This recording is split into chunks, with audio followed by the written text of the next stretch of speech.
wait for 1 more minute. Chair, chair.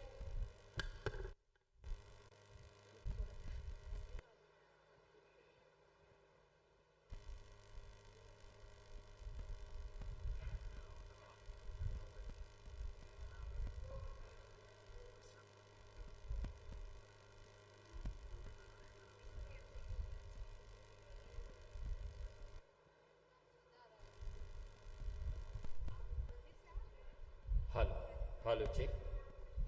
Hello, hello.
-5 कर दे क्या? उधर -5 कर दे.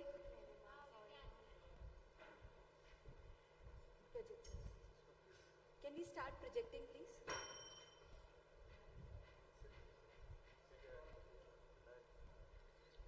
Okay, so we'll start with the quiz. You're comfortable? Okay. So please listen to this very carefully. Position of the teams have already. Sorry? Acha, screen. That is not visible to them.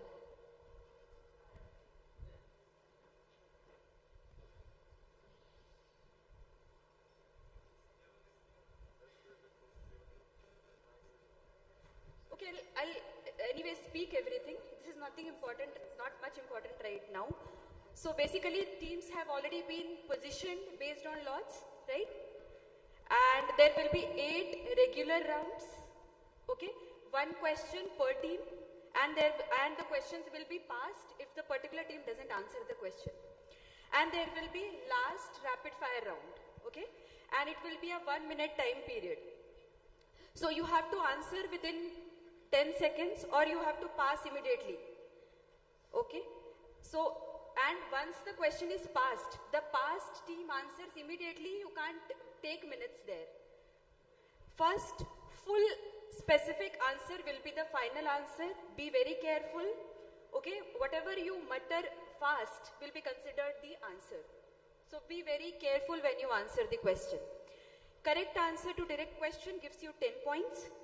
And the past question gives you 5 points. There is no negative point here, so that's a good news.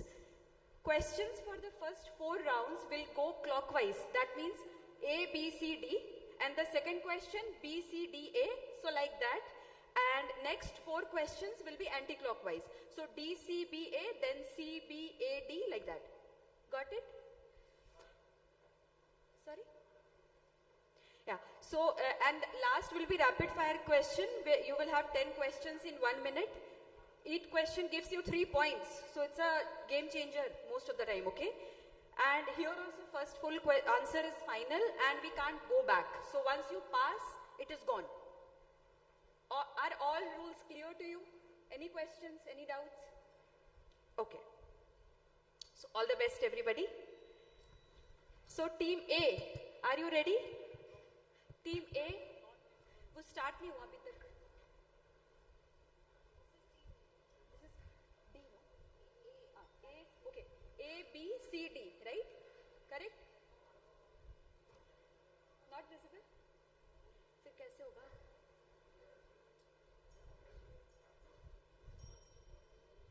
Otherwise we have to position them like that. बीच में कर दीजिए. हाँ, बीच में कर दीजिए.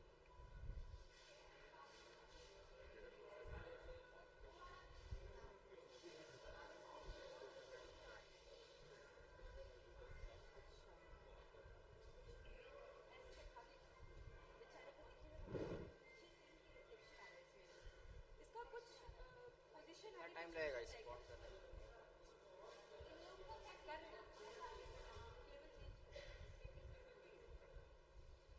इसमें ना थोड़ा रिफ्लेक्शन आ रहा है, पोजीशन आगे पीछे कर सकते हैं? आप एक बार बताइए.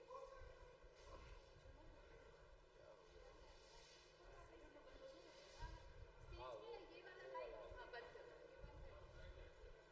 ये रिफ्लेक्शन नहीं होगा इसमें. दोनों ही बंद कर दीजिए.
Visible?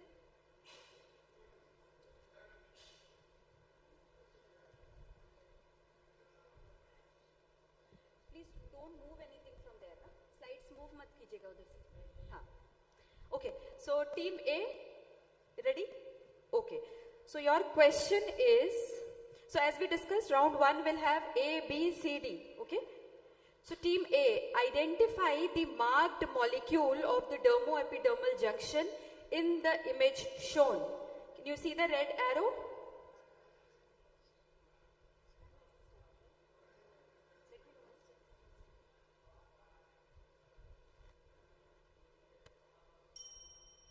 Collagen 1 and 3. Team B, Keratin filaments. Team C, you don't have time. Immediately you have to answer the past question. Team D. That's correct answer. So collagen 7 is located at the dermo-epidermal junction and it connects the epidermal part with the dermis. Okay? Now coming to team B. Identify the marked black structures stained with Verhoeven Van Giesen stain. You can see the red mark.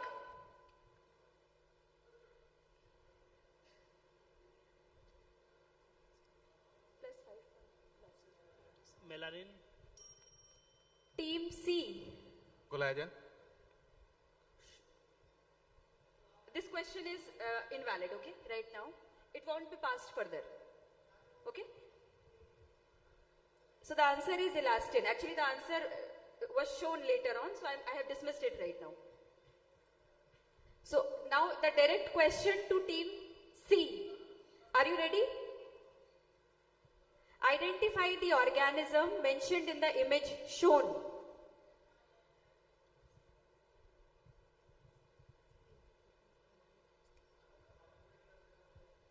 Mite. Pediculosis. Team D. Sarcoptes capis. That's correct. +5 to them. There was a mistake again. Yeah. So we'll have to invalidate this question also. So this is Demodex folliculorum or brevis. So this is also invalid right now, yeah. Coming to team D. Identify this non-invasive in vivo imaging technique. Electromicronoscopy. Team A. OCT. Team B. Gomori methamine silver. Team C. Muscle biopsy. Sorry? Muscle biopsy. This is reflectance confocal microscopy. Okay, so we are done with first round of the quiz. Now we'll start round 2 with team B. Okay? Okay, we have an audience question here. We have audience here? Okay. So contributions to mycology by this great gentleman. So we don't have any audience here, but he is Raymond Seborod. We use agar cultures of this, right? So that one.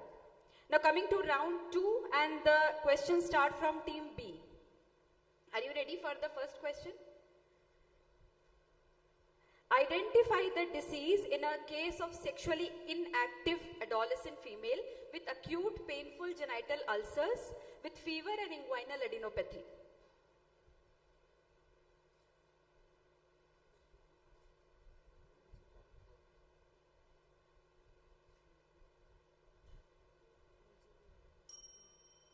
Question passes to team C.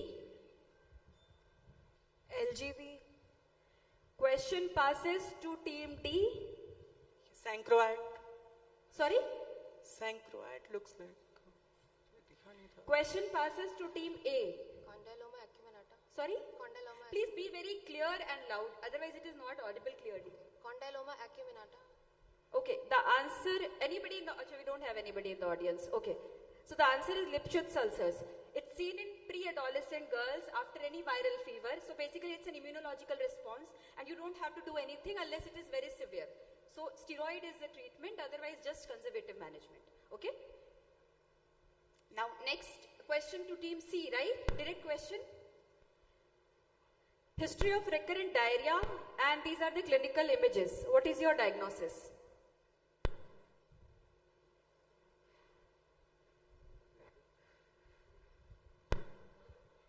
Behçet syndrome. Team D.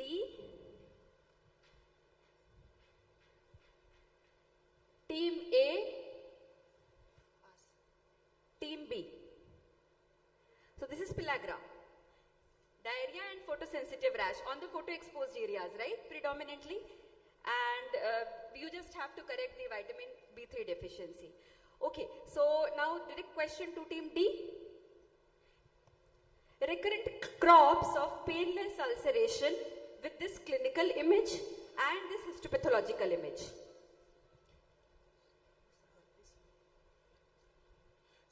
Syphilis. Question passes to team A. Water can perineum. Please be loud. Water can perineum. Team B. LGB, Team C. This is papillonecrotic tuberculate. Granulomas were visible and recurrent crops is a history, and they all heal with varioliform scar, as you could see in the images, and they have recurrent crops. So that's a classical history of papillonecrotic tuberculate, and it is very common in Indian men over the penis, okay? So you have to be careful when you are seeing such patients in STD clinic, because this is non-STI manifestation, right? So yeah, now direct question to team A. What is the most likely diagnosis here? You can see the clinical images and the histopathology. Please read that fungal and bacterial stains were negative.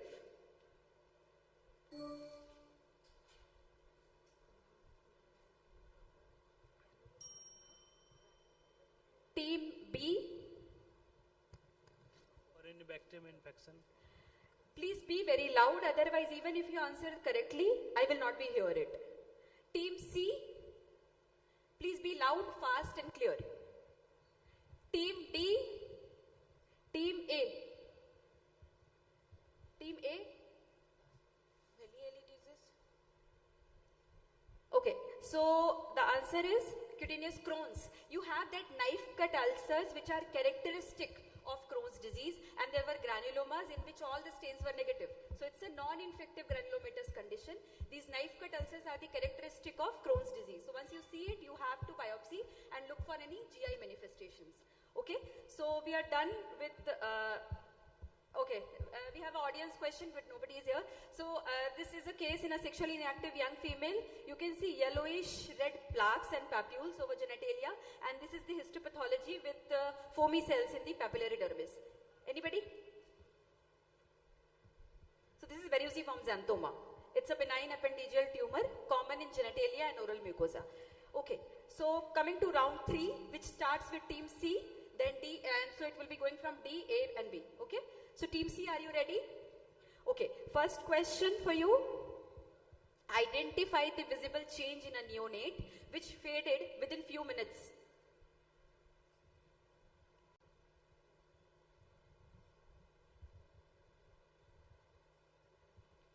Erythema neonatorum. Team D, Team A, Harlequin line. Herculean changes. I'll give you that. So this is harlequin color change, which is a normal phenomenon in neonate because of the immaturity of the hypothalamic axis. So this is a benign condition. You don't have to treat it. So 5 marks to team A. Now, Can we wait till the lights? acha, okay. Are they not, is this not done?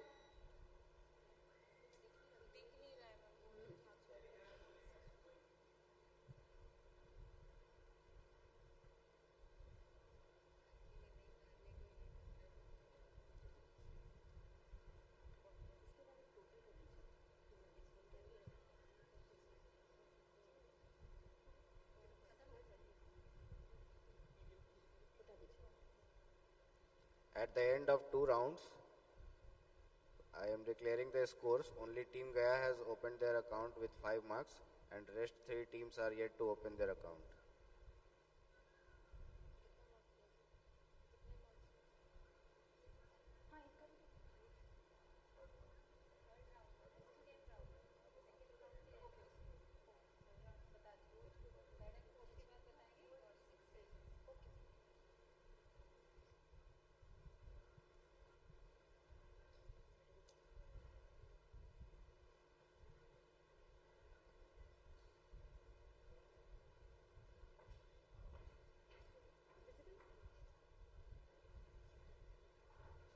So this was third. Now direct question to you, right? No. D. Direct question to you, right? We started with C, no? D. So now The direct question to team D, what is the most probable diagnosis in an otherwise healthy child, 18 months old with fever, acral edema and lesions for the past 2 days? See all the 3 images.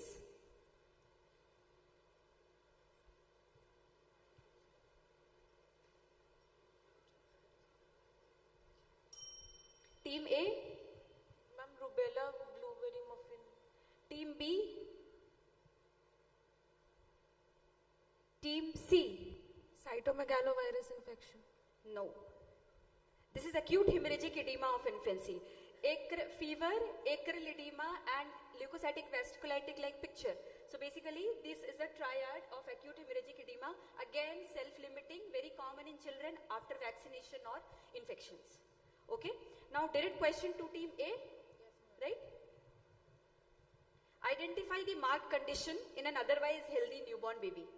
Newborn.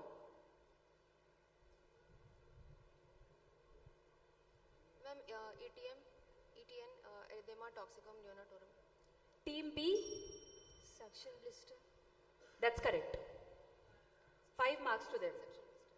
Suction or sucking blisters, I'll give you that. So basically because of the in utero vigorous sucking of the accessible areas like thumb, toes, okay, can produce these blisters as well as erosions, and it's a self-limiting condition. You don't have to think of EBS and all because that becomes the differential, right? But 1 or 2 lesions over these areas gives you hint and it heals by itself. Now direct question to team B. A 10-day-old neonate presented with these lesions over face, mother has history of arthritis. What is the most likely diagnosis?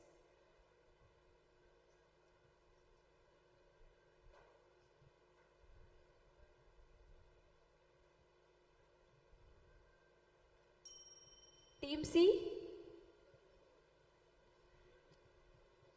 Team D? Neonatal LE. That's correct. So, history of arthritis in mother and lesions around the eyes, okay, annular lesions, they all point towards neonatal LE, and these are the investigations you should get. And you should evaluate the patient in detail to rule out any irreversible cardiac disease because rest everything is self-limiting.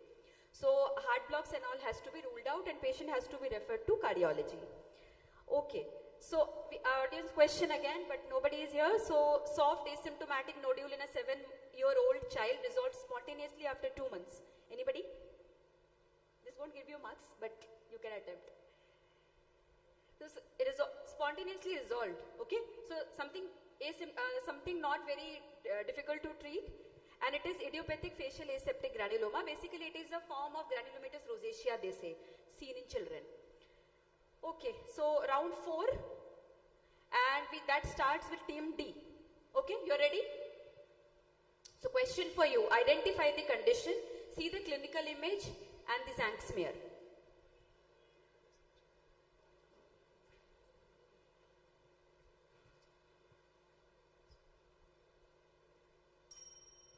The question passes to team A. Now it passes. Leishmaniasis, ma'am. Okay, I'll give it to you. It's a cutaneous leishmaniasis, and you can see the amastigotes in the intracellular area in the Zank smear. So that's correct. Now, direct question to team A. Sorry, team C. Yeah, we are going clockwise. So team A. What is the monthly dose? Please see what is written, mg per kg of clofazimine for the treatment of childhood leprosy.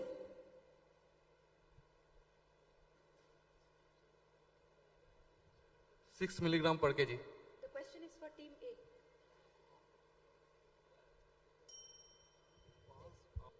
6 milligram per kg.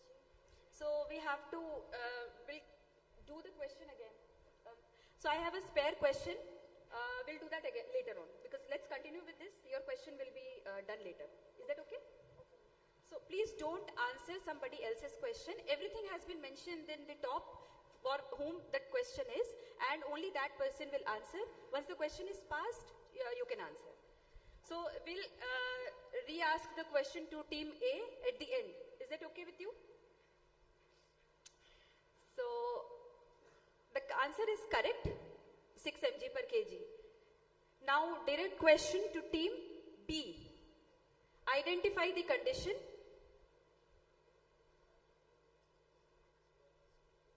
With this correlation. Scabies. That's correct. So you could see dermoscopy, burrow and dark triangular structure, and histology showing eggs and shells with the mites.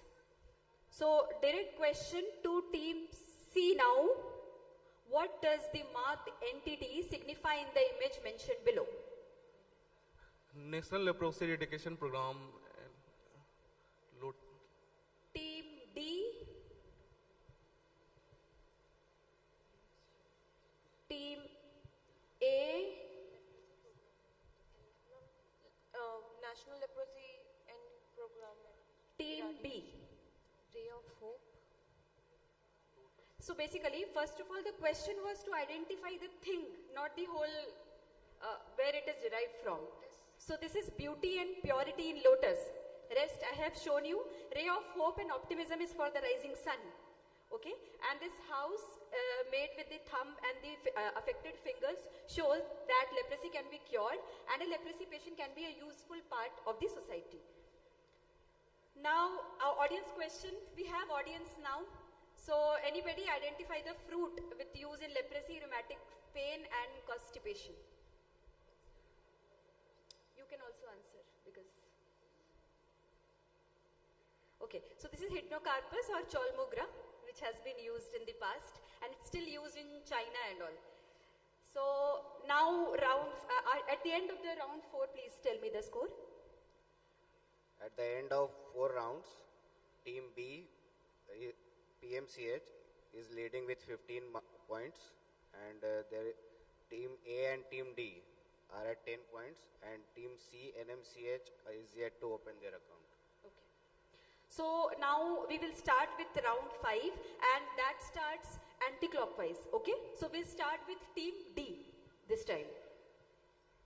Okay. So in-pouch culture or self-contained system is used in dermatology for which disease or organism?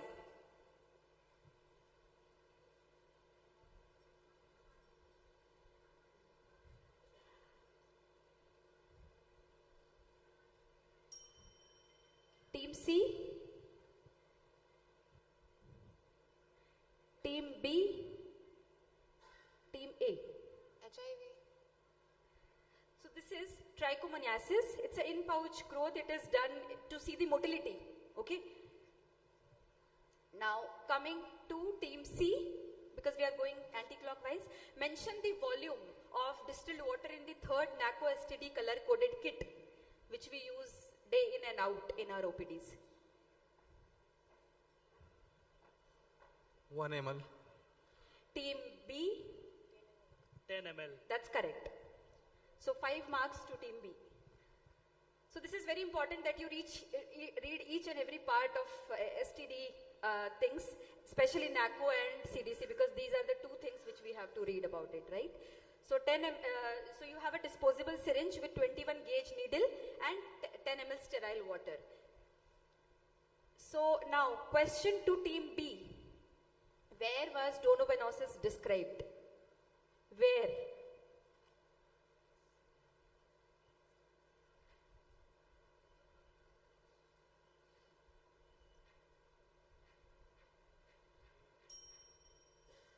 Team A, Ma'am, France. Team D, Mexico. Team C. Germany. It's in our own country, Delhi, Calcutta. Okay, so it was done by MacLeod and in medical college. So, and even organism was described in India. So we should know what has been done in India, right? Now question to Team A.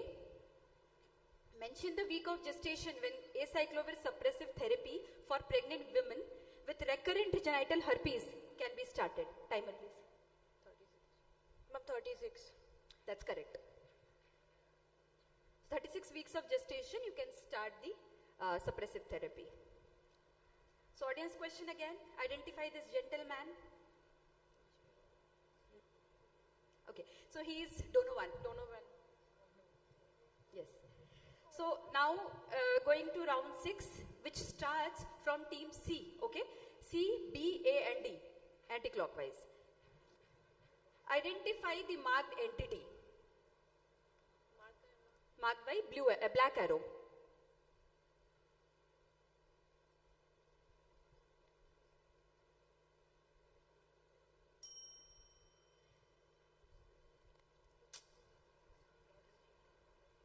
So this will not pass on, okay? So this is flame figure because of eosinophils.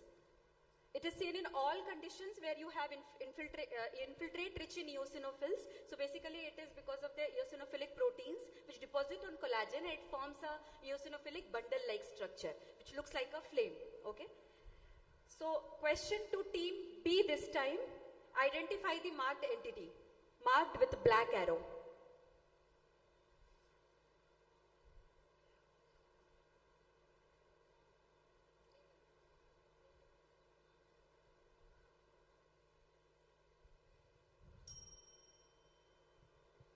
Team A,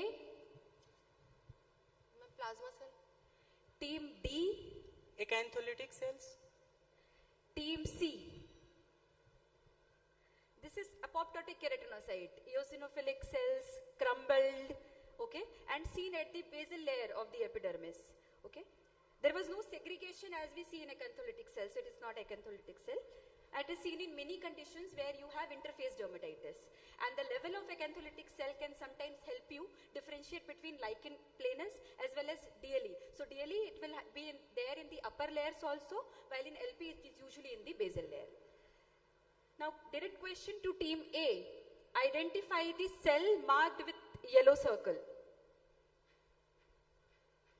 But see the whole histology. That will help you. Yes. Ma'am, crop round is your crop grain. Team D. Team C. Team B. Corons are in the basal layer, but grains are predominantly nuclear structures seen in the corneal layer. Okay, so you were kind of going there, but then it was incorrect. Now, team D, identify the condition.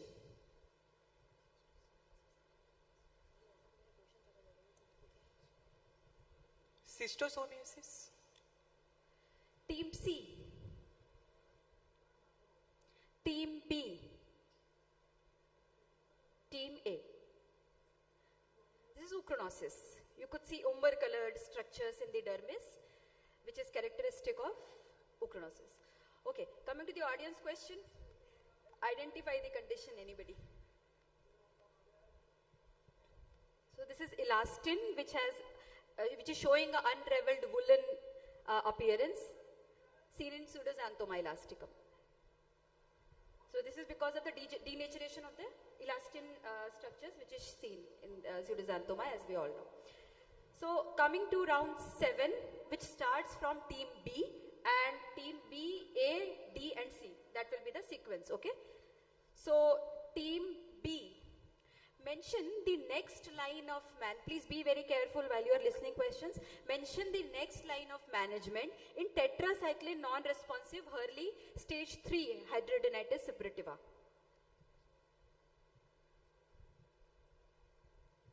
Isotretinoin.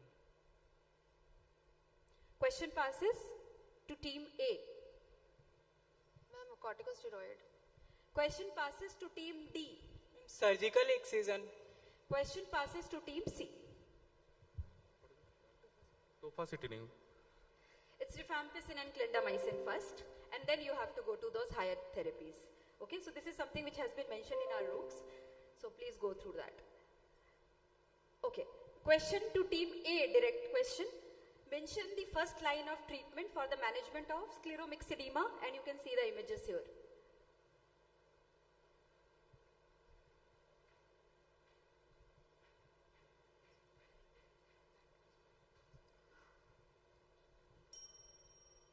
Team D.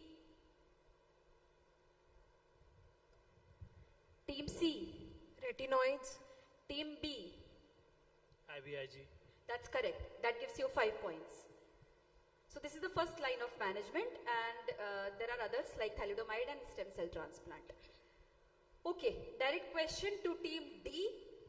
What is the first line of treatment for a case of bullous acili? Dapson. That's correct. That gives you exact 10 points. So this is the first line of management. Now coming to team C. What is the most effective treatment for the management of Muckle-Wells syndrome? And you can see the lesions here: conjunctival congestion, urticarial rashes, fever, and the hearing loss. Steroids. Team B. Team A. Team D. Symptomatic. No. The correct answer is interleukin-1 inhibitors. You have to inhibit the inflammation because that can lead to secondary amyloidosis. So steroids have been given, but then the first line and the most effective management is interleukin-1 inhibitors. Okay, other things are there which have been used. So the audience question this time: what is the first line of treatment option for the recalcitrant ulcers in the cestus of the image shown here? I see a lot of audience right now, if there is anybody who can answer this question. Or the condition at least. Seen in sisters, so something hereditary or genetic, and recalcitrant ulcers. So this is prolidase deficiency. It has been reported in India as well. So topical proline and glycine combination has been used successfully for the treatment of these ulcers. So coming to the last round. Okay, can we know the scores after 6? We have done.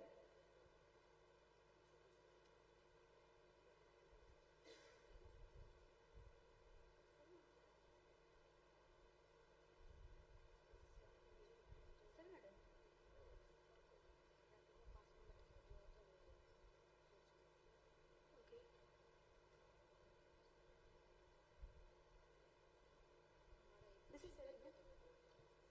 Huh? This has been done already, no? This has been done, no? It has been done, no? 7 are done. It's okay, you have calculated everything. That's fine.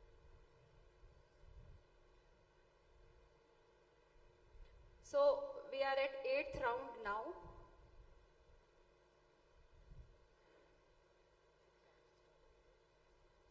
So that starts with team A. Okay? A, then D, it will be passed to D, then C, then B. So question to team A. Identify the mode of scar revision.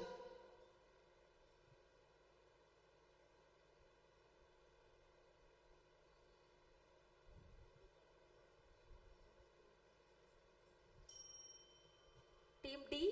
VW. Just Team C. Team B. Zigzag scarp. It's geometric brocal line closure. Though it does look like zigzag, but it is not called that. Now coming to team D. What do barcode lines in aesthetic dermatology refer to?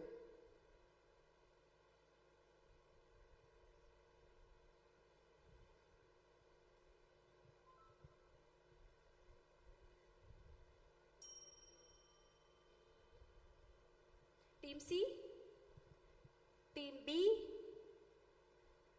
Team A. So this is perioral wrinkles. Okay, they look like barcodes. Okay, Team C, identify the line being utilized in aesthetic dermatology, as has been mentioned here, from nose to chin.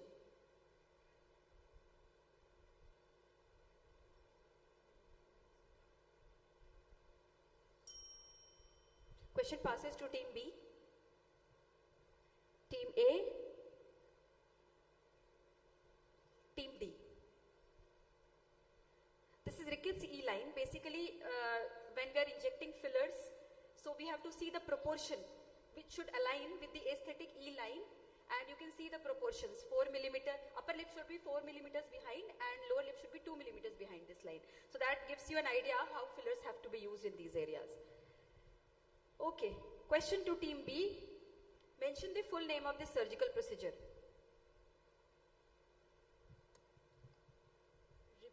Advancement flap. Advancement flap.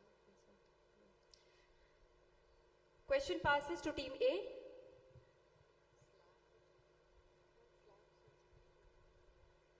Team D. Team C.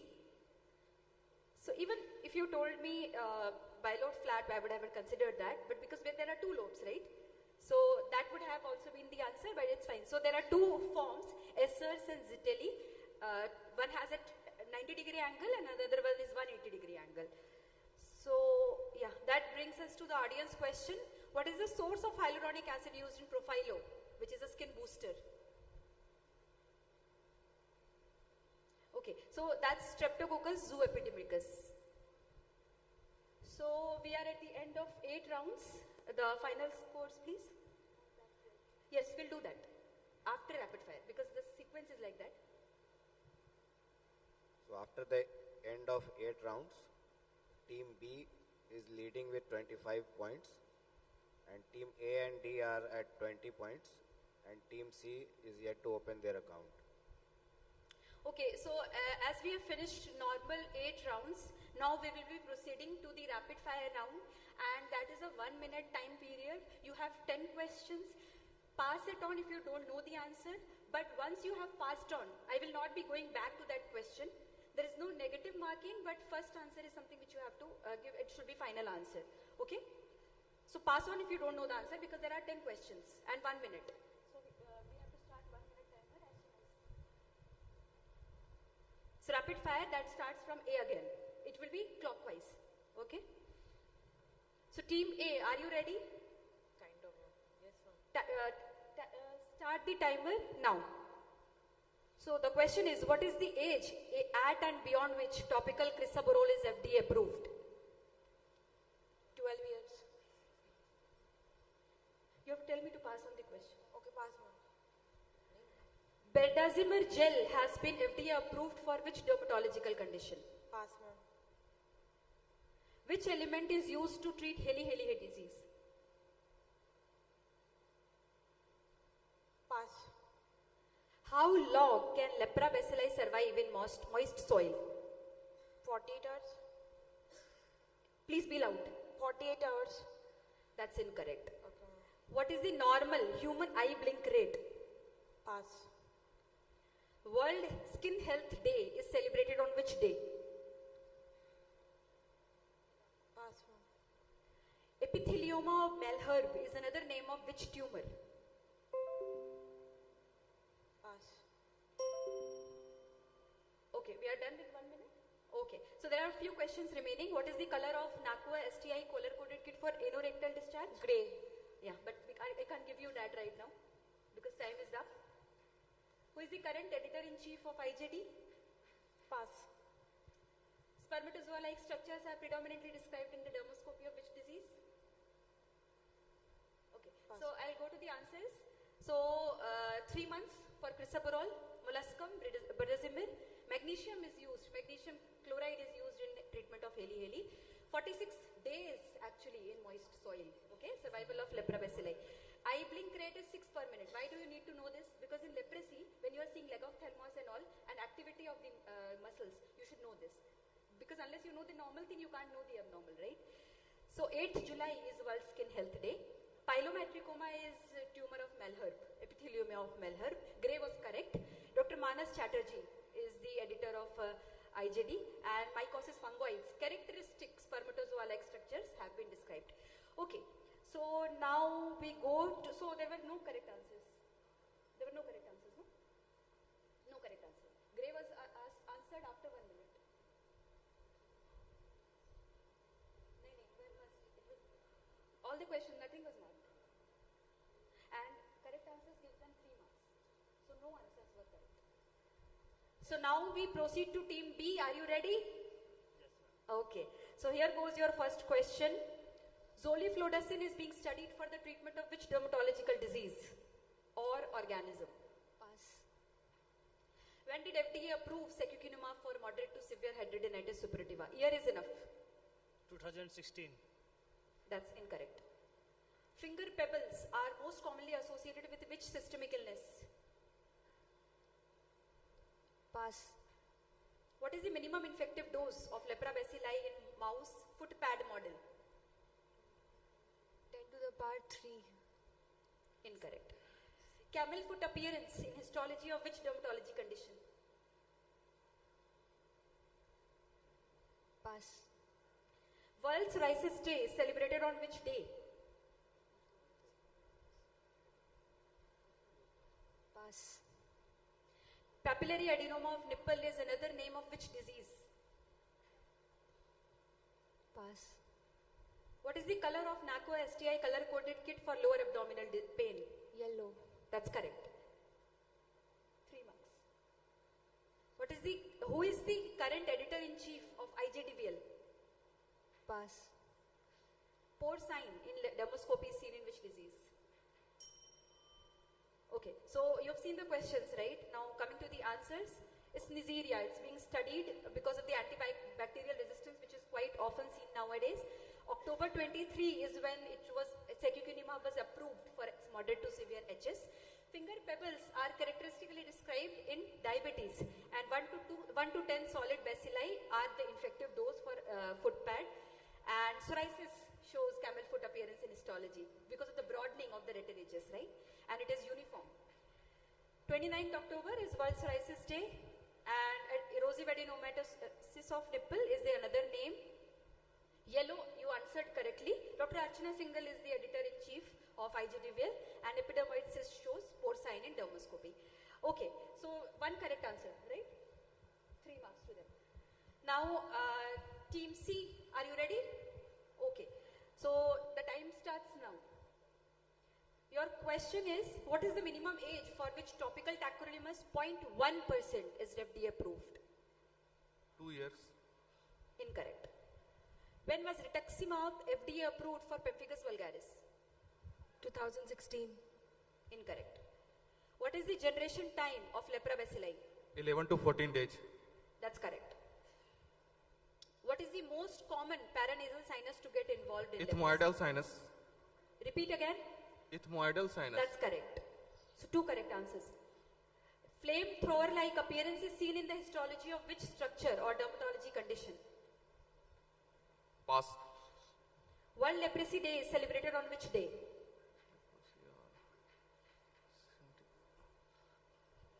Pass.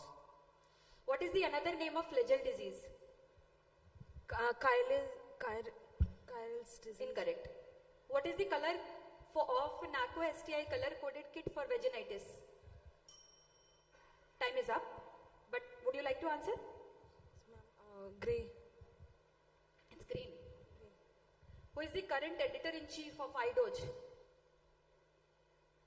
Strawberry pattern in dermoscopy is described in which disease?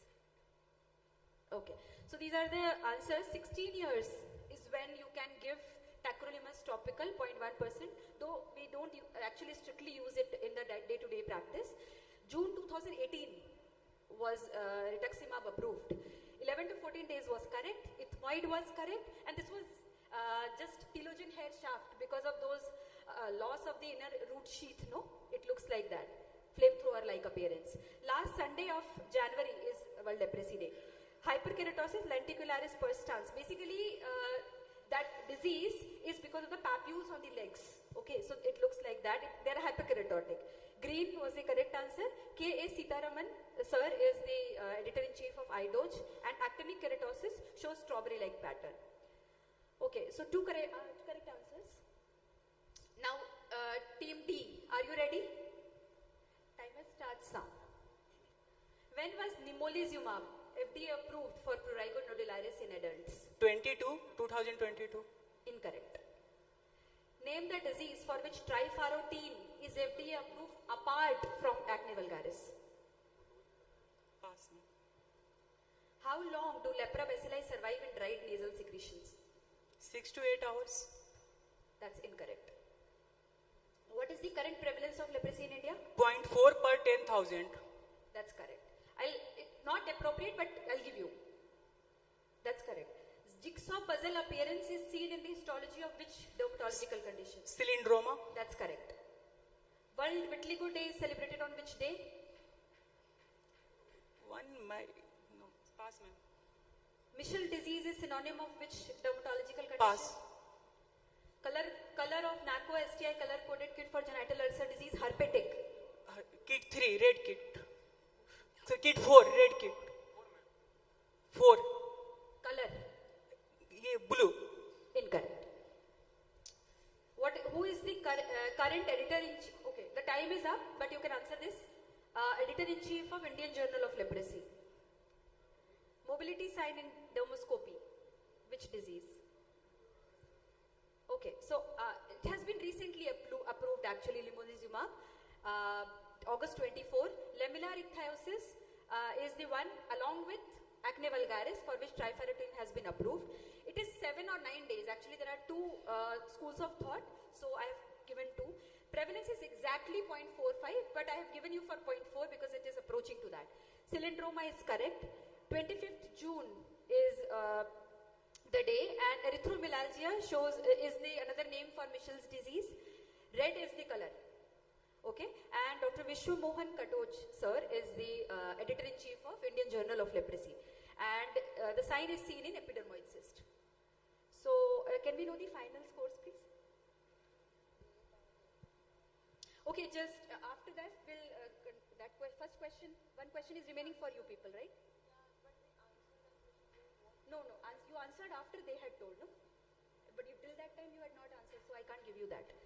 So there is one question, there was some problem in that question, so there is one question remaining for team A. I think we can do that and then we can finally, okay.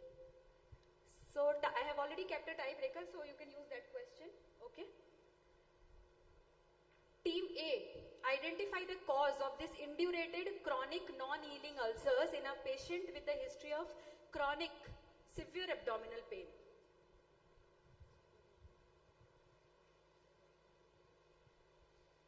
There are few signs in that image.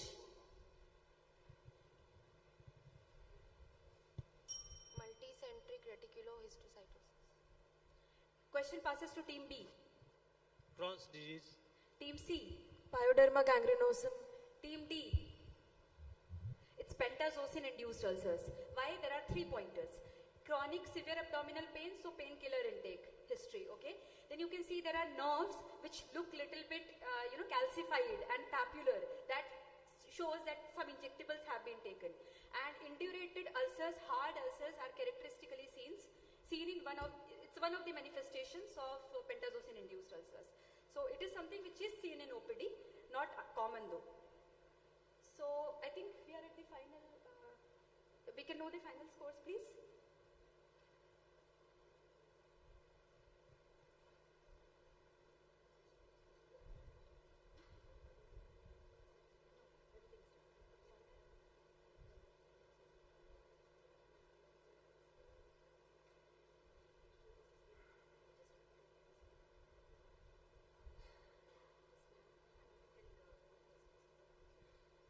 So we are coming to the end of our PG quiz. So team B, that is from PMCH, are the winners of the quiz. With they are at first position with 28 points. Then team D from ANMCH Gaya, they are at second position with 26 points. And team A from MGM Kishanganj are at third position with 20 points.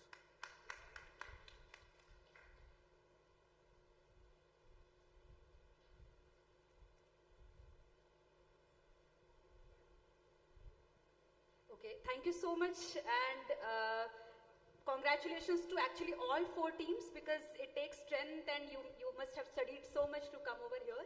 And I hope it will add to your knowledge, because that is what is the main purpose of conducting quizzes, right?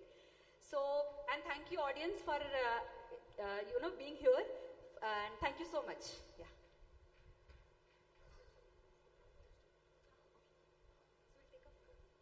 I would like to invite Dr. Ravi Vikram sir on the stage for a group photograph, and Dr. Shriparna Dev ma'am.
Now I request Dr. Ravi Vikram sir to kindly give the memento to the winning teams. Team B PMCH, Dr. Nikita Singh, Dr. Rahul Kumar.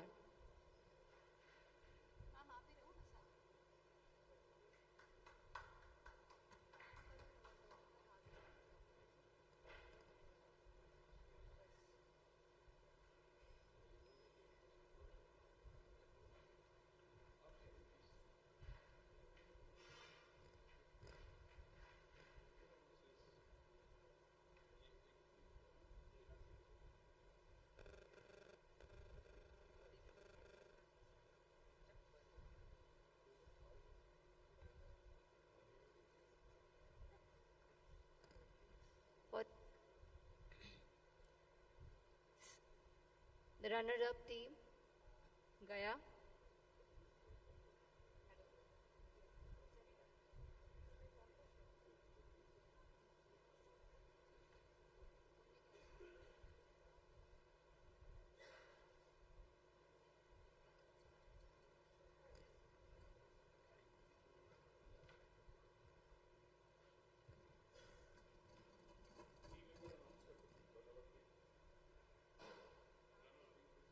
Gaya, from Gaya. ANMCH Gaya.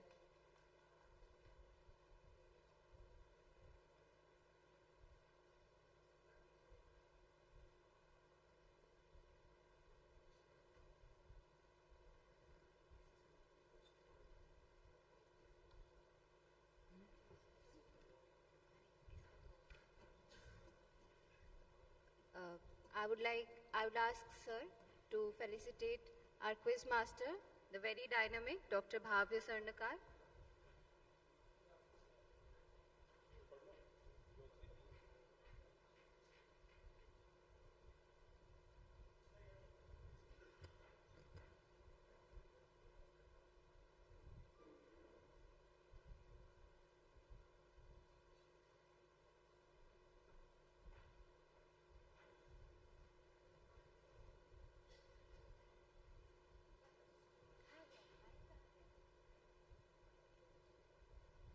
I would request Ravi sir to felicitate our assistant quiz master, Dr. Mohammad Mubarak Hussain.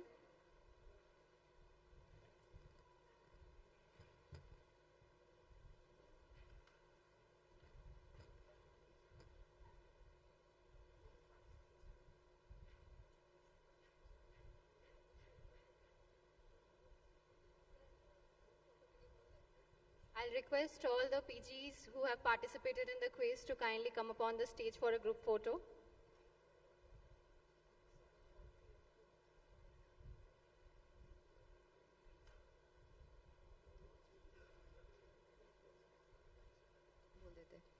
Everyone who have participated in the quiz will get a certificate, and even the first, second, thirds will be receiving a certificate. The one who have scored the first prize would be representing in Dermacon.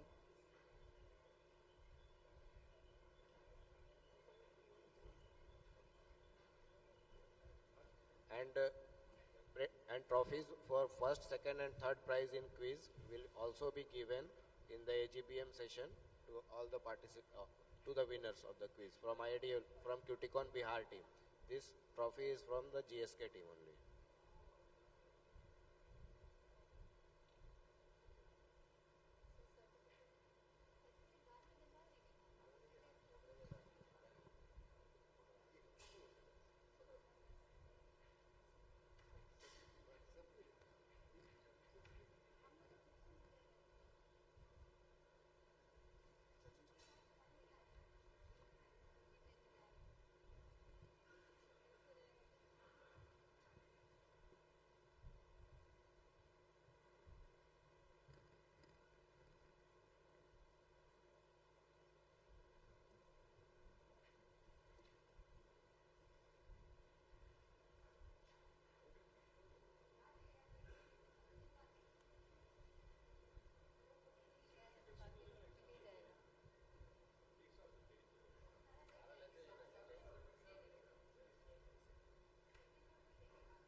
Good morning, ladies and gentlemen.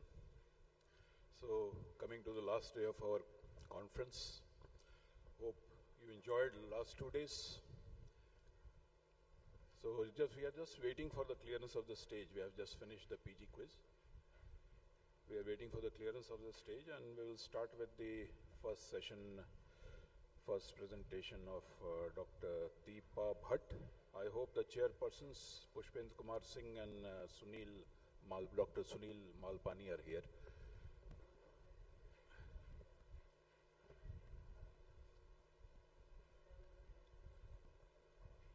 Mubarak, you can announce now.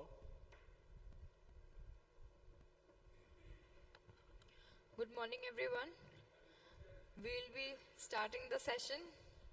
For the session, I would like to invite Dr. Pushpendra Kumar Singh, Dr. Sunil Malpani, and Dr. C.R. Srinivas, sir, to please chair the session.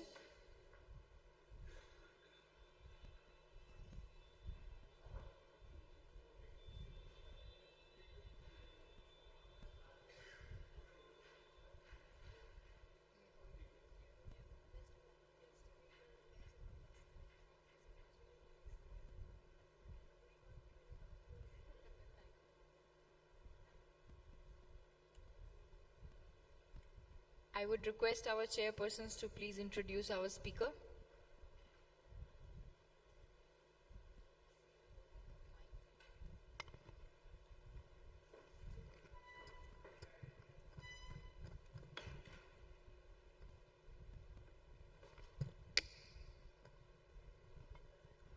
Good morning. It's indeed a pleasure to invite Dr. Deepa. I had the pleasure of visiting her at her clinic, and I have seen the wonderful work she is doing. So enthusiastic, so knowledgeable, so bubbling with interest to learn. I was amazed. So looking forward to a great address.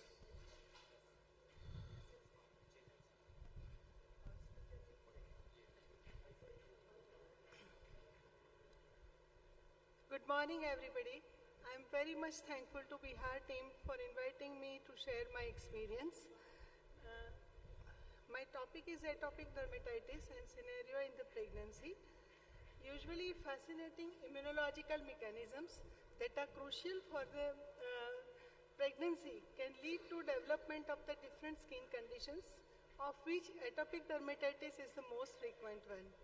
Doctors are confronted with the task of devising effective management strategies that mitigate symptoms without compromising the well-being of mother and child.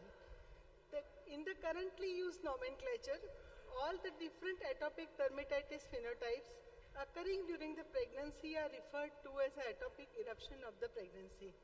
The changes in the hormonal level that occur during the pregnancy influence the cytokine balance and can lead to the manifestation of the eczematous lesions currently classified as atopic eruption of the pregnancy. Significant rise in the eczema and atopic dermatitis cases among pregnant women is noted mainly due to genetic predisposition, environmental factor, hormonal status, immune system and barrier dysfunction. Usually all atopic pregnancies onset is before third trimester in 75% of cases. In 20% pre-existing atopic dermatitis, while 80% are the new atopic patients. There are two affected sites including E lesions that are atopic sites. Usually it resembles the eczematous lesion, and P lesion are prurigo-like lesion. They are the small erythematous papular lesion. Some women experience improvement in the atopic while some have the same or worsening symptoms like this. Pathology we know very well due to Th2 dominant immune response in the pregnancy. Now coming to the clinical part, why we should investigate the patient of the atopic eruption of the pregnancy, that depends upon the demand of investigation, general medical condition of the patient, severity of the disease, expectation of the patient and relatives, that is a very important part, financial condition of the patient, psychological and cosmetic expectations of the patient. Usually we investigate the patient as per the demand of the patient, but as per the situation of the patient, immunodeficiency, nutritional deficiency, metabolic, medical problems, And if the patient is not responding or partially responding to the treatment, who have signs and symptoms suggestive of any other disease, if there is a poor long-term prognosis and you want to start and plan advanced therapy, before starting advanced treatment, perform all relevant investigation for that particular drug in that patient. Most commonly used investigation nowadays is we go for a OPD procedure as a dermoscopy, IG level, identifying comorbid condition, and this is a clinical condition, so you have to differentiate from other differential diagnosis. For that, relevant investigation is to be done. Differential diagnosis is depend upon the physiological changes, pregnancy and altered dermatosis, pregnancy-specific dermatosis. If it is without rash, intrahepatic cholestasis of the pregnancy is to be considered as a first diagnosis, and if it is with rash, related to pregnancy less than 3rd trimester, atopic eruption is the first possibility, and if it is more than 3rd trimester, think of the polymorphic eruption of the pregnancy or the pemphigoid gestationis. Unrelated pregnancy, there is a list of diseases that you have to go according to the situation of the patient. Usually pathogenesis of the atopic dermatitis, there is a significant role of the bacterial, fungal and viral infections. Usually go for the blood count, ASO titer, pus cell, blood culture as and when required, and according to the lab reports and clinical condition of the patient, start the appropriate antibiotic and other therapies. Preventive use of the antibiotic is not recommended except mupirocin application as a prophylaxis. Short course of the topical or the systemic antibiotic should be used only with the clinical evidence of the overt infection. Long-term use of the systemic and topical antibiotic therapy should be avoided to reduce the risk of the bacterial resistance and sensitizations. Eczema itself doesn't seem to directly impact fertility, miscarriage rate or birth defects. However, eczema herpeticum, a secondary infection, is associated with the risk like premature delivery and miscarriage. Preconception advice is to be given to all the patient, and acyclovir is considered safe during the pregnancy, and the prompt treatment for the eczema herpeticum is recommended to prevent the poor outcome of the pregnancy. Sometimes in the postpartum phase, due to nipple eczematization, breastfeeding is often a problem for the woman with atopic dermatitis. Eczema around the areola and nipple, apply the pump, nipple care, application of the nipple creams, supportive bra, breastfed to change frequently to avoid the irritation of the trapped moisture.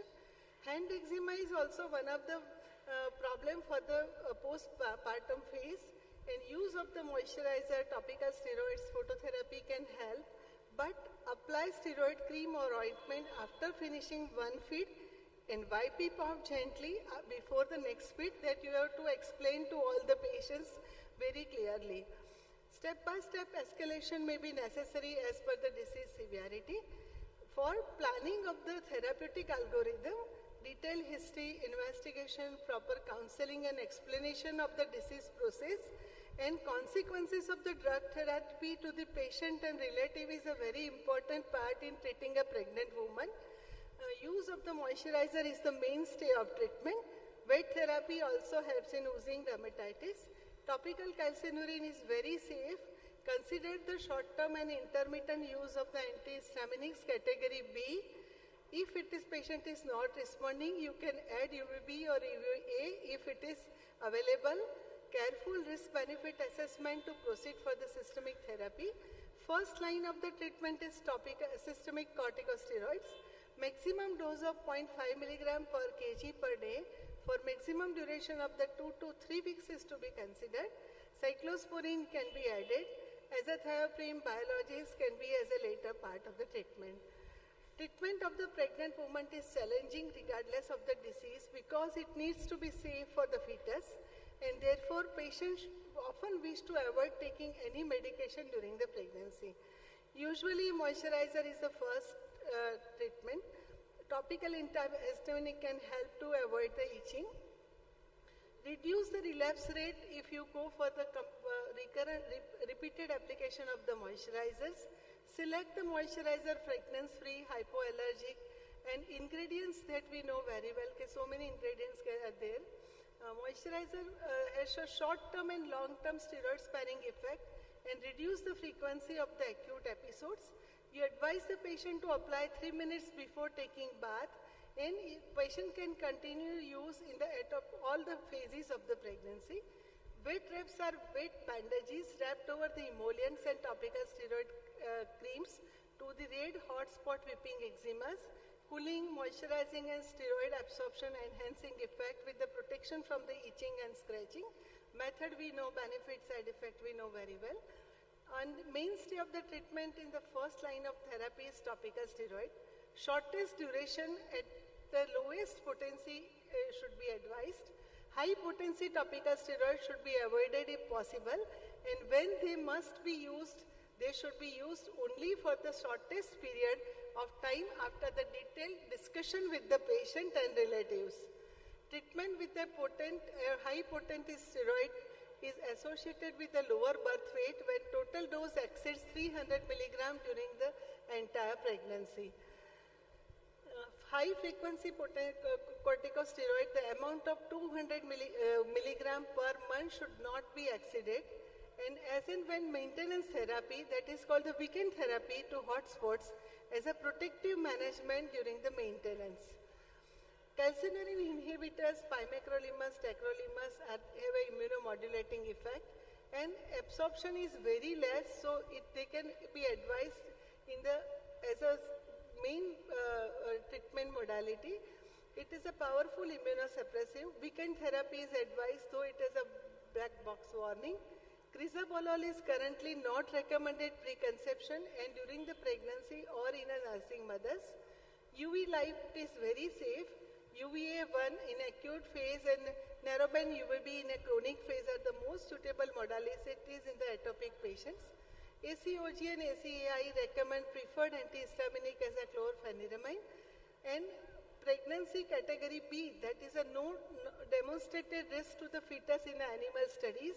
In pregnancy category C, that is adverse effects observed in the reproduction study, usually prefer pregnancy category B. If the patient doesn't respond, then with the verbal consent of the patient, you can add the category C. But any drug given in the pregnancy as a teratogenic risk, timing matters. That first trimester, the structural defect can be there, and later the functional defects can be there. You have to look for the neonatal and infancy effect, and all pharmacological interventions is to be considered. Use of the systemic glucocorticoids are restricted to the treatment of short duration, and that a daily dose should not exceed 0.5 milligram per kg body weight. That is the first priority. Cyclosporine we can consider when all other therapies are not working. Cyclosporine can be used as pre-conception and during the pregnancy and the breastfeeding. It is considered very safe in all phases of the pregnancy. Though azathioprine is used as an off-label treatment as an immunosuppressant, and TPMT test is recommended before initiation of the therapy. Maternal blood levels of the 6-mercaptopurine peak 2 hours after injection, and that's why it should not be used in the breastfeeding. WHO is against the breastfeeding as far as the azathioprine is concerned. It is not contraindicated pre-conception during pregnancy. Methotrexate is contraindicated all throughout phases of the pregnancy, and one should not use it. Biologics, yesterday it has been discussed very well. All the other biologics are under investigation, and we can try later on in our practice. This is a summary of the drugs we can use in the pregnancy before conception. Moisturizers are very safe. Topical corticosteroids are the first line. You can use the high potency corticosteroid as a second line if it is required.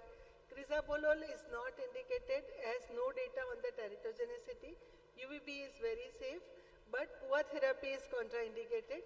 In a systemic therapy, though as we have discussed, it should be done with the caution. Cyclosporine can be considered. Methotrexate is not advised. Azathioprine we can go with the restrictions. Now we have to plan the management strategy. So management strategy, as we discussed, it's a detailed history and everything is required. And summarizing the treatment, advice before the conception, patient should restrict methotrexate and PUA therapy. Safe is emollient, cyclosporine, everything. During the pregnancy, emollients, topical steroid, ultraviolet B are very safe. Relatively safe are topical, potent topical steroids, topical calcineurin inhibitors, oral steroid and cyclosporine. Methotrexate and PUA are contraindicated. I will take 2 minutes. One should advise general treatment consideration for the patient, that is daily bathing with the lukewarm water, 27 degree. Bathing will help to prevent the infection. Cleaning is very important part with the hypoallergic and non-irritant substances. Clothing, one should wear the loose clothing, and nowadays to prevent the secondary infection, silver coated textiles are available in India by the very well-known companies. And Derma Silk is also available. That is also a revolutionizing management of atopic eczema. The fabric is suggested due to serine-free composition, and it is available online by the Esper Healthcare Limited. Moisturizer is the first line. Stress management, adequate sleep, balanced nutrition. Patient should avoid alcohol consumption and prenatal smoking. Maternal exposure to allergen is to be screened for, and it is to be treated as far as the investigation are concerned. Exposure to the antibiotic is to be restricted. Probiotics one can consider. We have a lot of challenges in planning the treatment of the pregnancy, as our old Hanifin Rajka criteria and they may not be satisfying our present need. So these challenges is to be addressed in the future by our institutions and our IADVL. Unrestricted breastfeeding is to be encouraged. That is my message to everyone. And diagnosis of the atypic pregnancy, one has to undergo all the investigation as well as the treatment part with a due caution and explanation to the patient and relatives. Thank you very much for listening.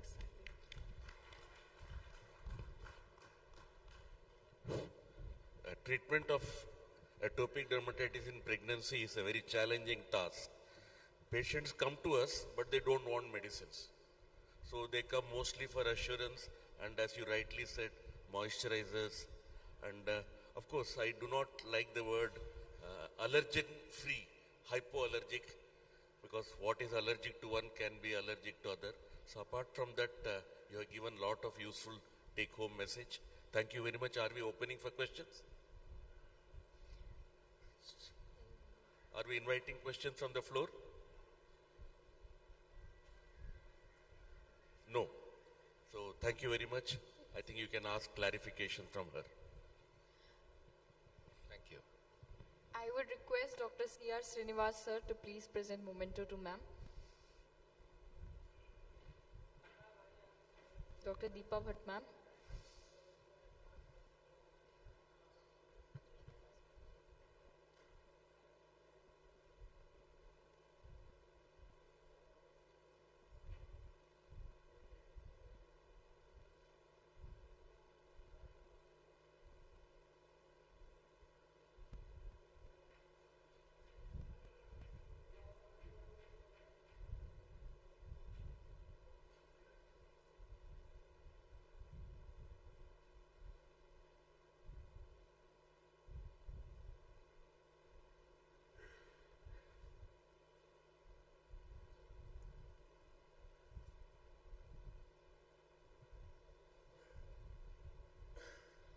That was a wonderful start to our sessions.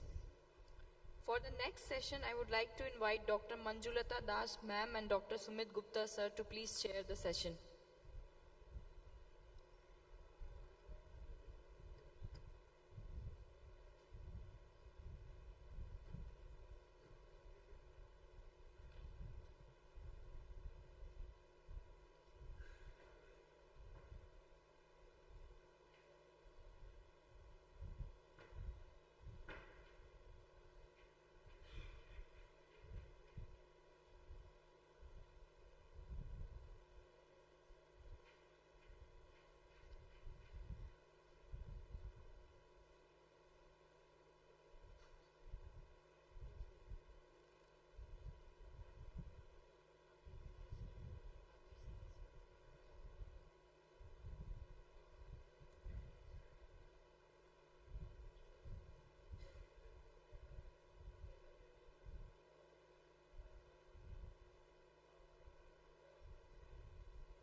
Dr. Sujoy Ghosh sir and Dr. Abir Saraswat sir.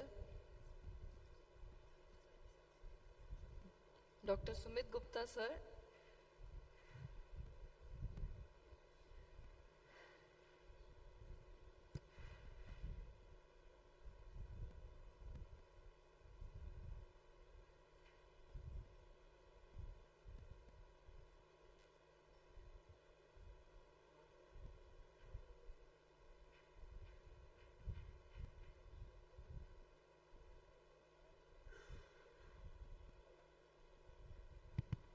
Hello.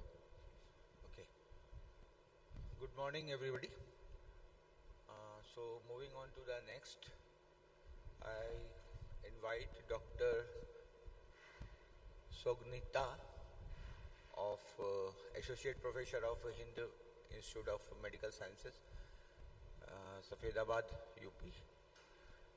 She has a number of publications, about 12, then presentations are few.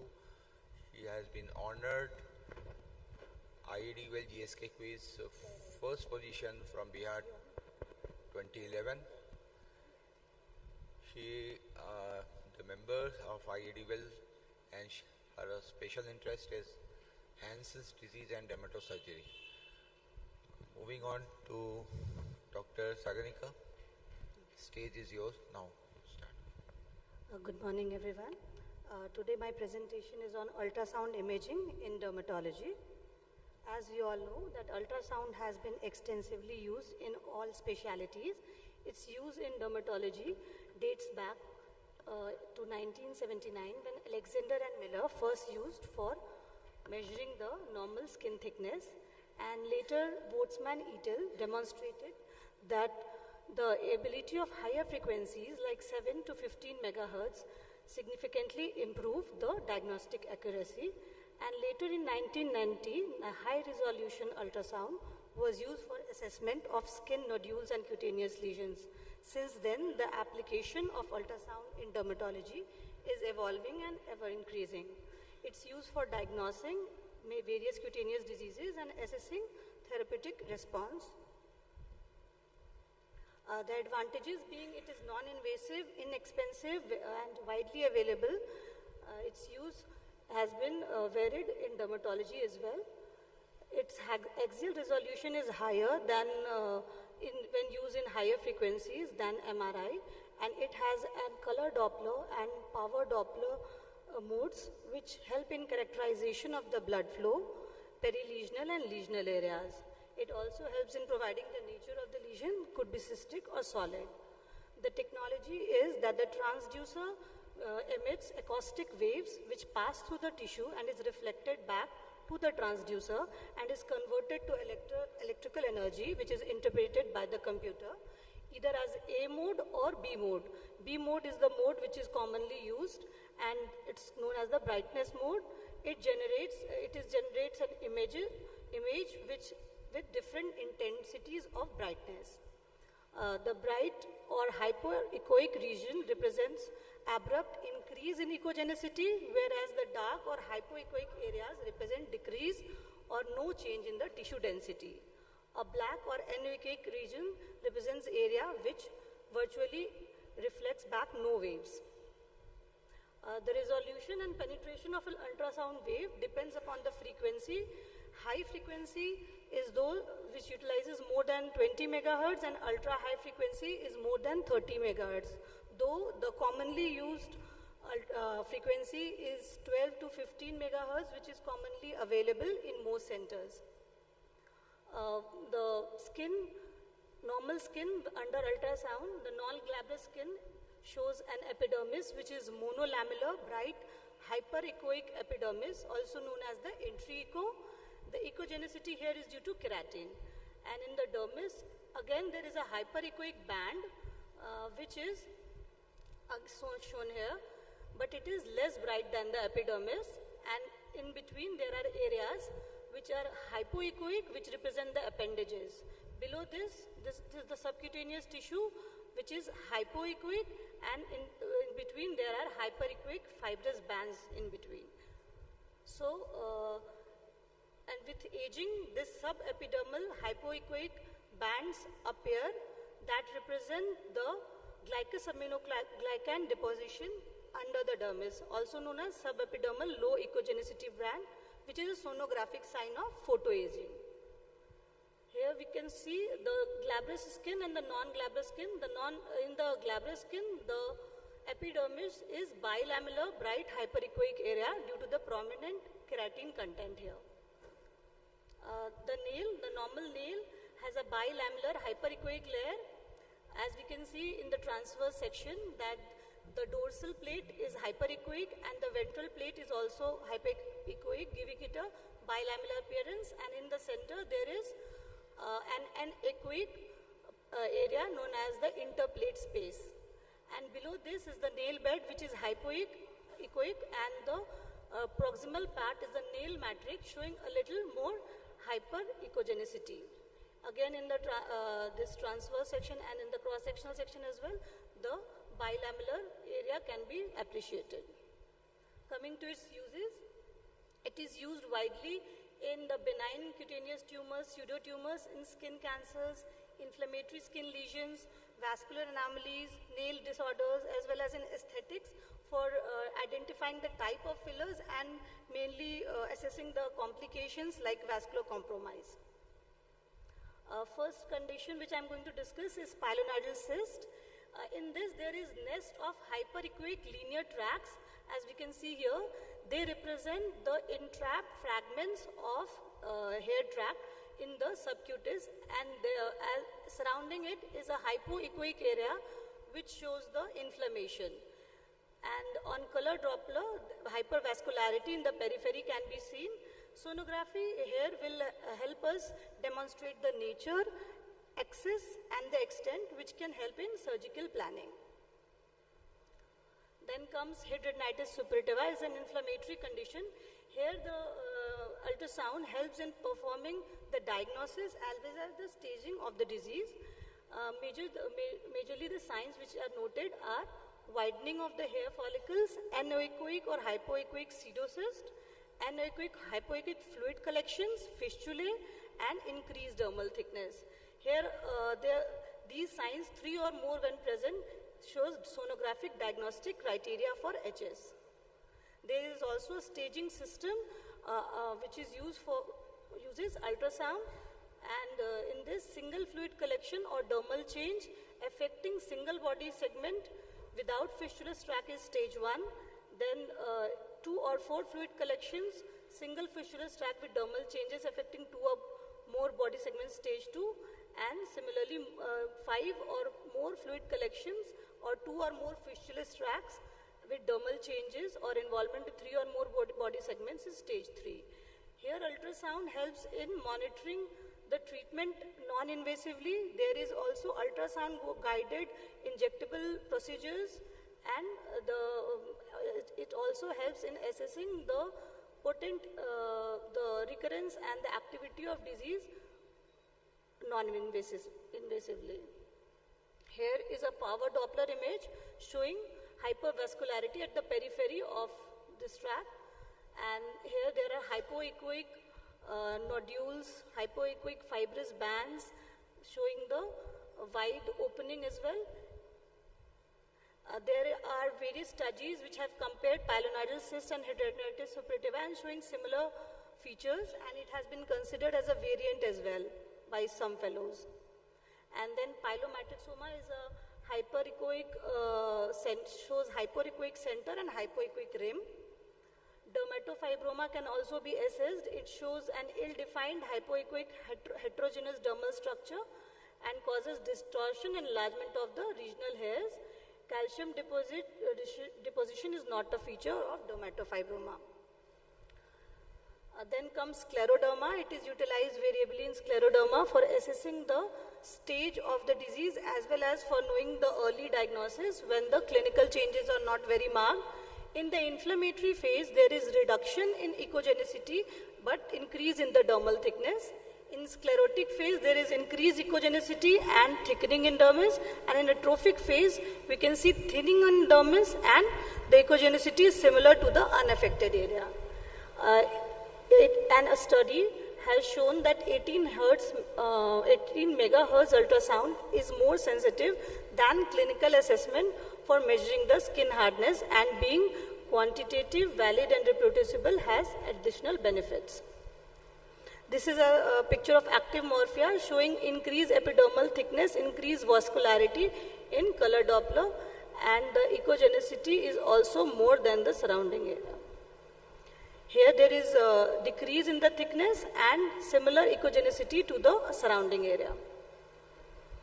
Vascular anomalies have been extensively studied in color Doppler for hemangioma and other arteriovenous malformations. It helps in knowing the progression and stage of the disease, as well as for knowing the response to treatment like surgery, ablation or embolization. Now comes the carcinomas. The non-melanoma skin cancers, BCC is more to be assessed with ultrasound than SCC. As SCC has a hyperkeratotic area, it is less assessed. Then in BCC, it will help in detection of the extent depth as well as the tumor depth with ultrasound correlates excellently with the histological depth. So BCC and SCC both show hypoechoic heterogeneous oval shaped lesions in irregular lobulated borders. In BCC and the subtypes can also be assessed with the help of ultrasound. In BCC, there are hyperechoic spots, also known as the cotton wool spots. When more in number, more than 7, they shows more aggressive histological subtypes such as the micronodular, morphiform, sclerosing and infiltrating variants. SCC does not show such hyperechoic spots. On color Doppler, both these carcinomas shows vascularity within the lesion with slow flow and arterial venous vessels. SCC shows more vascularity than BCC. Here is an image of BCC showing hyperechoic spots within a hypoechoic area. These are the cotton wool spots. And in SCC, we can see increased vascularity in the peripheries. Then comes melanoma. Melanoma is shown in ultrasound as solid homogeneous hypoechoic lesion with a thin entry echo. The histopathologically measured thickness, that is the Burslow index, it correlates very well when the thickness of the melanoma is more than 0.75 mm when measured with HRUS. And here we can see this homogeneous oval hypoechoic area in melanoma. There are skin nodules and subcutaneous metastasis of melanoma, which can be seen as satellite lesion when they are within 2 cm of the primary tumor, and more than 2 cm, it is in transit metastasis. These all occur before reaching the regional lymph node. HRUS is more sensitive and specific than palpation in detection of these metastases. It can also, HRUS can also replace the complex and expensive sentinel lymph node biopsy for assessing these metastases. USG can also help in follow-ups for detecting local regional relapses. Here is also a power Doppler study showing increased vascularity at the peripheries of this lesion. Cutaneous metastasis through other internal carcinomas can also be seen in HRUS as well-defined homogeneous hypoechoic areas, and these are mostly in the subcutaneous area. The color Doppler show high vascularity with multiple peripheral internal vessels. A glomus tumor is a nail disorder which can also be assessed for its extent and number in the under the nail using ultrasound. On USG, the glomus tumor is seen as an oval, well-defined hypoechoic nodule that generates scalloping of the bony margin of the distal phalanx. According to the size of the location of the tumor, it may involve the matrix region or cause alteration and upward displacement of the nail plate as well. Their most common location is the proximal part of the nail bed. However, other locations such as the middle or the distal part of the nail bed have also been observed. Here is an image showing a well-defined oval hypoechoic nodule in the nail bed at the proximal end. On color Doppler, these tumors frequently present hypervascularity with low flow vessels. Nevertheless, there are more hypovascular variants as well of glomus tumor, also known as glomangiomyoma. Thus, anatomical information via ultrasound can benefit surgical planning in glomus tumor. This is also a color Doppler image of the same lesion showing increased vascularity in these areas. Thank you.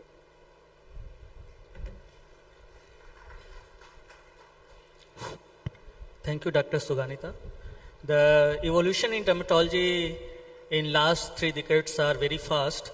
You know, we are initially seeing the cases with the naked eye, then under the magnifications, then with the help of lenses, and now with the help of probe and imaging technology.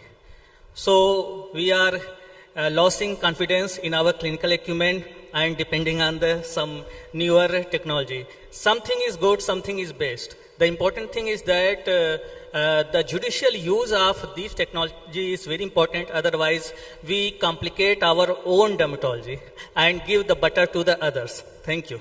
Thank you, sir. Thank you, sir.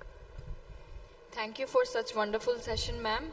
I would request Dr. Sunil Gupta, sir, to please present memento to Dr. Suganita, ma'am. Dr. Sujoy, sir, I would request you to please continue for the next session as well.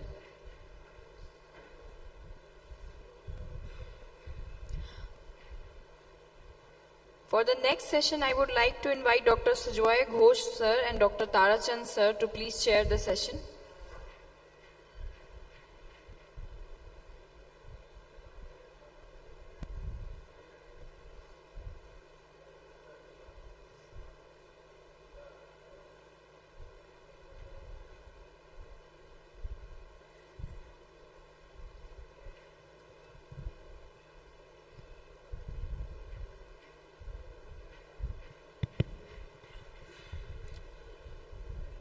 I welcome you all in this session on JAK inhibitors of this meticulously and wonderfully organized Bihar CUTICON.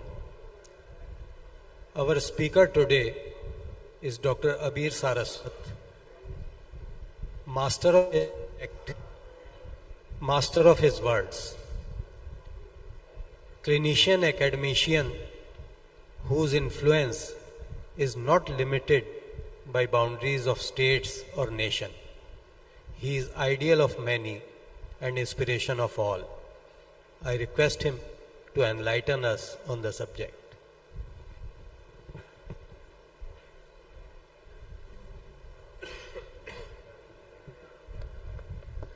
Good morning and thank you very much, sir, for the very kind words. Sorry about the cryptic name over there. Dr. XYZ is not my new name. So this is a sponsored session on JAK inhibitors and atopic dermatitis and specifically focusing on abrocitinib. Before I start, can I have a show of hands from people in the audience who are using JAK inhibitors in treating atopic dermatitis? Almost everybody is. And has anybody used abrocitinib specifically? So Dr. Amit has. So there'll be a short introduction about atopic dermatitis and then I'll present my very limited experience with 2 patients who I have given abrocitinib to treat atopic dermatitis. So the biologic revolution has occurred rather late to atopic dermatitis when compared to psoriasis, and there is a good reason for that. One single cytokine or one single target does not as accurately or effectively control atopic dermatitis as it does psoriasis because of the massive difference in pathogenesis. Atopic dermatitis is much more multifactorial in terms of biological causes than psoriasis, and you can see that how it presents differently also. The redness, the excoriation, induration, lichenification in different stages in different parts of the body, and it's also not as easy to evaluate as it is not Is it okay? Thank you, sir. So it is not as easy to evaluate also as psoriasis is. But itch is the most common symptom. And almost 100% of patients complain of a certain amount of itching, both in acute and chronic stages. And almost 98% of them say that it is, if not itchy, it is painful, it is sore, or it causes stinging. And sleep disturbances are extremely common, and when it happens in pediatric atopic dermatitis, these sleep disturbances can lead to growth retardation and other developmental problems as well. This just shows how the skin of atopic dermatitis from the acute to the chronic stage undergoes a series of changes in which the number and the branching of single nerve fibers, type C nerve fibers in the epidermis goes up, which leads to exquisite sensitivity to any kind of pressure or rubbing or scratching sensation, which is called itch sensitization. So a normal sensation that would otherwise not induce the sensation of itch because of these unregulated intraepidermal naked nerve fibers causes a sensation of itch. And later on, by back propagation into the CNS, this kind of itch sensitivity becomes hardwired into the brain. And that is one of the basic problems of atopic dermatitis, this itch sensitization. In the chronic stage, the intraepidermal nerve fibers do come down, but the itch sensitization in the brain and at the spinal level does persist, which leads to the intense itchiness of the skin. Now this is an important cartoon from the pathogenesis point of view. As you can see, these receptors are, the pointer is not working, but there are two subunits to each receptor. And the one on the right, the one with the dark blue colored JAK written below, is all JAK1. And you can see all the major cytokines, thymic, stromal, lymphopoietin, interleukin 4, 13, 22, 31 and interferon gamma. They signal through receptors, one half of which is always JAK1. So JAK1 is a very, very attractive target. If we can somehow inhibit it or neutralize it, then the signaling of all these different cytokines will be effectively inhibited. And abrocitinib is a JAK1 selective inhibitor. These are just the current guidelines on how to manage atopic dermatitis. I will not go into too much of a detail, but the most important thing is to avoid any exacerbating factors. So that is by common sense avoidance. The previous lecture on atopic dermatitis in pregnancy talked about a lot of them. And then to do a severity assessment, followed by either topical or systemic therapy. And of course, phototherapy comes at the junction of both of these kinds of therapy, which can be done if it is feasible. Constant moisturizing and avoidance of triggers should be done throughout the stage of the disease. But there are a lot of problems with this kind of approach. It is very easy to say, apply moisturizer 2 to 3 times a day, 365 days a year, but it is incredibly cumbersome to actually do it. Various topical therapies can cause itching, burning, secondary infections, etc. And multiple investigations may need to be done if you are treating severe atopic dermatitis with conventional agents. And there is systemic toxicity, pregnancy restrictions. There are so many restrictions on your lifestyle that this disease poses, and the treatment of this disease only sometimes increases those restrictions rather than making it easier.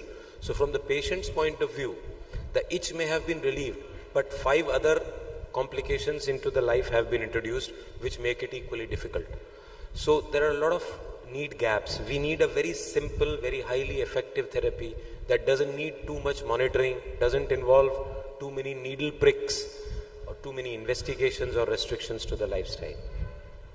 So abrocitinib is the latest JAK inhibitor that has been introduced in India. Currently it is licensed for the treatment of adults for refractory moderate to severe atopic dermatitis.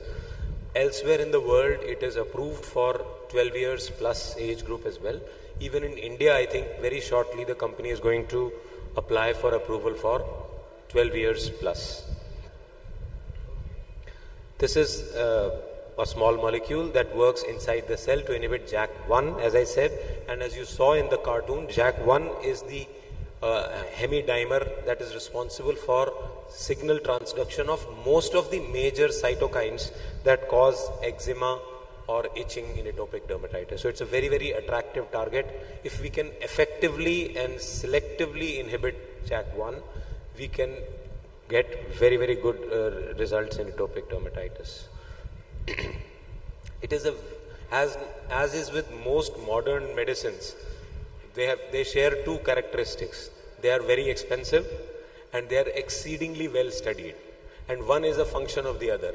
To generate these kind of numbers in double-blind, placebo-controlled trials conducted all around the world, it costs millions and billions of dollars, and unfortunately that is reflected in at least in the initial price of the drug also.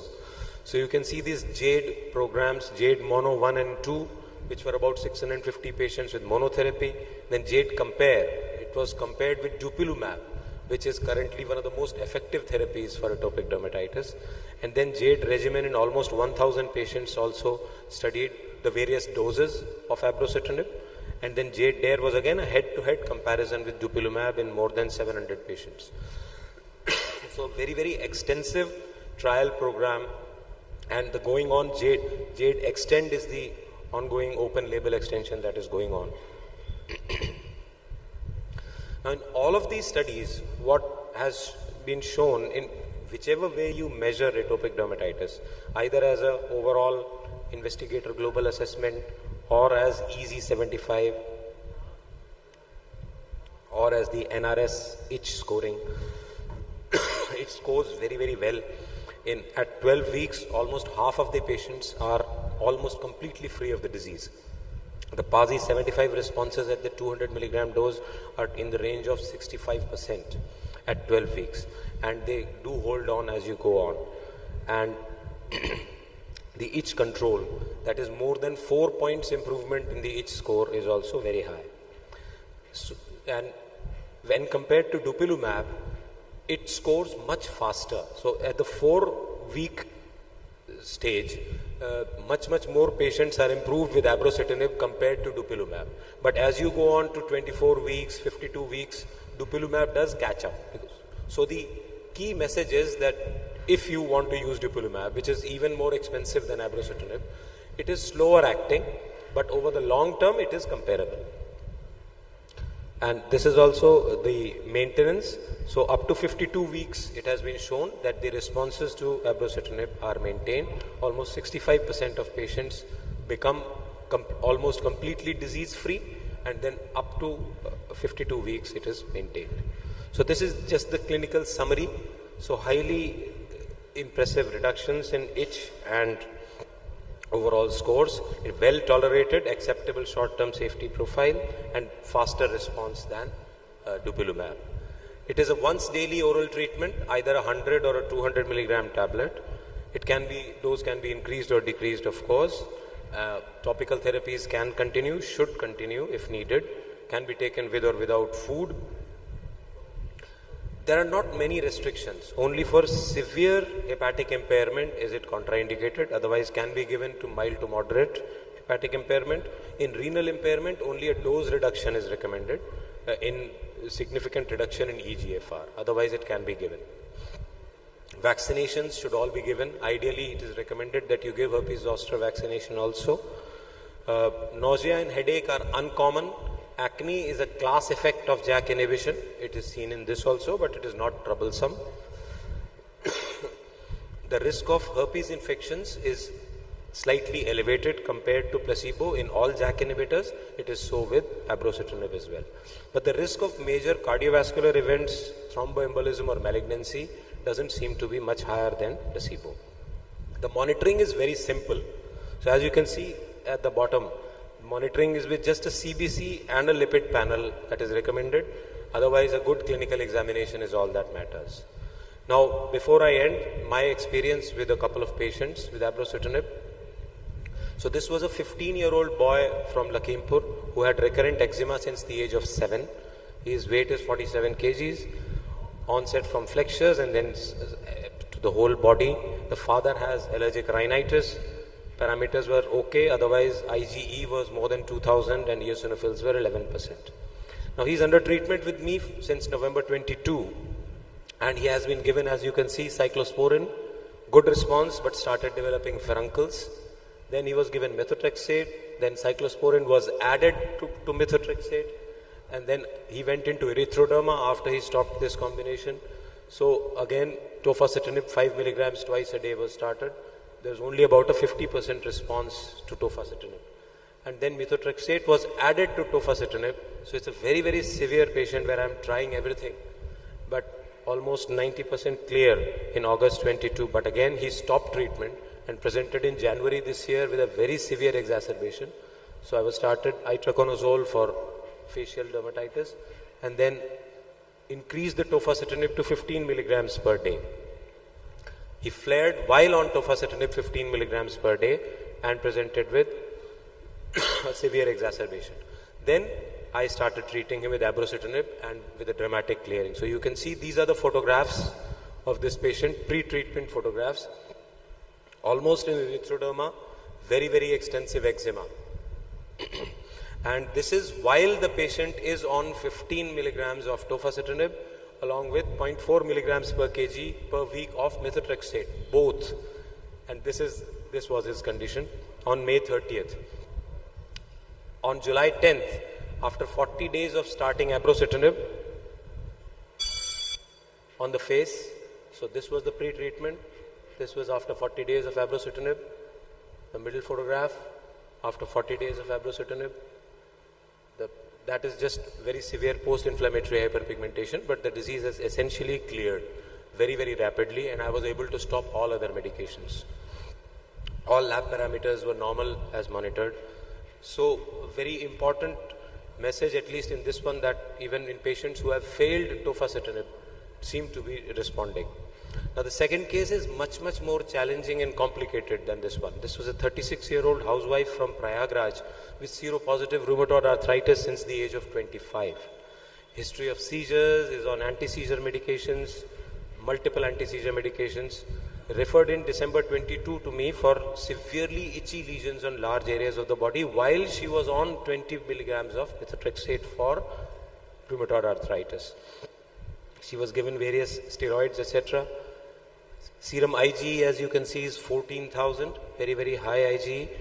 And then she was detected to have SLE as well. So ANA 4 plus 1:640 fine speckled. You can see P-ANCA was mildly positive. So a mixed kind of connective tissue disease with seropositive RA and SLE and a very severe eczema to boot on top of that. So, and she developed interstitial lung disease for which she was given solumedrol and methotrexate, etc. 2 cycles of rituximab were given. Methotrexate was continued throughout. This was for interstitial lung disease. But in April 2024, for her severe eczema, which was not relieved in spite of all this, she was started on 10 milligrams twice a day of tofacitinib along with methotrexate.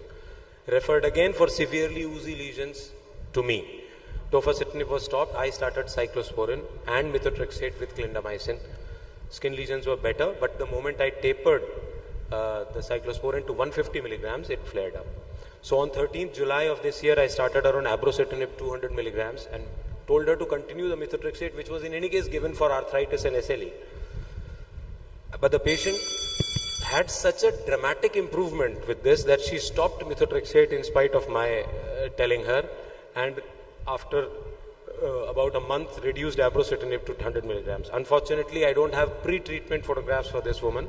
The treatment is ongoing. This is after 1 to 1.5 months treatment with abrocitinib 200 milligrams per day. And this woman who has been on multiple immunosuppressants for SLE and rheumatoid arthritis has managed to stop everything and is only on abrocitinib. Sorry to interrupt you, Dr. Abel. Pardon? Your time is up. Yeah. So this is the final slide. So to conclude, abrocitinib induces rapid itch relief. It has shown to have sustained control. It's a once a daily pill. It is pretty well tolerated with the standard caveats of JAK inhibitors and causes a significant improvement in quality of life. I hope that, of course, there are price considerations. It's extremely expensive, but for the patients who can afford it and who are in these kind of difficult situations that I have shown you, it can be a very good drug to try for our patients with atopic dermatitis. Thank you very much. If there are any questions, I'd be happy to take them. Thank you, Dr. Abir. Though the time was very short, the topic is so warm that it cannot be covered even in a full of the conference. So thank you for the presentation, and a very nice presentation. If question is open, I can ask. No. Okay. Thank you. Thank you. Thank you. Thank you very much.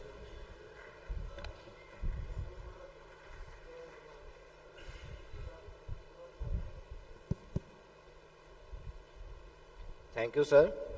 Moving ahead for the next session, I would like to invite Dr. Dinesh Kumar, sir, and Dr. Amit Madan, sir, to chair the next session.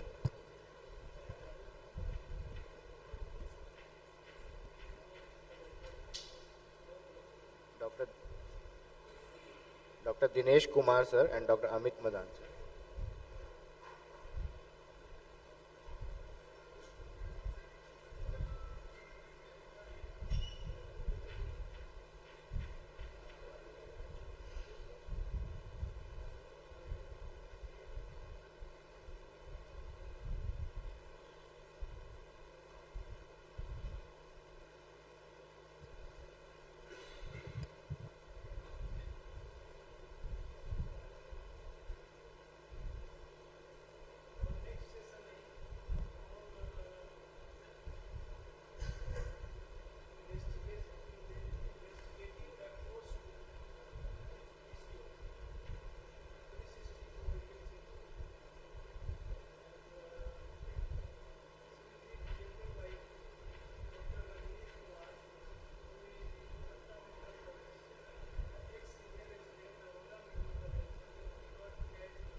Next session is on the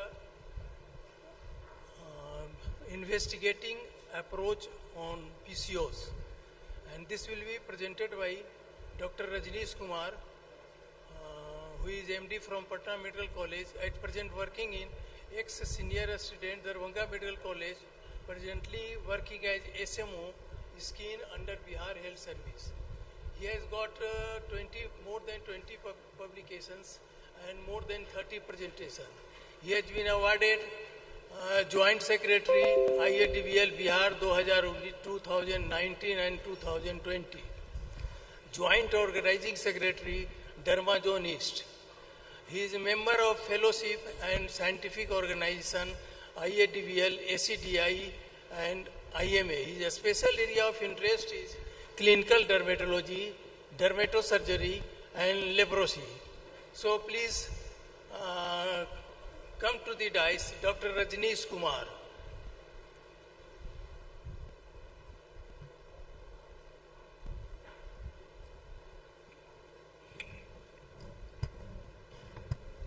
Good morning, all of you. Today my presentation is investigation approach to polycystic ovarian syndrome, the dermatological aspects.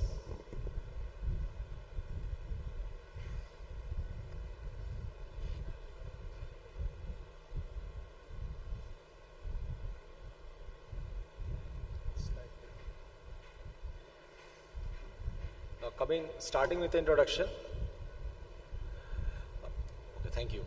Starting with the introduction, as we all know, PCOS is a metabolic syndrome which presents clinically as menstrual irregularities which manifest in the form of oligomenorrhea or amenorrhea, infertility and signs of hyperandrogenism in the form of hirsutism, acne and AGA.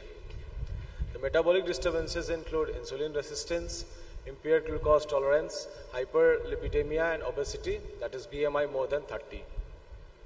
As a dermatologist, symptoms that we look for in a case of PCOS, like hirsutism, acne, alopecias, acanthosis nigricans, obesity, skin tags, and some associated syndromes like Hair-N syndrome and Saha syndrome.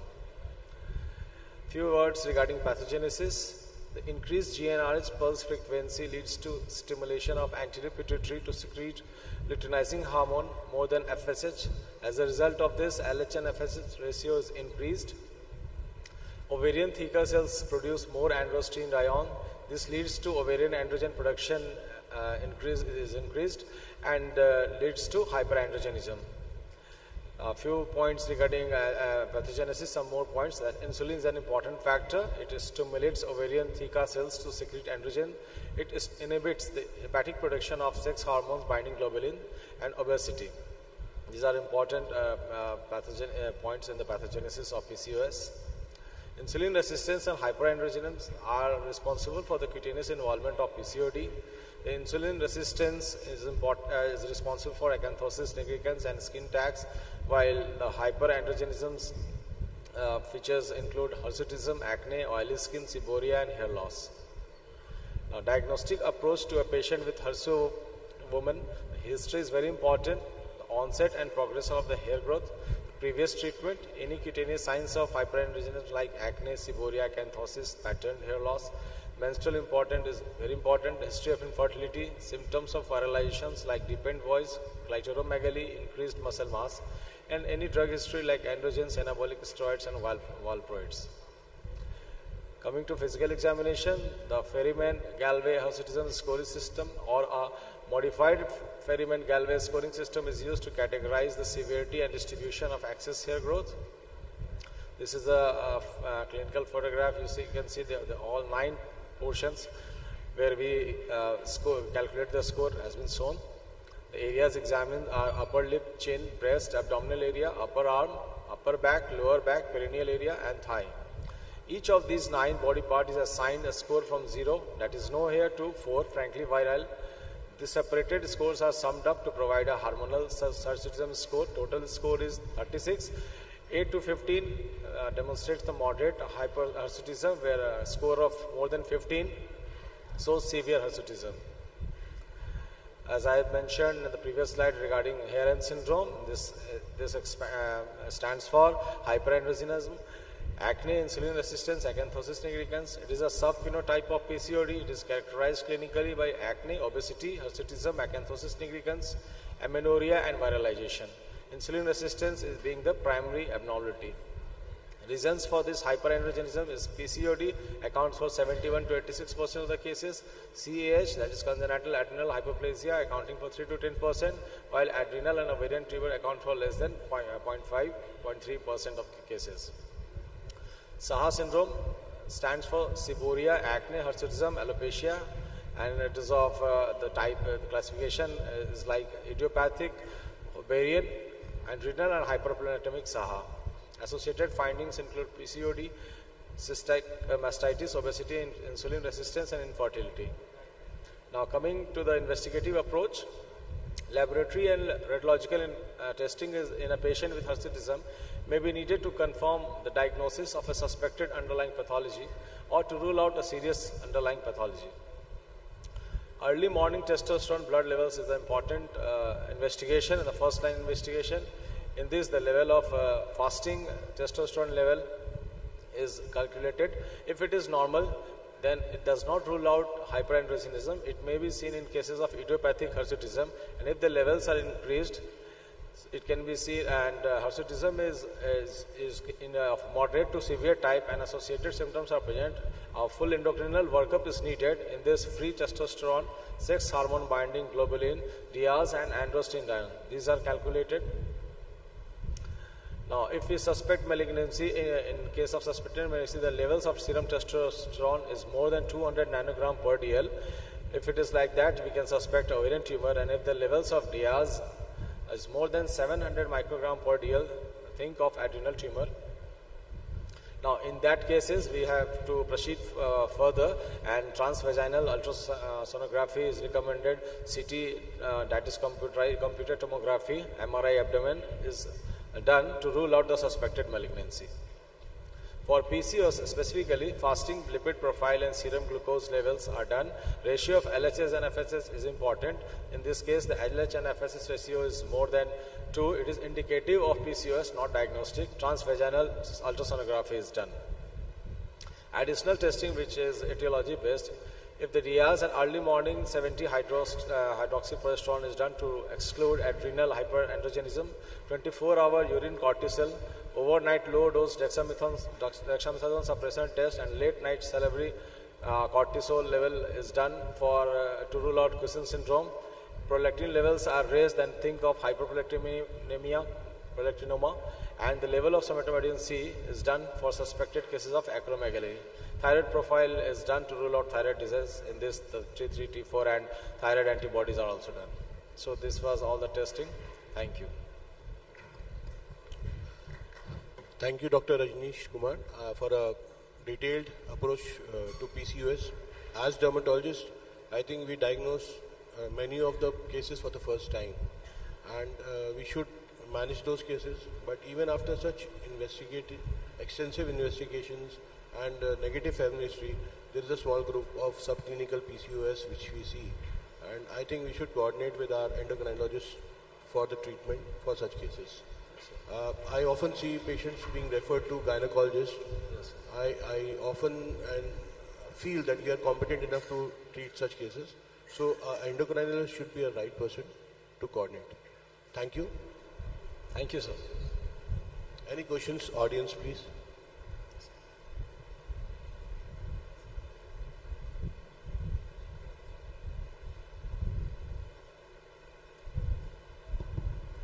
Good morning.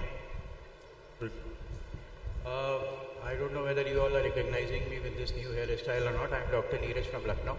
My question is, see, how do you use as AMH as a marker for PCOS, anti-Mullerian hormone investigation? So baseline investigation I have done, and if the ratio I see is more than 2 that I have mentioned, I also take care of the dermatological aspect, and I refer the patient to endocrinologist or a gynecologist for further management. Why I am asking this question, normally what we do in practice, the first test as a marker we use is AMH, which tells you about the ovarian reserve and about the marker for a PCOS activity also. And then come the serum prolactin and all the follicular phase investigations. The investigations are important, as Dr. Amit rightly said, on the part of dermatologists, so that you should know whether you will manage it or whether you are going to refer it to endocrinologist. So, any other questions from the audience? So I close this session. Thank you so much, Dr. Rajneesh, for a wonderful lecture. Thank you, sir, for the wonderful session. Thanks to the chairpersons. Moving ahead, I would like to invite the chairpersons for the next session, Dr. Anil Kumar Jha, sir, and Dr. Jitendra Kishore Singh, sir.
Good morning, everybody. I invite Dr. Ujjwala Verma for her deliberation on the topic Ayodhya. Her qualification is too much to describe. but present affiliation, she is a consultant dermatologist, trachologist, and cosmeto-aesthetic surgeon at Ramakrishna Care Hospital. Number of publications are 3, presentations multiple, and she has got honors in Dr. Amarkant Jha Gold Medal for Best PG Graduate 2013, Dr. R.P. Okhandiyar Gold Medal for Best Paper in 2011, Dr. K.N. Mittal Gold Medal for Best Paper in 2012, and Gold Medal for Best Paper in 2012. Dr. Ujjwala, please go ahead. Thank you, sir. A very good afternoon to you all. So I'm here to present one rare case.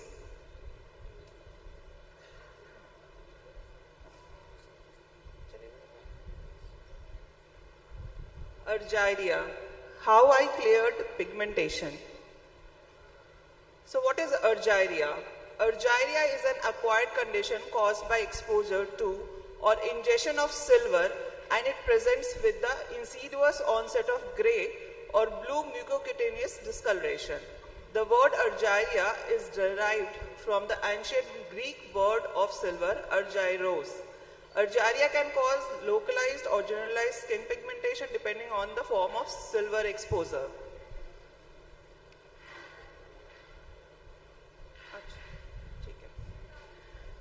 So the most common cause of argyria are secondary to exposures in the workplace or medicinal use. Jewelers, silver miners, silversmith, and the photograph developers are the frequent exposed to compounds containing silver. Occupational argyria, often transdermal, transmucosal, or inhaled, tends to be more localized to a specific area of the body, for instance, the fingers of a jewelry polisher. Medicinal exposure has become much less common in modern day era since the antimicrobial properties of silver are unavailing when compared to today's antibiotics. In modern medicine, silver is utilized in medical grade forms including silver sulfadiazine and silver nitrate. Medical uses that are approved by the FDA are listed below. Ophthalmic silver nitrate for gonorrheal ophthalmia neonatorum, cutaneous silver nitrate for mucosal cautery, cutaneous silver sulfadiazine for wounds secondary to second and third degree burns, mucocutaneous silver acetate for smoking cessation because of its foul metallic taste when combined with smoke, silver impregnated catheters and endotracheal tubes as an antimicrobial adjunct. And other uses that we actually regularly expose to silver are silver coated elaichi and kaju katli, which has a silver coat over it. So epidemiology, argyria is much less common in 21st century because of the decline in heavy exposure to silver and its use in medicine. However, it does still exist. Generalized argyria cases in modern society are typically seen in individuals who consume colloidal silver as a form of alternative medicine. Argyria affects individuals of all races, gender and age groups without any specific predilection. The single characteristic symptom of argyria is blue-gray discoloration of the skin. The skin discoloration or hyperpigmentation may also affect the mucous membranes such as lips, gums, nasal passages. The conjunctival membrane of the eye may also appear discolored.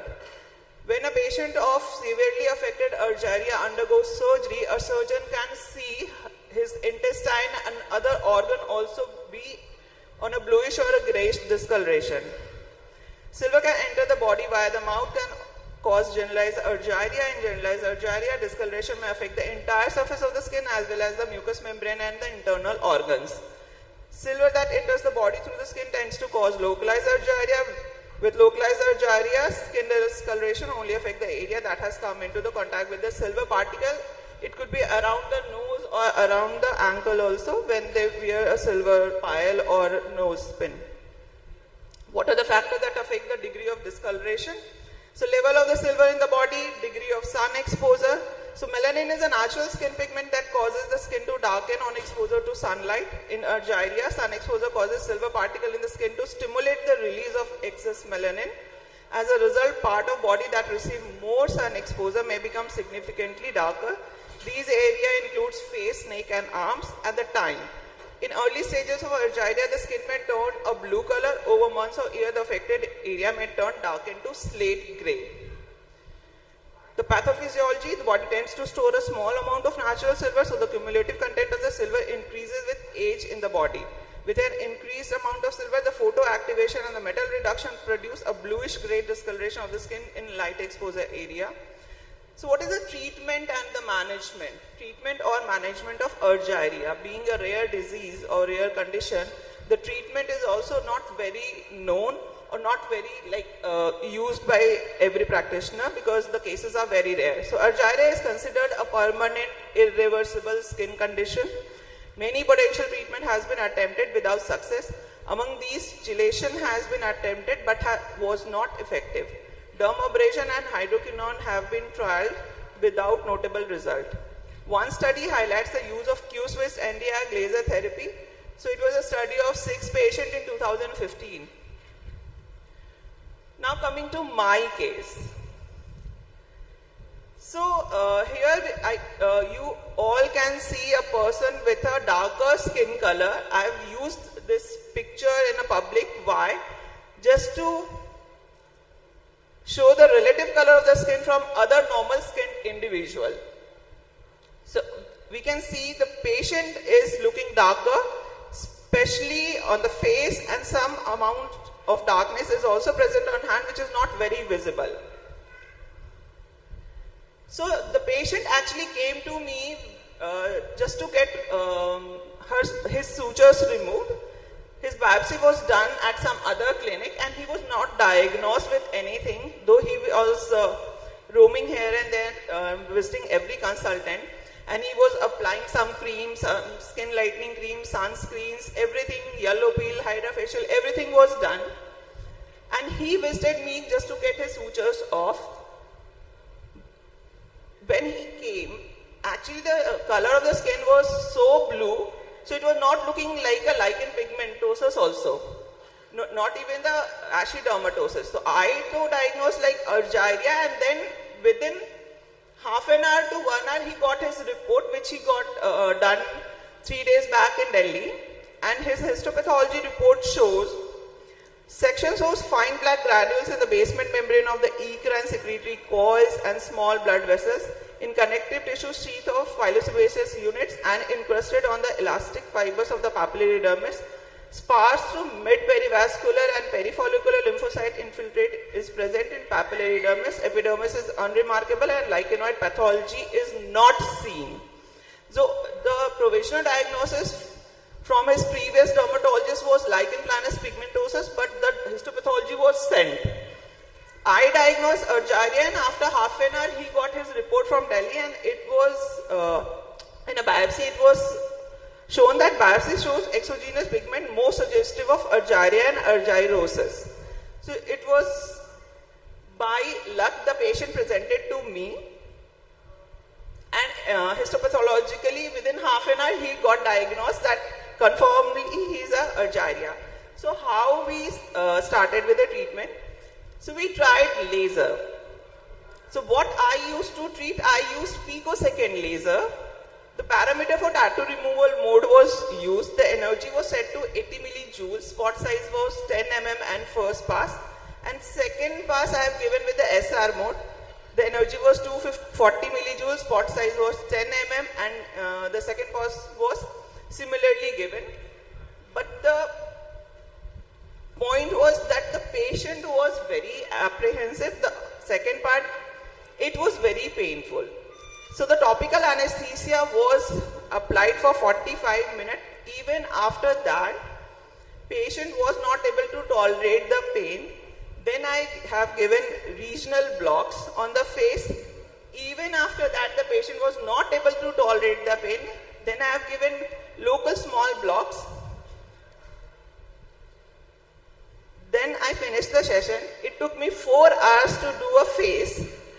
And the pain was present even after all anesthetic procedure. Even Madhuri Dixit's song was also played to relieve him.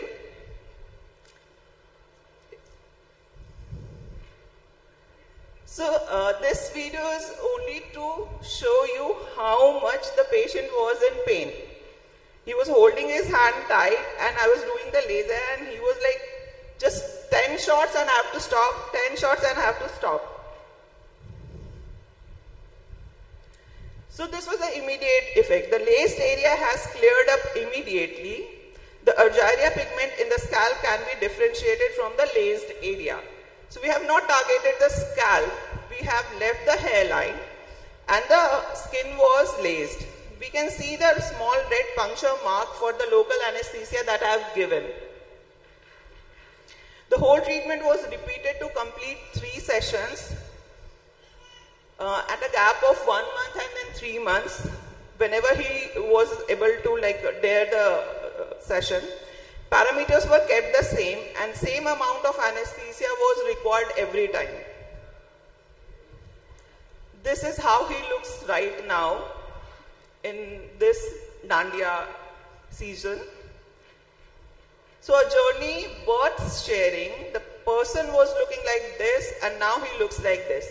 So he was very apprehensive, he was in depression and he is very famous media personality, especially he is a Congress spokesperson of Chhattisgarh and he has to be all time in presence of media screen. So he was literally in depression. Now he is very happy with the clarity that he's been getting after the 3 sessions of PICO. And this is a bonus. So what we were doing, because he was little obese, so we were doing double chin sculpting with RF device, which is mini FX. And what we noticed that the area that we treated with the mini FX, the RF device, become clearer than the rest of the skin that we have already treated with the PICO second laser 3 times. So we decided to do RF rejuvenation, which is a pharma treatment, and with the pharma eye handpiece, which is for the eyes, we did the eye because we left the eye area because laser cannot be used there, and he was very he cannot tolerate the pain, and I also don't know how to anesthetize the eyelids. So we skipped that area, and this is the result. We can see that there is little pigmentation around the eye in the first picture, and there is a clarity of the pigmentation in the second picture. It's the same session, the other eye was being done. Immediately we can see there is a some change. So this is a matter of study, we just tried. So we don't know whether the RF modality will also work for argyria or not, but of course the laser works for argyria pigmentation.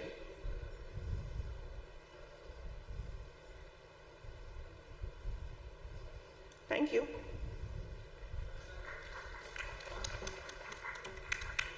Any question? Excellent presentation, Dr. Ujjwala. Yes, sir.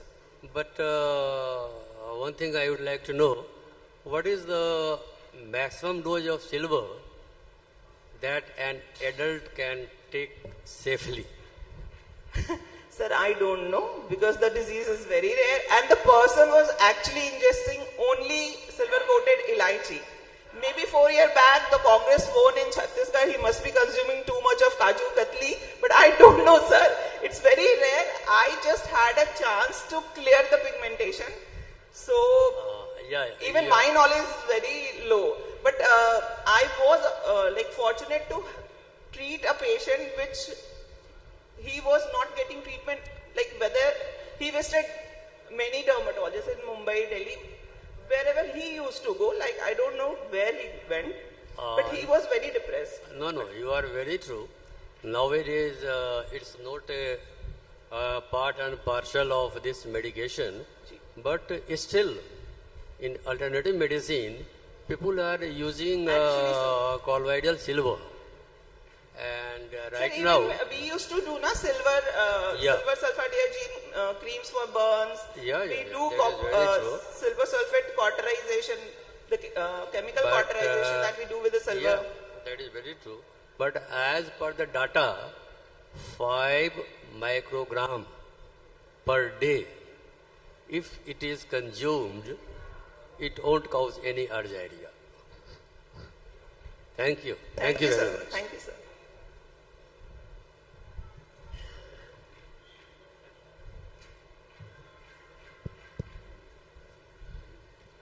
Thank you, ma'am. Moving ahead, I would like to invite the chairpersons for the next session, Dr. S.R. Balakrishnan Nair sir and Dr. K. Lokendra sir.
Since Dr. Balakrishnan and Dr. K. Lokendra sir are not present here, I would like to invite Dr. Ankur Talwar sir and Dr. Neeraj Pandey sir to kindly chair this session on childhood psoriasis.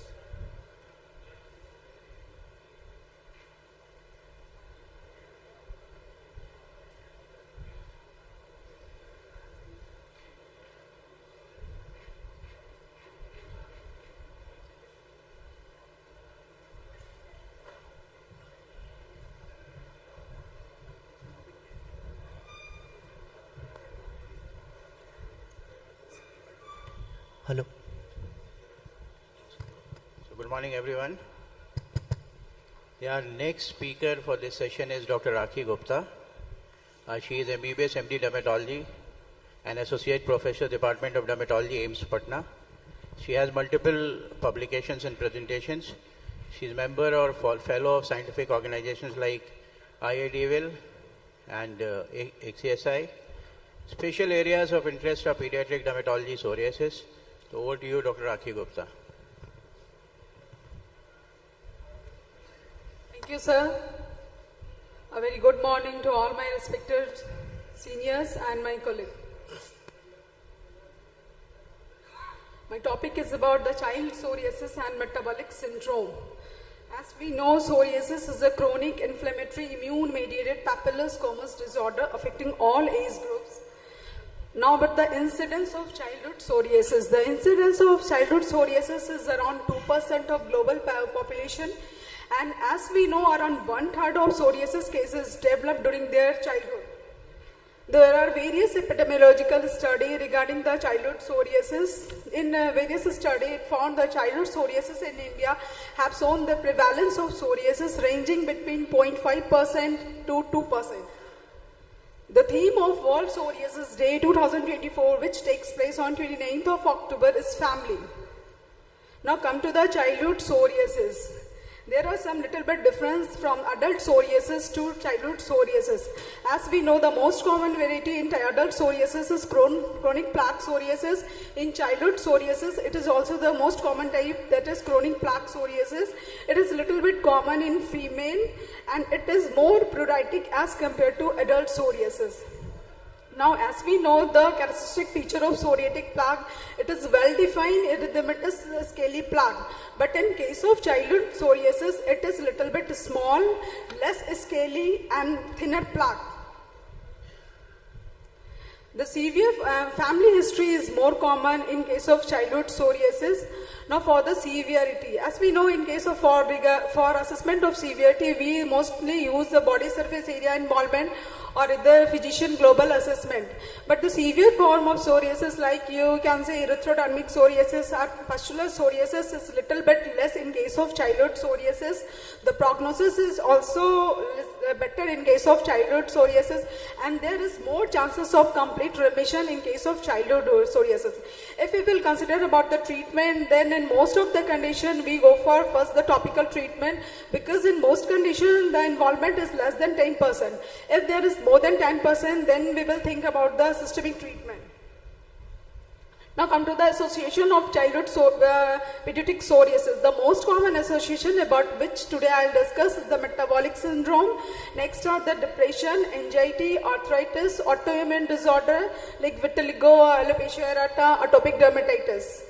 Now, childhood psoriasis and metabolic syndrome. The prevalence of psoriasis in children is known to be lower than in adults, and also the prevalence of metabolic comorbidities is also less in childhood psoriasis. So, combined metabolic comorbidities in pediatric psoriasis are easily overlooked. Now come to the metabolic syndrome. There is actually no concerns about the definition of metabolic syndrome in children till date. There are several criteria regarding the metabolic syndrome. The most common, which is nowadays used, is IDF criteria. It is International Diabetes Federation criteria. It also accepted by the National Cholesterol Education Program. According to this criteria, the definition of metabolic syndrome is the presence of abdominal obesity, that is waist circumference more than 90th percentile for age and sex, and any two of the following. That is, blood pressure is more than 98th percentile of systolic blood pressure and diastolic blood pressure according to the age, gender and height. Next one is the fasting plasma glucose more than 100 milligram. Next is fasting triglyceride more than 150 milligram. And next may be the fasting high density lipid less than 40 milligram. There should be presence only two from these for the diagnosis. Now for the measurement of waist circumference, it should be measured in centimeter in standing position and in within the midpoint of the inferior rib level and the superior margin of the iliac crest at the mid-axillary line with a non-stretchable measuring frame. Blood pressure should be measured with appropriate size cuff. Now regarding the management, when we will plan the treatment of childhood psoriasis, we should consider the effect of drug on the metabolic comorbidities must be evaluated. The most common drug generally we use in case of psoriasis like acetylcholine, cyclosporine, methotrexate should be avoided in case of obesity and dyslipidemia. The next drug we can use, which we used in case of psoriasis like apremilast.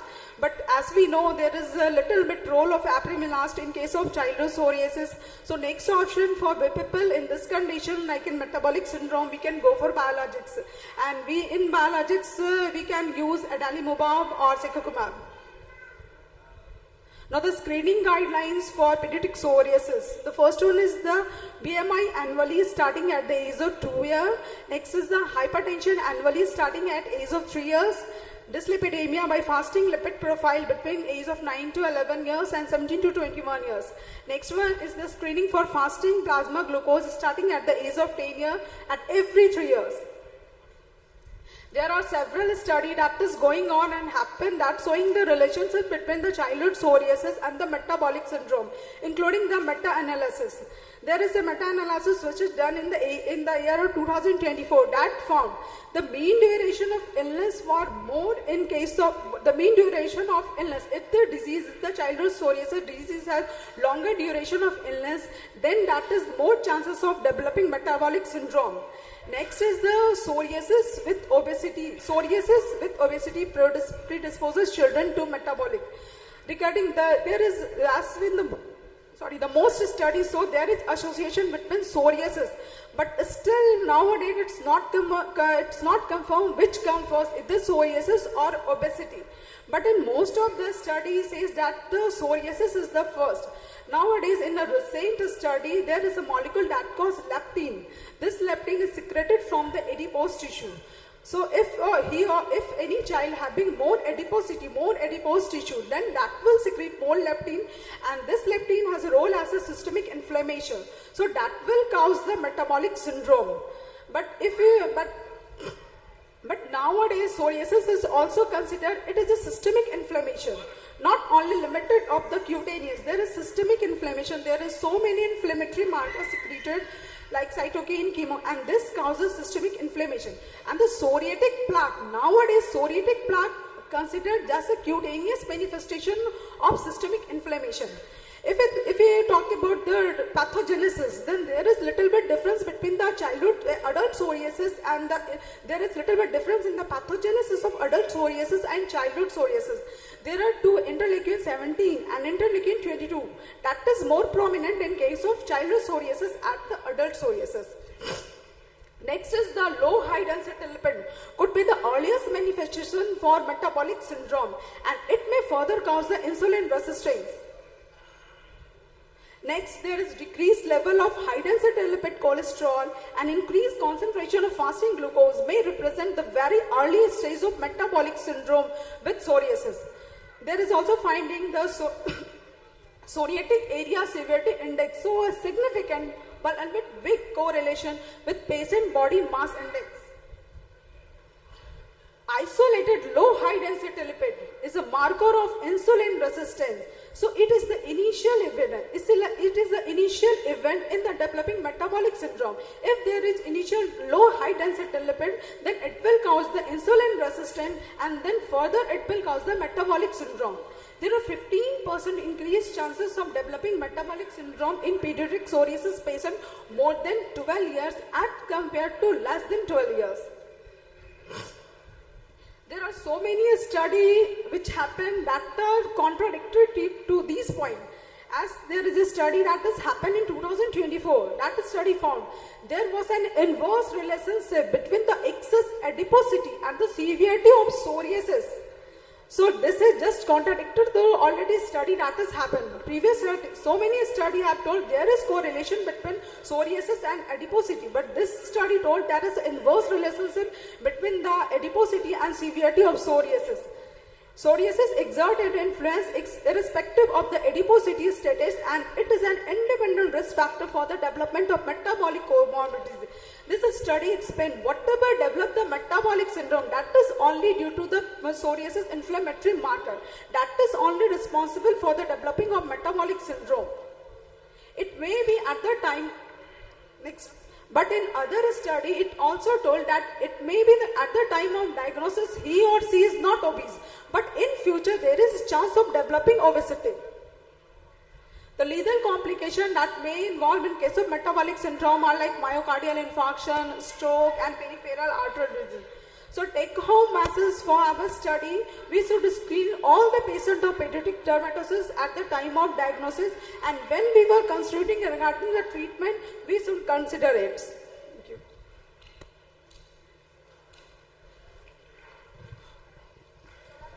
Thank you, Dr. Rakhi, for completing your wonderful talk well in time.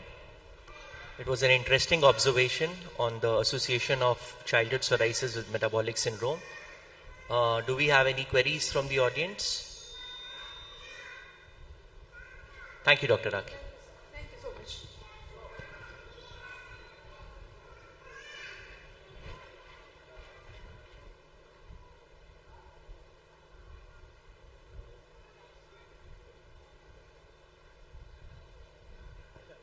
May I invite the next speaker to the dais, please? Dr. Neeraj Pandey.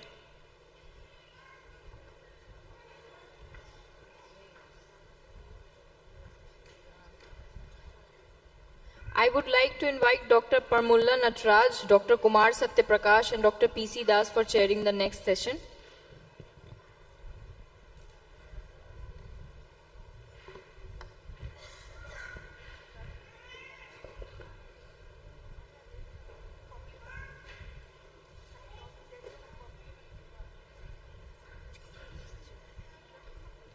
Good morning, everyone. At the outset, I'd like to thank the Organizing Committee and Scientific Committee of CUTICON 2024 Bihar for inviting us here, especially Dr. Abhishek, Dr. Vikas, and Dr. Svetlana. Today, my topic is skill boosters, recent update, skill boosters in dermatology. Of late, the talk of the town is skill boosters, and there is evolution has happened. The first booster which I used was good, something around 13, 14 years back, 15 years back in 2008. And that used to, the name was IADVL system launched by Renbexy. That time the know-how was less, I think the awareness was less, it came and it disappeared in 2 years. Thereafter, many companies came into picture like Allergan and Galderma, they launched White Vital and then the Bolide, and then various other came into picture. So we all have to agree that skin booster is the current talk of the town and the future for aesthetic treatments across the world for various reasons and various indications which we will discuss in this presentation. Now coming on to this, boosting one's skin, this is not a new concept. This is old wine in a new bottle. The boosting one's skin is there since ages. The Turk used to use fire. If you see, the milk was used. Our great grandmothers, they used to use milk and the various like malais. You name it, it was used for boosting the skin and improving the radiance of the skin. So why? What structures were now to target when you talk about boosting the skin or improving the radiance or the skin quality? The current concept is elasticity, collagenesis and thinning, which is epidermal thinning. It's more of a layman word, but these are the concepts which are now, it was overlooked. We were talking about deep lines and the dynamic lines and various other anti-aging treatment, but when you improve the skin, these factors improve concomitantly. Then physiology of the function, it improves hydration, it improves firmness of the skin, the overall appearance, the appeal, the radiance, and the elusive glow, which is generally the ask of the patient, be it before any occasion or be it just like that, we get that. Now coming on to this, why I am giving this RE, which is rhenium, and the molecular weight is 75, because this is I say when you play, this is season of Taz, there is a word called Pablu or the Joker, which can fit anywhere. This also is like a catalyst and works for various metabolites and works as a catalyst. Similarly, using this word it re-densify when you talk about boosters, it revitalize, it rejuvenate, and it's refreshing. Skin rejuvenation as a market, we have to understand there is 8.7% combined annual growth till 2022. What I just read, it is now 11.1% in 2014. So, in 2024, the skin rejuvenation as a market has increased. Both people are talking about medifacial skin rejuvenation, and these treatments are coming up. One interesting finding is this, the keyword, as you see, the skin boosters was the most searched keyword in aesthetic treatment in last 2 years. It surpassed the Botox and fillers also. The booster is what of late I am seeing the patients are searching on the Google more.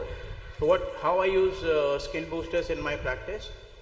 I use it in combination with other procedures like peels, with lasers, with other rejuvenation procedures, and for skin hydration, for priming of skin before any treatment. Whatever you do, if the patient is ready and can pay for that, use boosters, then do the treatment, you will see the difference. We are currently publishing a paper in next 3-4 months, you will get that, in skin boosters in facial melanosis. Then the hand rejuvenation, open skin pores, dry flaky skin, dry chapped lips, topical steroid damage face, post-acne scarring, atopic skin, and just like that, if you don't get any treatment to do, it actually will improve the radiance of the skin. What to expect from the skin boosters? Improvement in skin hydration, texture, radiance, reduction in open pores, improvement of skin quality, improvement of overall fine lines, and it gives you firmness. So visually it gives the decrease, it looks like the sagging of skin has reduced, but actually it does nothing on that. Before how, know why. How to do it, see, it's with you, learn with practice. But first thing is where to use it, why to use it, whether to integrate or incorporate into a practice or not, this has to be seen. The why is, see, it's the youth elects it. It's humectant, it's humefactant, it's hygroscopic, it's the natural moisturizing factor and the binding factor is more than 1000x.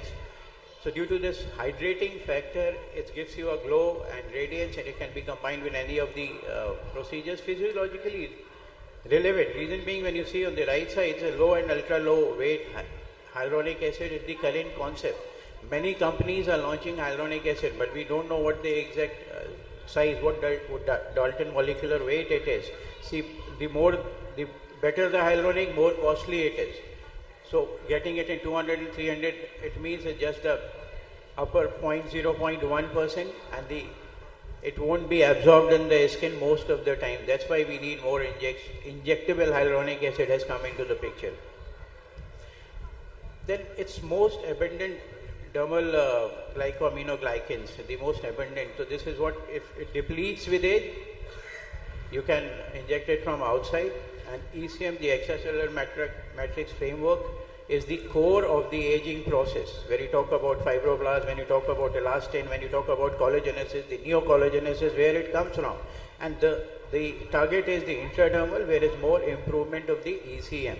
And it works on the extrinsic and intrinsic aging both. Fibroblast protection. So with age, what happened? Degradation of fibroblast happened, due to which the skin laxity and a lot of other changes happen. It works on that also. See, it's anatomically relevant, it's physiologically relevant. So why injection? I just answered. The concept is 500 Dalton rule. Only molecules less than 500 Dalton's molecular weight can penetrate healthy skin. That's why this molecular weight less than 532 mg, the 64 mg, the 20, which rheology, which we'll discuss in the next slides. How it works, importance of healthy extracellular matrix. You inject the newly injected hyaluronic acid, what it does, it improves elastins, it improves the concentration of the hyaluronic acid improves, due to which the collagen fibrils improve, due to which the fibroblasts reactivate, due to which you overall get rejuvenated and fibrous look. Now, when to start or integrate the skin boosters in your practice? This is very my favorite slide for whenever I am teaching any MD student for fellowship. When is the current thing? When this should be the first aesthetic injectable procedure. Now the current concept is not to consider this as an injectable, to be started, because this is the easiest. 2/3 injection intradermal. Chances of complications are very less, so you won't be discouraged if what happens, you do the first procedure, if there is bruising, if there are any complication, you tend to think I'm not doing right. So this is the first procedure. The overall appearance of skin should be improved first, rather than targeting the more focused this. Then success is a journey, not a destination. So you have to start someday, start it, and gradually improve yourself and keep yourself improving. Expanding the spectrum. See, I was using, if you ask me, I'm using almost all the devices till date, right from Pico laser to you name it, I'm using it. I am currently having more than 52 devices in my clinic, and all kind of injectables. But you should know when to combine it and how to combine it, which treatment to do, when to do it, so that you keep on expanding your own spectrum. So there are multiple papers which support the skin boosters uses in dermatology and what it does, which we have already discussed. That now coming on to injectable hyaluronic acid boosted skin boosters. Which booster to use? See, there are multiple breeds. It's as confusing as dogs. It depends what you want to use. It's right from age 20 to age 75, 80, the boosters can be used. The selection of boosters makes a difference. I generally use the pure breeds like purely hyaluronic acid and PDRN fillers. Mixed breeds, I don't go often because I don't tend to know which one is working and whether we are getting the actual quantity or not. And mixed breeds are generally not manufactured from the known companies, don't manufacture this. So you don't have the good R&D about that. Now, this boosters depends on the hyaluronic acid concentration, the cross-linking, the stabilization. The stabilization decides that how long, what will be the longevity of this product. Now coming on to rheology, there are three things: elasticity, viscosity and cohesivity. The G fluid, G shear solid. What happens in boosters, it's low G and high G and low C, which means it's soft and light, it's low viscous, and its cohesivity is increased, due to which you see the spread of hyaluronic acid is even and you get overall even results. Now coming on to the few which are already in the market, the Ovolite, currently the concept of marketing has changed in a skin booster. They are changing the name because Ovolite means, see, all of their fillers start from VO. It's Voluma, it's Volite, it's Volif. So people used to get confused. It's also a filler. So they changed the name. Now the name is SkinVive. So I can say only one line, that Gangadhare Shaktiman hai. Nothing has changed. The Gangadhar has become Shaktiman. So the Filderma is 16 mg and Volite is 12 mg. Vital is 20 mg. So how I use it, rather than getting into this, in young individuals right from 25 to 45, we generally use Volite, and over that we use Vital, and for neck laxity and neck lines or the collarette, we use Profilo. Then of late there are PDR and base. There are a lot of new things coming. We have to just keep the pace with that. Level is generally intradermal. It's 2/3 syringe into the dermis, and don't worry about the superficial bleb. That concept is also going, that injecting only into the superficial dermis. With time we have realized even the hyaluronic acid has tendency to come up. Even if it goes down, it will come up. So don't worry about this where we are injecting. Intradermal is the key. So we already have discussed about this. Now, art of communication for skin boosters. How to pitch it to the patient. This is very, very important. You can't directly say it's injection which will improve your skin. You should have the heavy words with your skin quality, hydration, collagenesis, radiance, open pores, texture, brightening, and somewhat improving the facial melanosis. So we have to keep it simple. We have to practice it regularly, show the value and be empathetic. It should not be like this, like Shashi Tharoorji speaks, bestow me with the delectation of your occurrence in my mention. And she says what? It's very simple. How can be available? That means to say your words, what you choose, should be very clear and basic and simple so that the patient can understand. Assessment is important. See, first thing is the assessing the expectation, what the patient wants. And it's versus makeup approach versus the Instagram approach. What you can deliver, what Instagram promises. So show diagrams, many a times show the pictures, show the pre and post. And end of the day, you being a dermatologist, your aesthetic judgment surpasses everyone else's judgment. So you have to judge it, you have to say, be very clear, this is what we are going to deliver. Now how I use the skin booster in the aging skin, those who are worried about the fillers, doctor filler nahi karana hai, botox nahi karana hai. Then this thing which comes in, skin boosters. Dull skin, elusive glow, even in the young, atopic dermatitis, barrier repair, TSDF. And this combine it with EDF, the day we do fractional lasers, we resurface with various other resurfacing lasers. We combine it with the skin boosters like PRP, acne scars, aging. And when you are doing HA fillers, maybe after 15 days, do the boosters. It adds to the impact and the value of the treatment. The filling, lifting, volumizing, sculpting, the less is more. This is what the dictum is if you are injecting under eye and the lip. For lip, we are doing a lot of late. You can combine it with Botox the same day. So the area which I use is face, neck, décolleté, hands. The expectation alignment is very, very important. Unrealistic expectations has to be checked. First of all, maintain reasonable expectation. There is a big difference between expectation and reality, and that we have to gap the barrier. I want to, but what is going to happen, there is a huge difference in that. So normally patient comes like this, what the patient expects from you is this, and that too in a very short span of time, which you have to let them know this is not possible, ideally. So all counseling is very, very important. The skin boosters in melasma, which I am using a lot, and we are going to publish a paper in this. But it's like I never use it as a monotherapy. We all as a dermatologist are always in quest of searching a new modality for melasma, which is always a challenge for us. So combined it with boosters, I am seeing that we are getting good response. And it's never a first line of management. It is unconventional, an innovative approach. It's to early phase. With time we can be a better judge of the treatment. Improve skin texture, hydration. How it works, it protects against free radicals and inflammation, works as anti-inflammatory. We all know about the vascular, melasma, so promoting cell turnover, nourishes the skin, anti-inflammatory, reduces the vascularity of melasma, and it's reduces the percentage of cells with high melanin content, so it has got a depigmenting effect. So it works on both the pathogens. And it can be used in combination with medical treatment, other procedures like peel, lasers, minimizes erythema, hyperpigmentation. The protocol which I follow for melasma, but generally I use it with, as we normally do the treatment, I combine it with this. Inject 0.5 ml each side, 1 ml per session, intralesional, repeated after 1 month, next follow-up after 3 months, repeated if required, but most of the time in 2 sessions you get the desirable results, what I am seeing along with other medical treatments.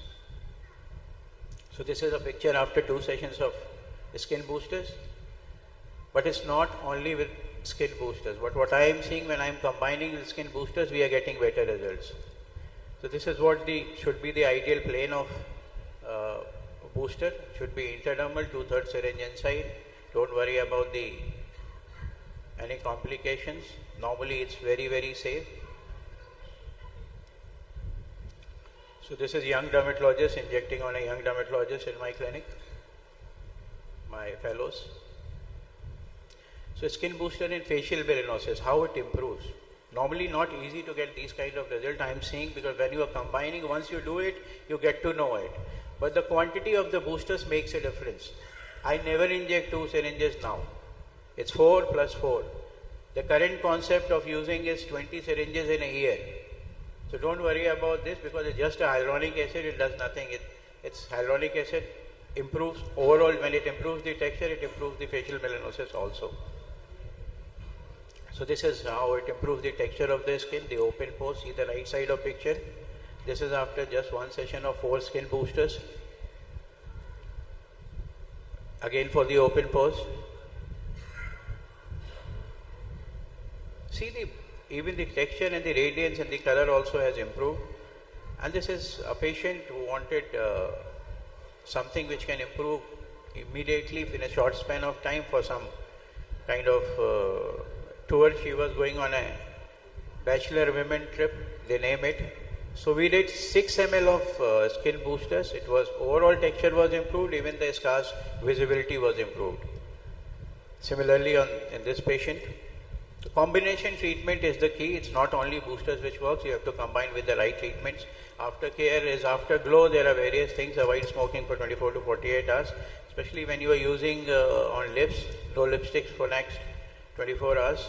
Get for post-procedure care and downtime. This was the... Dr. Neeraj, time is already... I have not seen. So with your due permission, I will take 40 seconds more. Thank you. So complications you can manage. You know what, the bleeding is the main issue. It can come like a pearl and you can feel over the skin. But if you are injecting in the right plane, possibility is very, very less. These all we know. So the final few slides.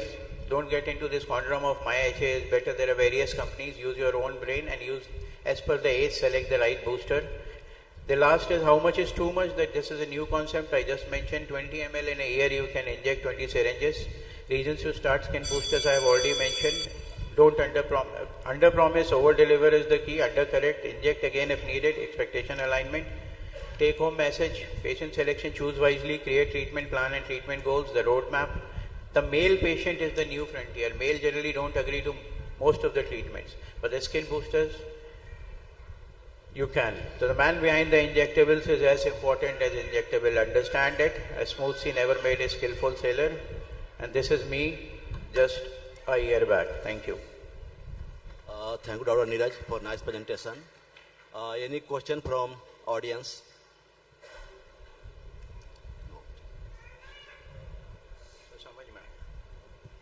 Thank you, sir, for such a wonderful session. For the next session, I would like to invite Dr. Sunil Gupta, sir, and Dr. PC Das, sir, to please chair the session.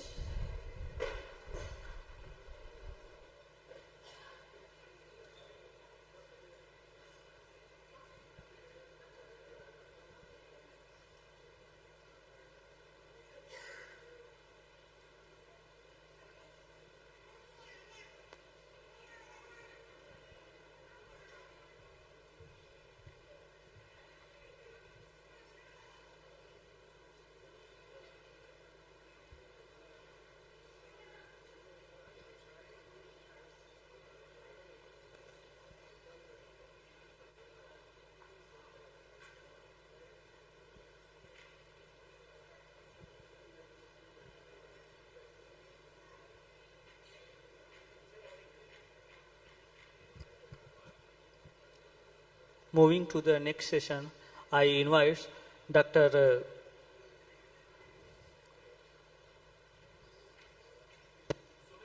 Dr. Sumit Gupta. Dr. Sumit Gupta is a consultant in Sir Ganga Ram Hospital, New Delhi, and he will deliver a talk on facial skin tightening using the EBDs. Dr. Sumit, please. Thank you. Ram Ram, everyone.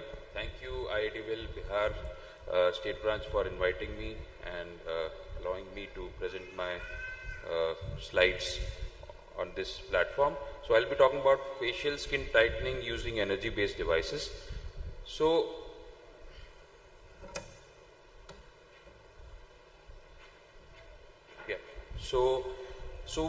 aging face has become one of the most common presenting diagnoses in our OPDs, and we are left with a lot of confusing, sometimes overwhelming management options, like the one which Dr. Neeraj Pandey sir just talked about. There are energy-based devices, there are invasive options, there are minimally invasive options. So to start with, how do we inculcate this into our practice? I believe non-invasive technologies are one of the gateway procedures that we can include in our practice, and that we can convince our patients to undergo these sessions. So aging face, we all know that there is an intrinsic aging which depends on genetics, and there is extrinsic aging, depends on sun exposure, smoking, drinking, stress, and all that person has gone through. Most of us believe that intrinsic plays the most important part in aging and how we age. And there are different types of aging. There is wrinkling, there is deflation, there is sagging. And most of us do face a lot of sagging related issues. Both sinking and sagging often occur together. Wrinkling, for so much so, does appear on our foreheads and around our eyes, but we are not we do not wrinkle as much as the Caucasian skin. Role of collagen in skin aging: in 20s, there is free radical attack which starts, and there is environmental damage is high, because in our youth we are mostly traveling here and there, we are exposed more to sun. But the collagen fibers are healthy, the vascular tissue is fine, but constant exposure to sun and fast life still leads to skin premature aging. Then in 30s, first signs of aging manifest: dull, lifeless skin. There is collagen fibers which are decreasing in number slowly. And then in 40s, more significant dullness, aging, and dark spots, and skin sensitivity in many of us start to appear. Then in 50s, there is significant decrease in tension, and our moisture retention is also slowed. That's where Dr. Neeraj Pandey sir was also talking about. And structurally, we get this inverted triangle. We have this triangle of youth, it inverts as we age. We develop these nasolabial folds, we develop the jowls, we develop the sagging cheeks, drooping brows. So sagging plays a major role in our aging process and how aging is perceived and how patients want improvement about it. So there is a grading of sagging which has been published incidentally from India only by Dr. Suruchi Garg et al. From Chandigarh, and they have divided this face into different components: forehead, temples, malar area, hollowness of eyes, puffiness of eyes, nasolabial fold, and jowl. And you can give a score for sagging of face, and needless to say, less amount of sagging, less the score is, we can try our non-invasive treatment options, but if the score is high, we would need more and more invasive options. So if it is mild laxity, energy-based devices, strategic dermal fillers at strategic points to lift the skin. And for moderate laxity, we can add thread lifts, invasive energy-based devices. There are these invasive radiofrequency devices which can be inserted into the skin, and tightening can happen from within. In severe laxity, we can obviously we would need surgical options like surgical facelifts, blepharoplasties, and fat grafting. A talk about submental area, because this is also a most commonly presenting area which patients perceive as double chin. Actually it is submental laxity. So there is a grading of that.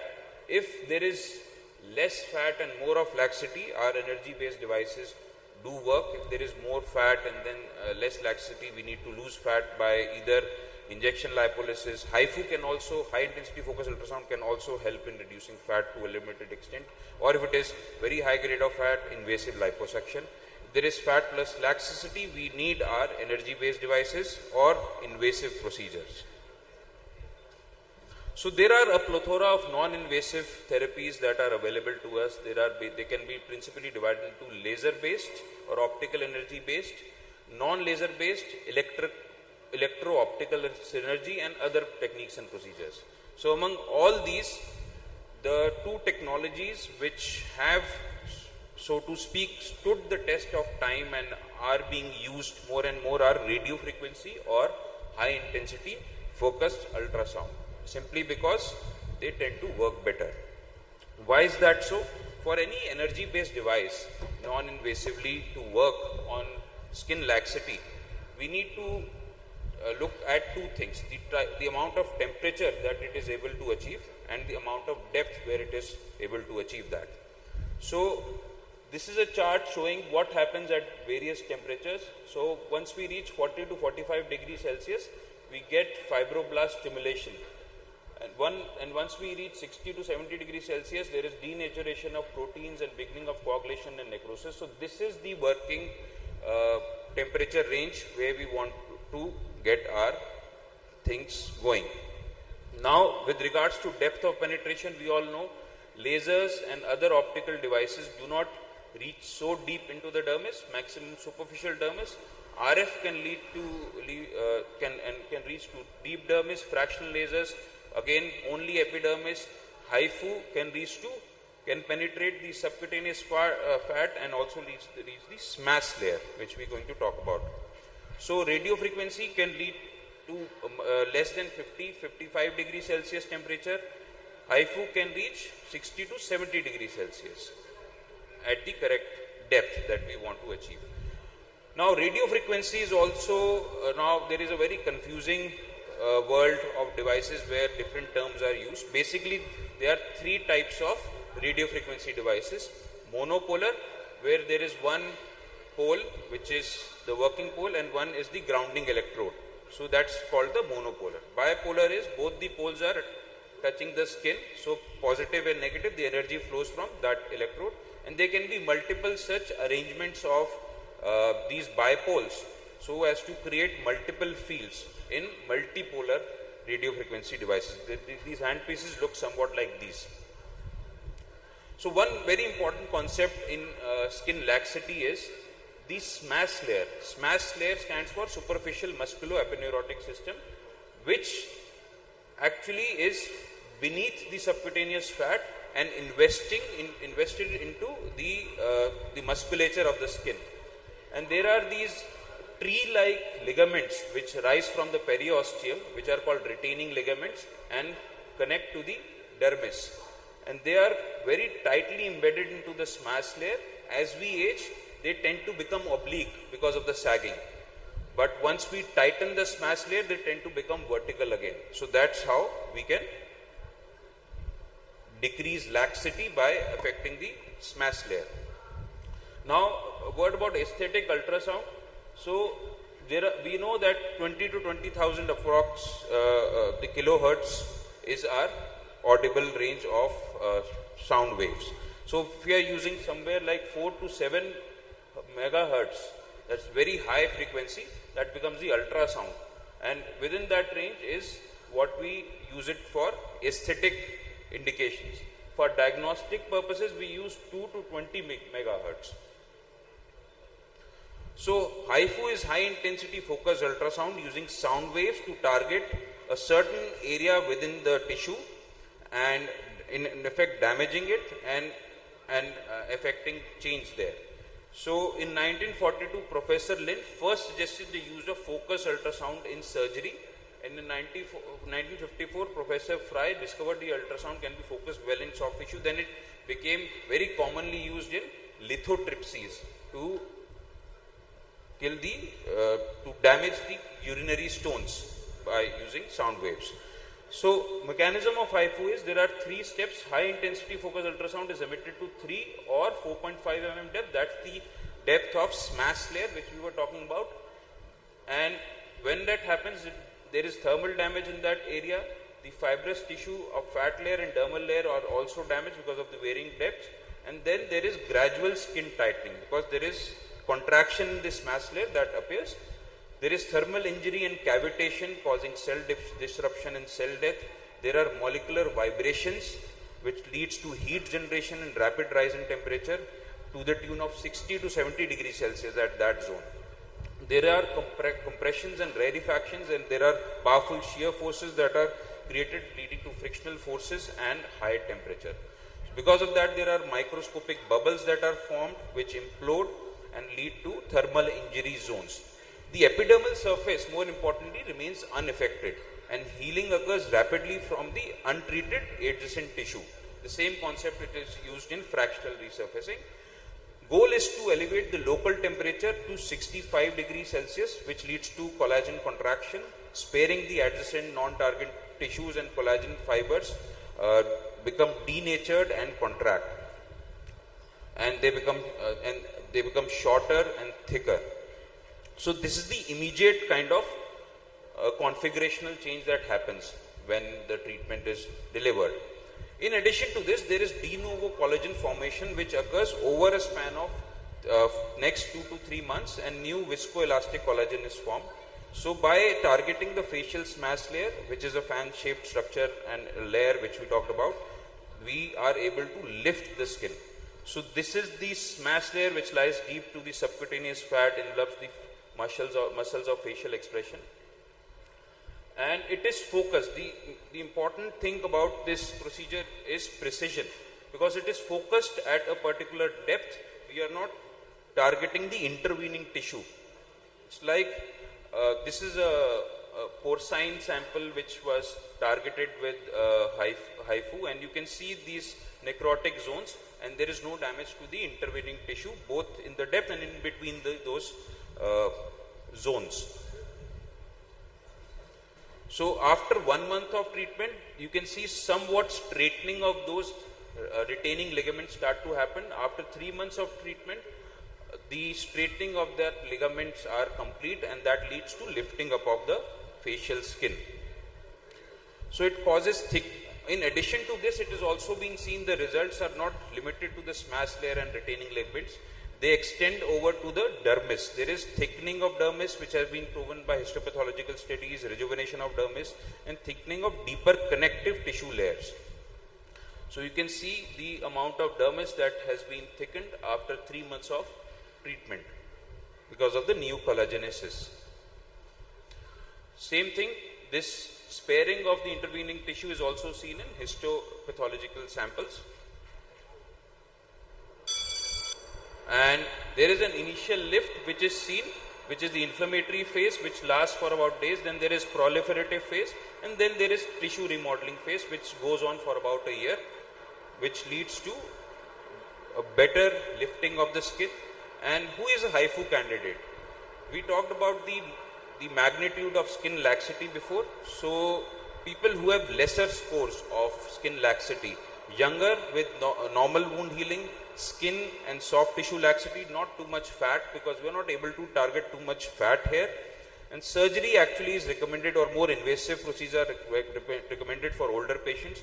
For patients who have very fatty face or BMI more than 30, they would do better with fat reduction options. This is how the marking is done. There are certain no-go areas which we mark out, and it's a very safe procedure if done properly, if the transducer is in contact always. Mild complications or side effects are erythema, purpura, post-inflammatory hyperpigmentation, generally not seen. Subcutaneous nodules and geometric wheals and striations edema, this is generally not seen. Transient dysesthesia can be there. motor nerve paresis has been reported. Even if it is there, it is mostly neuropraxia and recovers over 2 to 3 months.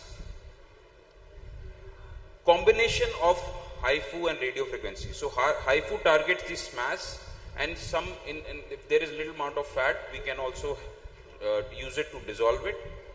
But RF targets the dermis by bulk heating in repeated sessions. As a result, improvement in both sagging and fine wrinkles are possible in a more profound manner. So protocol that we use in our clinic is one HIFU treatment followed by the standard RF treatment protocol as per the device given after 1 month. So these are some of the outcomes that we are able to achieve. Now you can notice the overall improvement is subtle, but if you compare, it is quite profound in terms of how one would perceive that individual. Some more outcomes. It can also be used for eyebrow lifting, and in fact that was the first indication it was approved for. And sometimes we also get this diminution of forehead wrinkles, although this is not very predictable, but sometimes we are able to see this. I would conclude my presentation by appealing to all of you, if you have not voted yet in the IADVL elections, please vote for Delhi for Dermacon International 2027. I remember the true stalwart of IADVL, Dr. Amarkant Jha sir, was a very steadfast supporter of Delhi and IADVL Delhi State Branch. So I would also like you to please vote, if you have not voted, for Delhi for Dermacon International. With that, I conclude my presentation. Thank you. Thank you, Dr. Sumit. Chronological aging is a continuous process, but not the photo aging. And each and every individual wants to look young. And society should thanks to the dermatologists like Dr. Sumit that the dermatologists are making the society young nowadays with the aesthetic procedure. Thank you again.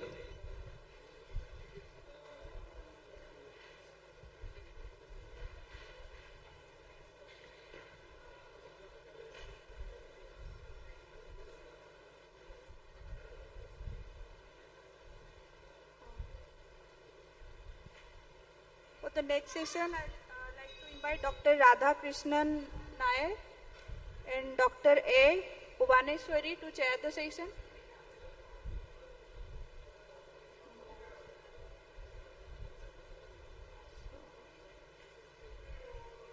I request Dr. M.K. Sinha sir to kindly chair the M.K. Sinha sir to kindly chair the session.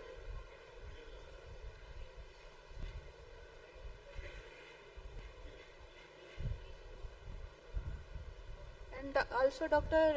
Birendra Kumar Singh sir to kindly co-chair the session.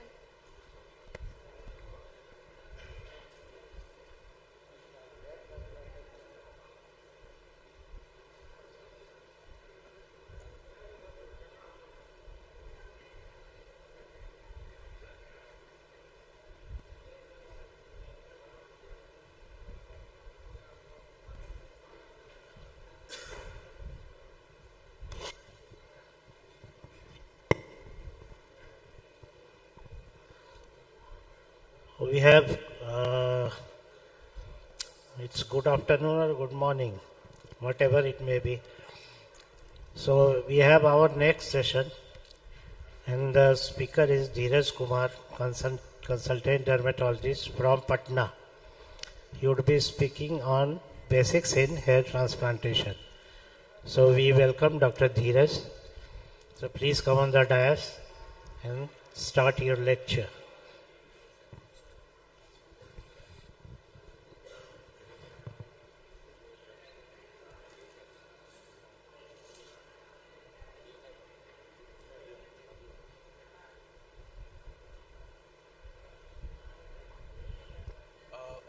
Very good morning to all. So today my topic for presentation is hair transplant surgery. So hair fall is very ominous problem and it affects almost all age group. But till now we have few FDA approved drugs like minoxidil, finasteride and low level laser hair stimulation. Apart from these, other supportive therapies like PRP, GFC, biotins, but none of them is able to bring back your lost hair. So there the role of hair transplantation comes. So hair transplantation is basically a hair redistribution surgery where we take hair from denser areas and implant it over the lesser areas. There are two methods, basically FUT and FUE. Their difference is a little bit of difference between these two. One causes large single scar, while FUE creates tiny multiple scars. With this, first little bit of history about hair transplantation. So Okoda was the first person who described hair transplantation, and Orentris gave the concept of punch grafting. He was the same guy who gave the concept of donor dominance, which is the rationale behind hair transplant surgery. What is donor dominance? Donor dominance is while you transfer the graft from the donor area to recipient area, graft will maintain the character of donor area. For example, if we take graft from the occipital areas, which is androgen hormone independent, if you transfer it from occipital area to frontal area, the graft will maintain the androgen independent sensitivity, and that's why it will last long and shedding is not there. The next important evolution took place in the mid-90s with follicular unit implantation, and other development was in 2000 while follicular unit excision was developed.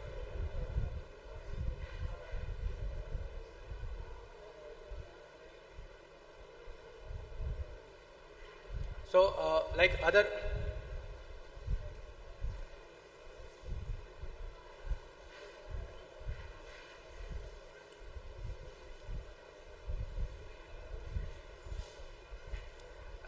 procedure, we need a certain expert personnel who perform that task.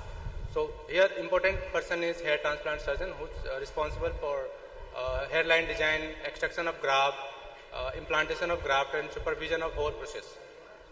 Apart from hair transplant surgeon, there are hair transplant technician. Number is 2 to 3, depends on the length of surgery, number of grafts implanted. Apart from hair transplant technician, there are operative nurses and surgical scrub technicians. As far as hair transplant is concerned, this surgery requires less of instrument. Apart from well-lit OT and ergonomic chair, we need a microscope loops, topical anesthetic solution, FUE punch, motorized or manual, fine micro forceps, and graft holding solutions. We will discuss hair transplant in following categories: planning, preparation of anesthetic solution, preparation of donor area, harvesting of graft preparation of recipient area, graft insertion, post-operative care, and complication, if any. Planning, as soon as patient enters into your cabin, you start judging whether patient is a good candidate or bad candidate for the hair transplant surgery. So few pointers are there where you can judge patient is a good or bad candidate. So first age, if age is less than 20 or even 25, avoid doing hair transplant surgery in those patients, because disease is still progressive, and at that age patient is not able to understand fully that he may get hair loss in future.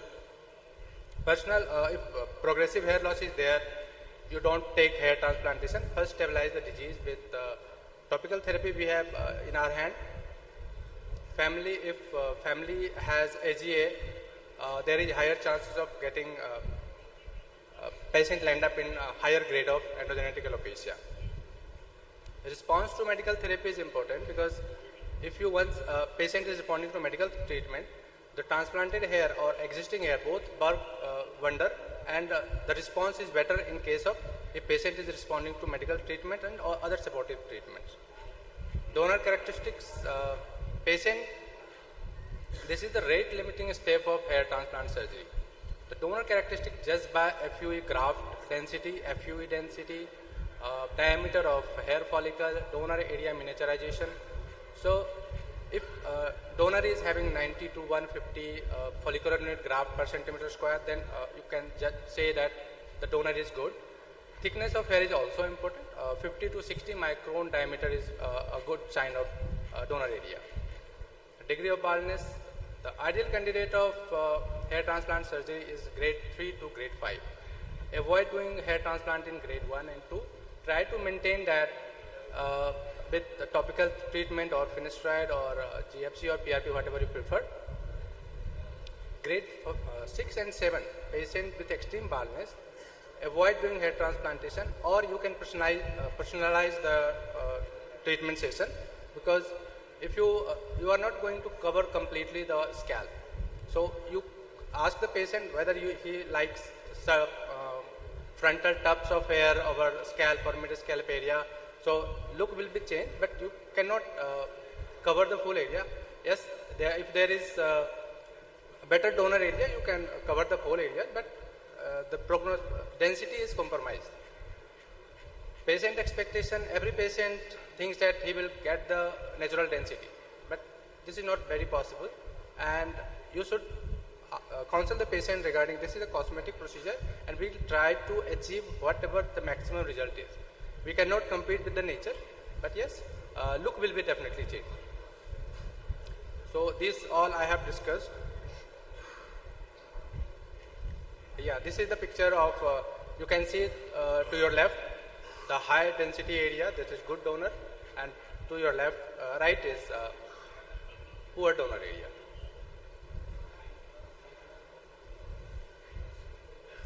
Now, certain potential red flag sign where you say big and loud, no. You should not do the hair transplant in patients who are very unrealistic about the results. There is mental illnesses, donor site miniaturization. If the more than 20% of area is miniaturized, that is not a good candidate for hair transplantation. Unusual hair loss pattern, excessive shedding, scalp inflammation. Yes, you can do in that case, but you have to stabilize the disease process and halt the progression of disease. And other is unexplained scarring. Before entering into OT, we should take the consent of the patient. Consent should be in details about pattern, hair loss, different management option available, what surgical procedure you are taking of, possible post-operative complications. In young patients, specific instruction that the existing hair may be lost. This process is only to implant the new hair follicle. This process will not halt the progression of disease, so he or she may get further shedding of the hair. Patients should understand the hair transplantation is a cosmetic process. Any allergy or medical condition that patient may have should be noted. Pre-operative checklist, routine blood investigation along with the viral markers. In few patients, ECG is required when she or he has some cardiac problem or age is above 40. So better to take cardiologist opinion before going into surgery.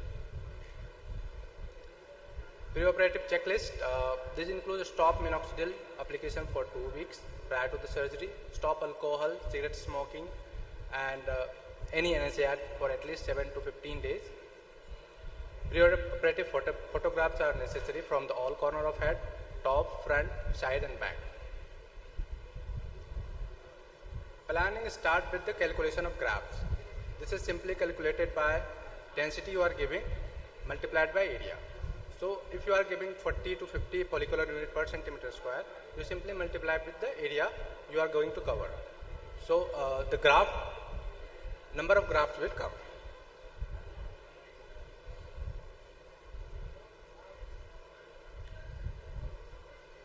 So what is the first and foremost important thing in hair transplantation?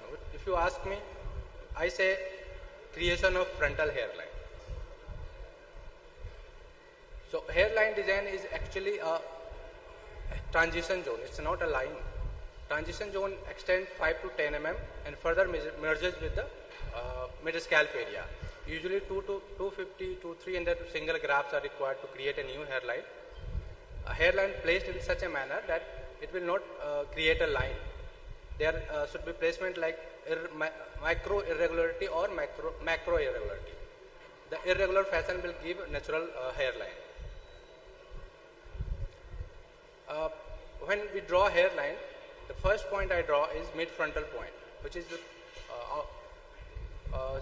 outermost part of hairline. It is around 7 to 7.5 centimeter from the glabella. So why 7 or 7.5? It follows the rule of 1/3. Face is divided equally into 3 parts. So 7 to 7.5, it comes around for male patient, 6.5 for a female patient. The second point is apex, which is created by, if you draw a straight line from the lateral canine thigh and where the line meet with the remaining frontal hair, you put the point there. The height depends on the hairline you are trying to draw. But usually it is just above 1 to 2 centimeter from the mid-frontal point. The third point is temporal point, which should be drawn in patients who have a sparse temporal triangle or absent temporal triangle. This is the method is very simple. You draw a line from the inferior most part of your lobule to the frontal point, and the second line drawn from the tip of nose crossing mid-pupillary area, and where the transaction point is, you can put the temporal point there. So while drawing frontal hairline, you have 3 conditions. One, where frontal tuft of hair is retained. Other is you have lost a complete frontal tuft. In between there are one more person. So when you draw a line in patients who have retained frontal tuft, you just draw 1 to 2 centimeter behind the frontal tuft. And in the patient who have lost the frontal tuft, you draw a fresh hairline.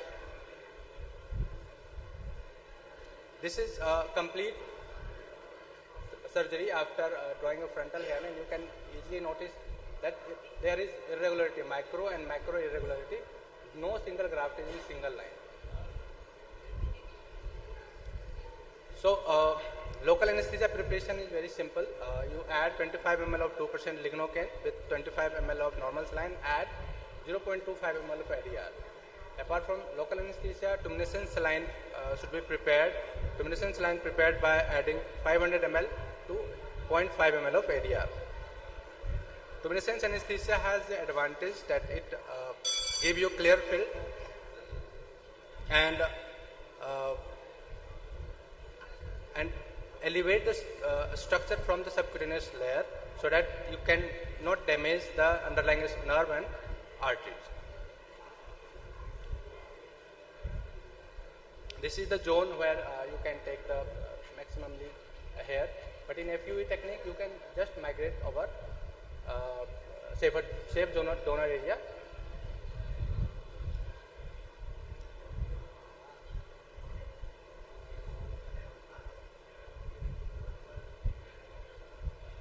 So after giving anesthesia and tumescent anesthesia, you can see this pale area over the back of the scalp. Skin is tense so that graft will be easily visualized and bleeding is less. Monitoring is necessary because you are infusing large amount of anesthetic solution. So digital pulse oximeter, anesthetist should be taken in a loop. Harvesting of graft, the donor side is safe to 2 mm to visualize the angle of follicle. The patient placement is in prone position. Anesthesia is given, and you can see the punch is inserted along the line of hair follicle. Insert the punch around 4 mm deep. Once you are in right plane, erector pili muscle will be broken and hair will pop out. See. You can see the hair is popping out. So it will elevate from the surface of the skin. Now after punching, you can extract the hair follicle in atraumatic manner along the line of original hair angle. Don't force and pull the hair, that may damage the root of hair.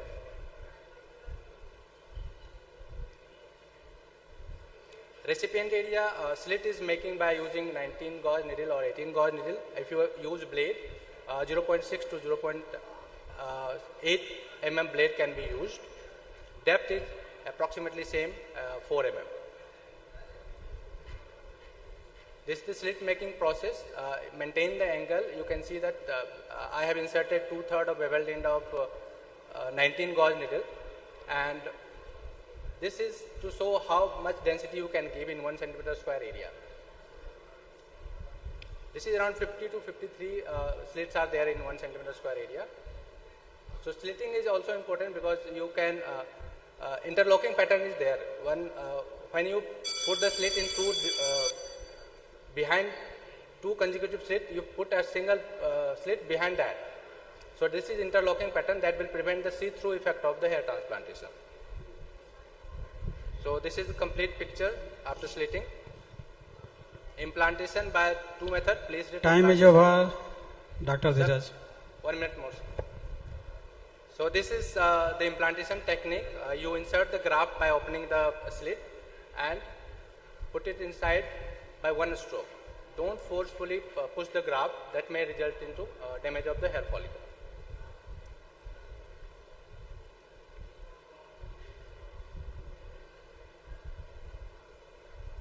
So this is the complete picture once you achieve complete your canvas.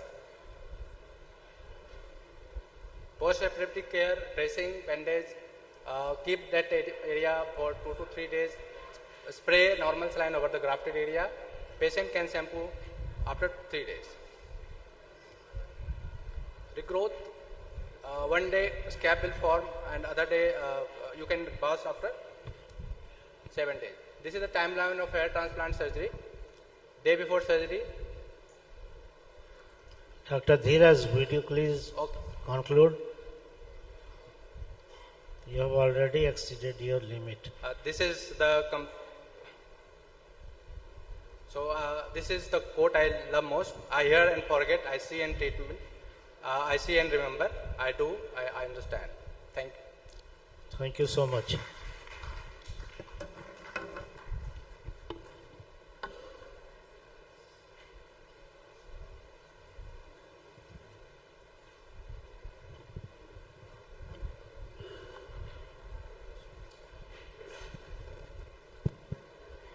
For the next session, I would like to call upon our stage our chairpersons, Dr. Amit Kumar and Dr. Rajesh Sinha sir.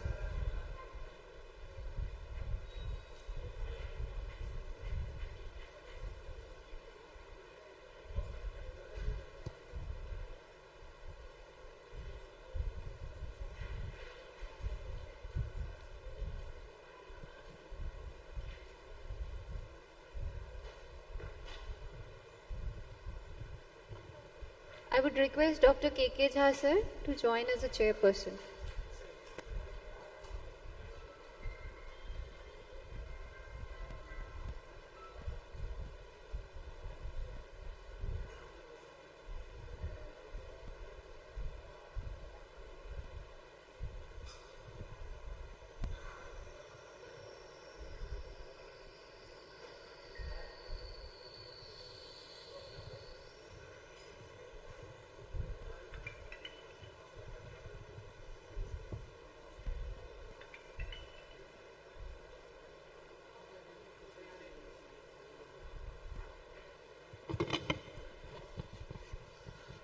Good morning everyone. Now I request Dr. Rashid Sahib to come on the dash and start your session on radio frequency ablation in vascular malformation.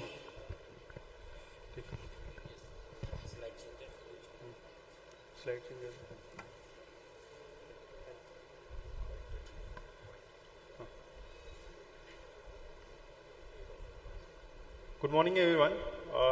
Today I will be speaking on radio frequency ablation in venous malformation. So vascular malformation, which are usually present at birth, they do not proliferate or involute, and they are further categorized into low flow and high flow. The low flow consists of capillaries, venous and lymphatic, or it can be combined as well, and high flow arterial and arteriovenous malformation. Out of all the vascular malformations you see in your daily practice, roughly 70% are venous. They are soft, compressible, non-pulsatile masses of variable sizes. They can present as isolated skin varicosities or scasia or localized spongy masses, or as complex lesions that infiltrate various tissue planes such as muscles. They are commonly present over the head and neck, and particularly over the lips and cheeks. And most venous malformations are asymptomatic and can manage conservatively but symptomatic lesions and those causing cosmetic deformities require treatment. As the boundaries of the venous malformation is not clear, the curative effect of surgical resections are limited and relapse is very common. Treatment in the form of vascular laser, sclerotherapy and resection is needed only if lesions present with symptoms or cosmetic deformity. It is usually impossible to excise the lesions without complications. The surgeries involves interventional procedures and vascular laser is not available at many places. So intralesional RFA, which is one of the cheapest and safest procedure with minimal invasive procedure, it has minimal to no scar so here we are discussing how intralesional RFA is useful when other modalities are not available or cannot be done. So pre-operative, anytime, whenever you see the patient, first you have to do the counseling regarding the procedure, how it's done, and what we are aiming to achieve, and what are the possible complications occur at the time of procedure. If patient is on aspirin, so it should be stopped at least 3 days prior to the RFA, and also you have to take history of keloidal tendency. If patient has, procedure cannot be done. And if patient has history of herpes labialis, acyclovir should be started and should be continued for 1 week. It should be started 1 day prior. And informed consent should be taken, and preoperative photographs should be taken to compare later. Use of non-alcoholic containing preparation should be used like povidone iodine or chlorhexidine. And removal of all jewelries and avoidance of any grounded metal objects. Intralesional anesthesia at the site of insertion and regional block should be given at the time of RFA. So intralesional RFA is done with the help of 18 gauge needle. So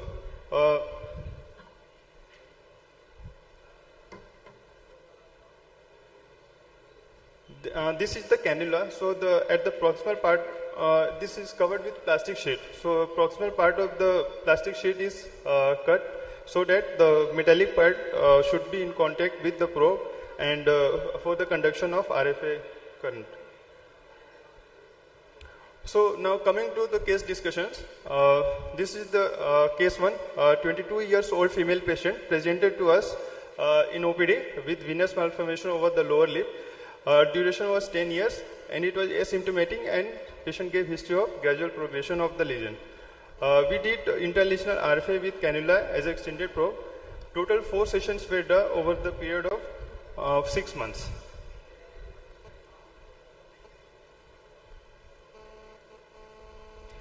So as you can see,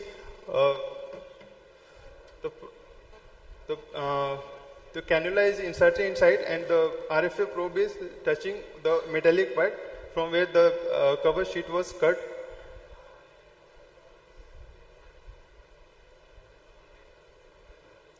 This is the result. This is the baseline photo, and this is after 4 sessions within 4 months, 6 months.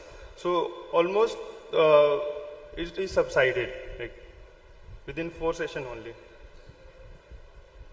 This is another case, 28 years old female patient with a history of venous malformation over the upper lip since last 2 years, which was asymptomatic and also progressive. So we did intralesional RFA, and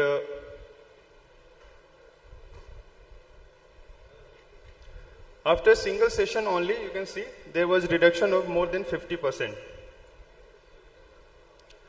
This is the third case, 26 years old female patient presented with venous malformation over the upper eyelid since last 6 years, which was asymptomatic but gradually progressive. So you can see for some reason photo is not being displayed. Sorry. With the single session, the whole lesion subsided. See, yeah. This is the photograph after single session of intralesional RFA. So now coming to complications, there can be cardiac arrhythmia. Theoretically, it can occur due to faulty instruments or return electrode should be placed between the heart and surgical site to prevent current from passing selectively through the heart. And there is always chances of bleeding at the site of insertion of cannula. So you have to take care of that.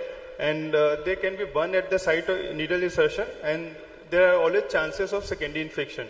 So while removing the needle, you should take precaution, like you have to burn the opening site. Otherwise there will be bleeding after removing the cannula. To summarize, internalization RFA is a simple method to treat vascular malformation. It has no complication. It's a very simple procedure. It does not require any special expertise, and it can be done in a researchful setting, and it's a very cost effective, and cosmetically it has very good result with minimal to no scarring. And while doing, we have to take we have to keep in mind about the contraindications like pacemakers and choroidal tendency. I would like to acknowledge Dr. Swethalina Pradhan, ma'am. Thank you.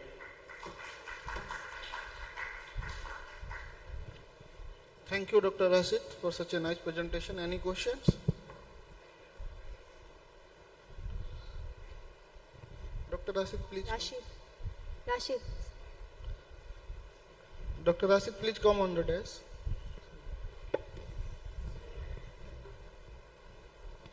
Thank you, Dr. Rashid, for nice talk. I have a small query. Can you use this intralesional RF for scrotal angiokeratomas? Have you used it? Yes, sir. It can be done. We have not tried, but it can be done. And I have done, by personal experience, I have done direct RFA over the scrotal region. Okay. And in this RF for vascular malformations, yes, what are the parameters? How do you fix the parameters? How do you choose parameters of RF? You put it on the coagulation mode, right? Yes, sir. Coagulation mode. Coagulation mode. And how much should be the power? Sir, setting like exactly I don't remember, but it depends on the size of lesion and severity. I mean, so setting actually I don't remember. Thank you so much. Sorry. Thank you, Dr. Rashid. Thank you so much, Dr. Rashid, for this wonderful session. For the next session, I would like to call upon the stage our chairpersons, Dr. Om Prakash sir and Dr. UK Pallavi ma'am, to kindly chair the next two sessions.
I request our chairpersons to introduce our speaker. Good afternoon, everybody. Now, moving to our next session, I welcome Dr. Manak Sasarkar. She is an MD DNB from ISIC Hospital, Delhi. And her topic is filler injection clinical changes and the result optimization of the Indian patients. Good morning, everyone. Thank you, ma'am, for the introduction. I think my CV slide is not loading. So we will be speaking a little bit on filler injections today. I am a private practitioner. I enjoy my so-called core clinical dermatology, but I also have a fair bit of aesthetic practice. And if you look at the changing trends and aesthetic practices, it's not really advisable or of utility when it comes to real practice. So today in this short talk, I'll be focusing on a few of these aspects. So the first part, I will be looking at some of the clinical challenges that we face in practice, starting with consultation. Now, a lot of times, especially for a treatment-naive patient, we need to run through them and walk through them on what is an injectable, what are toxins, what are fillers. So for naive patients, we need to spend a little extra time and get their concepts clear and what goes through the process. Now, in our patient subset, pigmentary concerns are always troublesome. For example, periorbital melanosis, again, always challenging, and that interferes with treatment outcomes as well, because if we do not treat the pigmentary concerns, we really do not get optimal outcomes. A lot of young patients and also the aging population are now being driven by social media-led queries and expectations. A lot of Instagram filters are on the rise, so a lot of youngsters will always come and demand, ask for the trends. Now, whereas the aesthetic market has boomed in the last 10-15 years or so, and now the patient subset of say 60 plus years are, I would say they're presenting late. So it becomes a little tricky in terms of giving the results that they want. And most importantly, patients are driven by money. So finances, if you're going to give them value for money, they're going to be happy with you. That's the most important thing. So our aim and our challenge is to deliver outcomes on a budget. And most importantly, for some reason, our patients do not understand downtime. So they want excellent results without any so-called complications or downtime. Now, these are the 4 patient archetypes which have been mentioned in this. A lot of patients are okay and are okay with aging and have positive attitudes towards it. A moderate amount also seek beautification, and some of them act towards it and ask for transformation, for which they come for correction. Now, correction can be, we don't want too much of an anatomical correction and morphological variation as well. Now, in concerns, the ones marked in yellow are the ones which I commonly do in my practice. So commonest clinical complaints are tear trough region, nasolabial creases, and the lips. Whereas concerns like the perioral lines are not really given much importance by patients, unlike in the West, where it is a more heightened concern. And rarely get patients asking for temples or the upper face fillers. And the lower face is also a very tricky and challenging area. So like I mentioned, these are AI-generated images. In the West, patients develop premature fine lines and rhytids quite early on, and they are quite pronounced. And photoaging is also quite pronounced. They are also impacted by lifestyle factors, whereas over here, like we have wrinkles and rhytids are not really a primary concern. It's more of the mid-face and the lower face jowling that is more of a concern. So in the triangle of youth, if you're familiar with it, so that triangle inverts as we age, and this thing is even more pronounced in the Indian population. Again, it's a very diverse country, so we cannot generalize it, but overall the triangle, the inversion becomes more pronounced in the Indian population.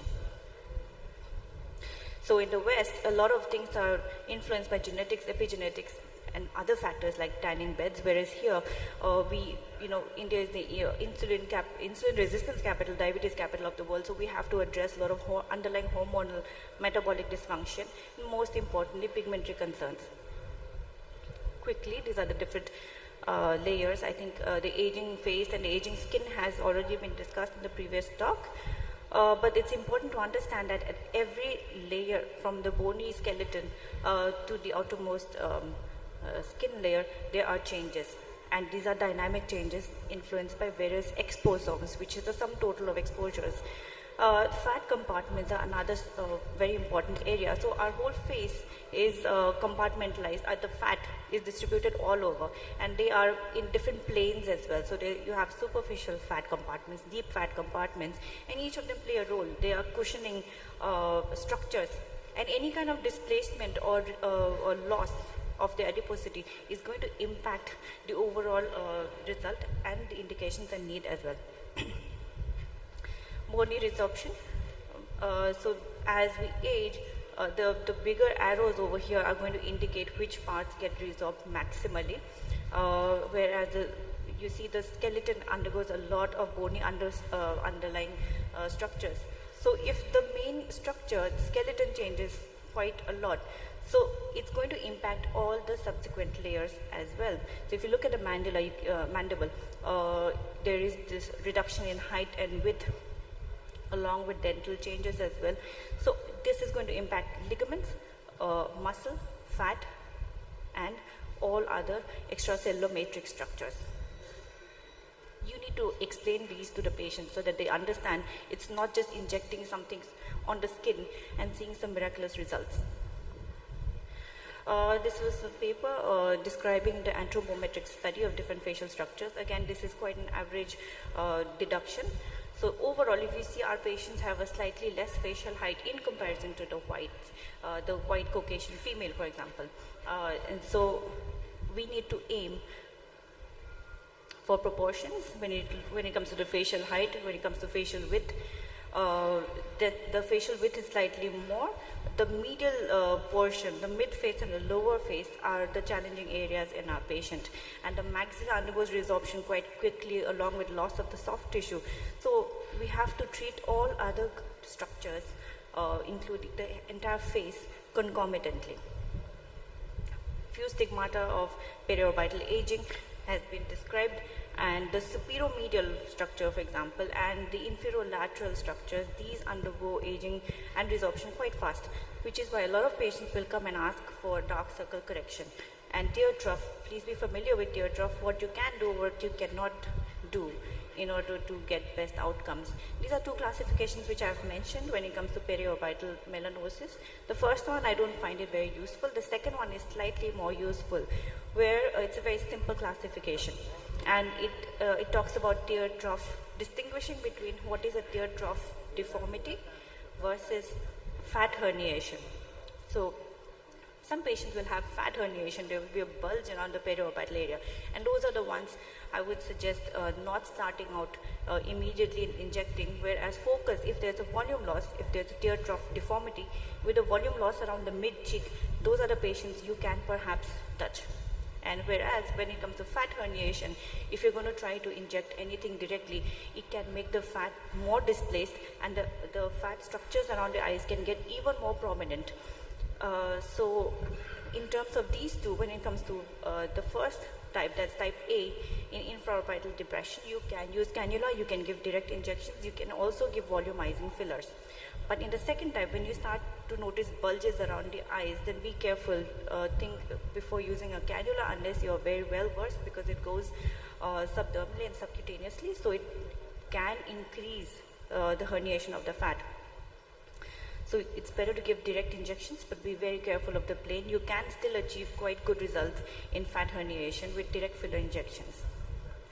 So as mentioned, again, this is the maxillary bone, and that undergoes maximum resorption. The area around the piriform fossa, just near next to the ala of the nose, that's an area that you can treat. It does undergo prominent volume loss. You can inject it directly. It's a simple injection, good to inject as well.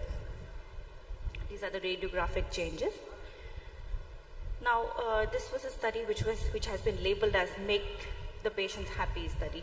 It does mention how you can actually address all different indications, all different concerns of the patient using different types of fillers.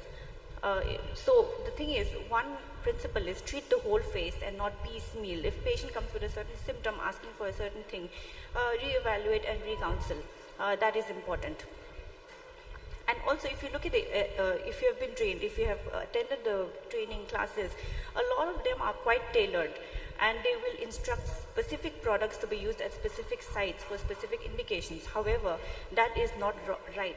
If you look at US FDA approved approvals for injections around the periorbital region, most of them, there are 4 approved injectables, and they have different molecular weights. So the point is, feel free to use different injections. Don't be afraid to tackle any new case, and try to optimize using minimal number of products and work with patients. So like I said, less is more. You really do not have to push the patients for 4 ml of fillers or more than that. So you can get significant improvement in facial contours with as little as 2 ml of product, or I would say even 1 ml of product is sufficient It is quite cost effective. There is no need to refill every year. And injectable markets, fillers are constantly evolving, and now a lot of new products are coming in, which are being labeled as more cohesive, less viscous, lower G prime, essentially more moldable. But that may also in the future cause the overfill syndrome, because it's going to displace a lot of the structures and ligaments. It's also not going to be cohesive enough. It does not get integrated into the body, nor does it degrade. Unlike what literature says, some of the products really takes many years to even degrade, and sometimes have been found to stay on forever. So we have to be careful and not just inject anything anywhere, and not too much. We have to intervene at the right time. Sometimes it's a little too late to try to attempt too much. And I do not believe that there is a role of preventive fillers or giving fillers prophylactically for anti-aging. This was recently, I was watching talk, and Dr. Daisy, in fact, this is her calculation. So you can see that she's used 1 ml per side. So this is total 2 ml of one moderate viscosity filler. And so you can see that she has achieved pretty decent outcomes in this patient, in the mid cheek as well as the lower face. I have no conflict of interest, but when we first start out, we are given a set of codes to adhere to. And like I said, inject specific products at specific locations. When you first start out, these are rough guidelines which I think are helpful, but they are not really necessary, and I would also say they are not correct. Another classification, this is for the nasolabial fold. Patients are increasingly coming in asking for nasolabial crease correction. Make sure you address the mid cheek as well, the lateral cheek, around the zygoma. If you inject a little bit of product, and around the piriform fossa, you may not need to directly inject. However, I do always inject a little bit into the nasolabial crease as well. You can see it's a fairly nice area to treat and common complaint. Few underlying principles. Never forget the medical history of the patient. Make sure, please encourage them for lifestyle changes. A slight weight reduction of say 5 kg or 10 kg really goes a long way in overall health, which also gives better facial structure. So that is important. Balance the expectations as well as the major concern areas. Be well versed with the anatomy and the kinetics of the face, the profession of the patient. All of these matters. Unfortunately, there is no single injection that addresses issues of the entire face. Match the filler properties. Know your product well. Don't try every injectable. Just stick to 1 or 2 injections. See what you're comfortable with and go with it. This was a study which I'll quickly show some clinical pictures. Again, 1 ml filler, moderate G prime was used in this patient, and I've addressed a little bit of the tear trough deformity as well as the mid cheek fat loss.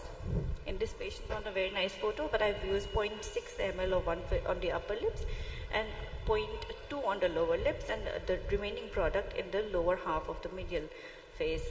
Now, this has been treated using skin boosters. So a lot of patients do not necessarily need fillers, because or many of them will say they don't want to change their face. So for a little bit of textural correction, skin boosters are nice. This was after 3 sessions, single injection of a skin booster. It's a metered dose, quite easy to inject. Now this was the current trend is PDRN, which is polydeoxyribonucleotide chains. It's also infamously derived from the salmon sperm. So PDRN injections I have been giving for a while now. It does not really change too much of the structural changes. It does not give any volume changes. However, some of the pigmentary concerns can be addressed via PDRN injections as well. I want to mention that natural appearance is still, thankfully, is what patients ask for rather than overfilled face, but it's influenced by the social structure and the peer interaction that they mix with. It's quite easy to optimize in terms of cost effectiveness. Please focus on overall health of skin, textural skin barrier improvement. And most importantly, it's not just one treatment modality. Please look at combination treatment always, and medical line of treatment, and you can always do low cost, fairly efficacious treatments like PRP as well, rather than just focusing on injectables like skin boosters and fillers all the time. Another tip, focus on areas that you know are going to give the best results to the patient. You can always consider toxin injections as and when required. Thank you so much for listening. Do you have any questions from the audience? Thank you. Thank you so much, ma'am, for this wonderful session. I would request our chairpersons to call upon the next speaker and continue as the chairperson for the session. Mansak, ma'am.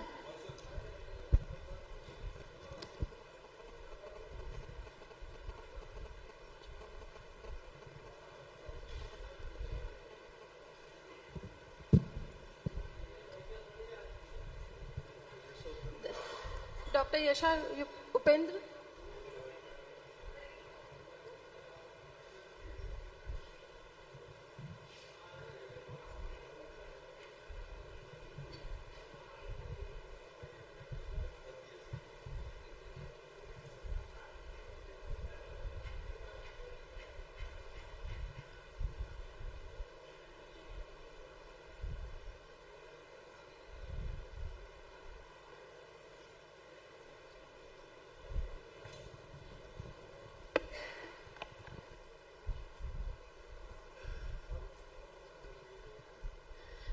Dr. Yasha, please come to the stage. Ma'am, I'll request our chairpersons to kindly introduce our speaker.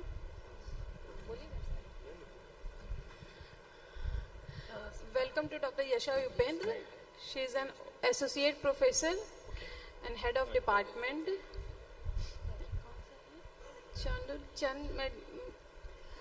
Chandrakar Memorial Government Medical College, Dur.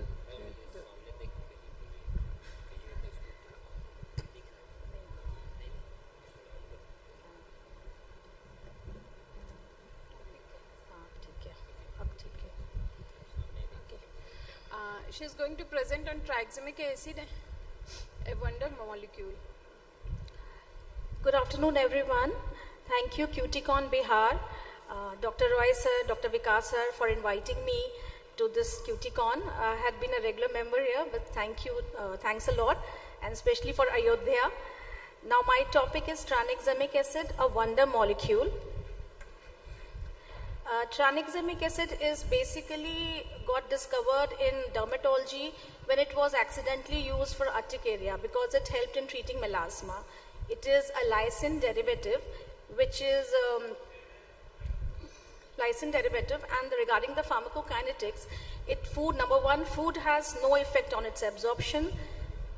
It can cross placenta, but luckily it is a category B drug. Metabolism, its no dose adjustment is required in liver failure because it's partially metabolized in liver, and the excretion is 95% unexchanged through urine, so dose adjustment is required only in severe renal failure. And its T-half is 2 to 8 hours, thereby it basically validates its double BD dosing in a day. Routes of administration, we can give it orally, intravenous, intradermal, topical, and it is a pregnancy category B drug. Now comes the mechanism of action. Tranexamic acid is the only drug which can inhibit UV light and hormone-induced keratinocyte and melanocytes activation and causing melanogenesis. It basically inhibits plasminogen-induced plasmine activation, and this plasmin molecule is a stimulator of alpha melanocyte stimulating hormone, fibroblast growth factor, and arachidonic acid, thereby justifying the role of tranexamic acid as an anti-melanogenic drug, and it is an anti-inflammatory drug. It also inhibits VEGF, thereby it is an anti-angiogenic drug also, so it can be used in those conditions where there is erythema. Because of its anti-inflammatory and anti-pigmentary effect, it can be used in those conditions in which there is inflammation along with hyperpigmentation like melasma, acquired macular dermal hyperpigmentation, and because of its VEGF inhibiting effect, it can be used in post-inflammatory hyperpigmentation with erythema, in rosacea, in TSDF. Along with that, it also improves the epidermal permeability by inhibiting serine protease, and it decreases PAR alpha 2 molecule, and thereby improving the lamellar body production and improving the epidermal permeability. Now the side effects are not many. The oral side effect which is of concern is bloating, which can be easily managed through 4 weeks therapy with PPI, and only thing for which patient discontinues the drug, which I have seen, is weight gain. For that though, patient we can't do much, but patient do discontinue for weight gain caused by this drug. Intradermal, it is pruritus, and the intradermal injections are no doubt very painful also. It can cause facial pruritus and hypertrichosis and even periorbital swelling. The contraindication of this drug is any condition which can increase the coagulability of the blood, like whether it is in personal or family history of thromboembolic disorders, it is acute COVID infection, or leukemia, or concomitant use with OCPs. Even in conditions like convulsions and severe renal insufficiency, this drug is contraindicated. Now comes the indication. The first one is melasma, as all of us know, and everyone is in fact using it also. It is inhibiting melanogenesis and angiogenesis and anti-inflammatory, thereby we are using it. Now comes the route by which we are giving. It is an oral route which we prefer, 250 mg BDV. Basically, it has the dosage of the drug is less important, but the duration for which we are giving this drug is more important. Some Lee et al. Study said that we can give it at a dose of 500 mg to 1500 mg, but a comparative study was done which said that 250 mg BD is equally efficacious as 700 mg or 1500 mg. So the dose with 250 mg BD along with therapy is minimum for 12 weeks. Intralesional injections we can give with injection 5 mg per ml on the melasma patch, has to be repeated fortnightly, and minimum 4 injections are required to show results, although relapse can occur after 12 weeks. Topical tranexamic acid, for topical tranexamic acid is not very effective as it is a water soluble drug and its penetration inside the skin is not high, although it can be given in cases with like acne where we are giving isotretinoin and it is decreasing the cohesion of the keratinocytes. Then we can give this tranexamic acid and topical formation, which will increase its absorption. Post-inflammatory hyperpigmentation. Now the post-inflammatory hyperpigmentation can be of many types, like post-acne, post-traumatic, post-dermatosis and post-procedure. Now 3 pertinent questions come in mind that when to, for this PIH tranexamic. Like, can it prevent PIH? The answer is no. Can it, which kind of PIH responds best to tranexamic? The answer is post-dermatosis. The post-dermatosis PIH responds best to tranexamic acid. Then the third question comes in mind that what is the dosage which is effective in PIH? Is it the same as melasma? Then the answer is no. If we are planning for PIH, the dose has to be little higher. It is like 500 mg, it has to be like 500 to 700 mg for 3 to 4 weeks, and after that we can taper the drug. And it can also be combined with laser toning. And the best part is that it can be given immediately after, like if a person suffers an accident, then we can start it immediately to reduce the PIH. Topical preparations can be given. Tranexamic acid soaks can be given for 20 minutes per day in post-traumatic pigmentation. If a patient has suffered an accident and there is a wound, we can give tranexamic acid 20-minute soaks, which is also useful in PIH. Next, second is post-varicella scarring. Now, since it is decreasing VEGF, it has role in scar remodeling and also reduces melanogenesis, so we can give it in post-varicella scar. Now comes post-acne erythema and hyperpigmentations. In post-acne, the skin is high on inflammatory mediators. There is increased vasodilation. Thereby, it can be used in both topical and oral tranexamic acid can be given. We have done in a case, we gave two injections of tranexamic 10 mg per ml 15 days apart, and the patient showed significant results in the PIH of acne. Now here comes rosacea. Rosacea is a condition that is showing its effect because it is anti-inflammatory, it is anti-angiogenic, and moreover it is also improving the epidermal permeability. So epidermal barrier improvement is there. The routes which can be given is like oral, we can give it in 250 mg along with propranolol or minocycline. Topically can be given in the form of soaks. Even the 10% tranexamic acid solution can be given twice a day for 4 to 6 weeks. It can be combined with microneedling too.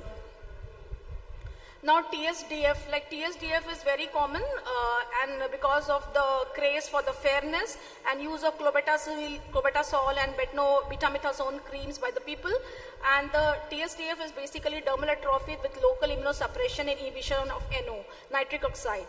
This inhibition of nitric oxide basically when it is withdrawn it causes even more erythema and vasodilation. The mode of action of tranexamic acid here is it decreases angiogenesis, it inhibits VEGF, and it also an anti-inflammatory and improves the epidermal barrier function. Moreover, people who are using clobetasol or betamethasone, they're also having melasma or pigmentary conditions. So that even more encourages the use of steroids, and thereby it is good in melasma also in that way.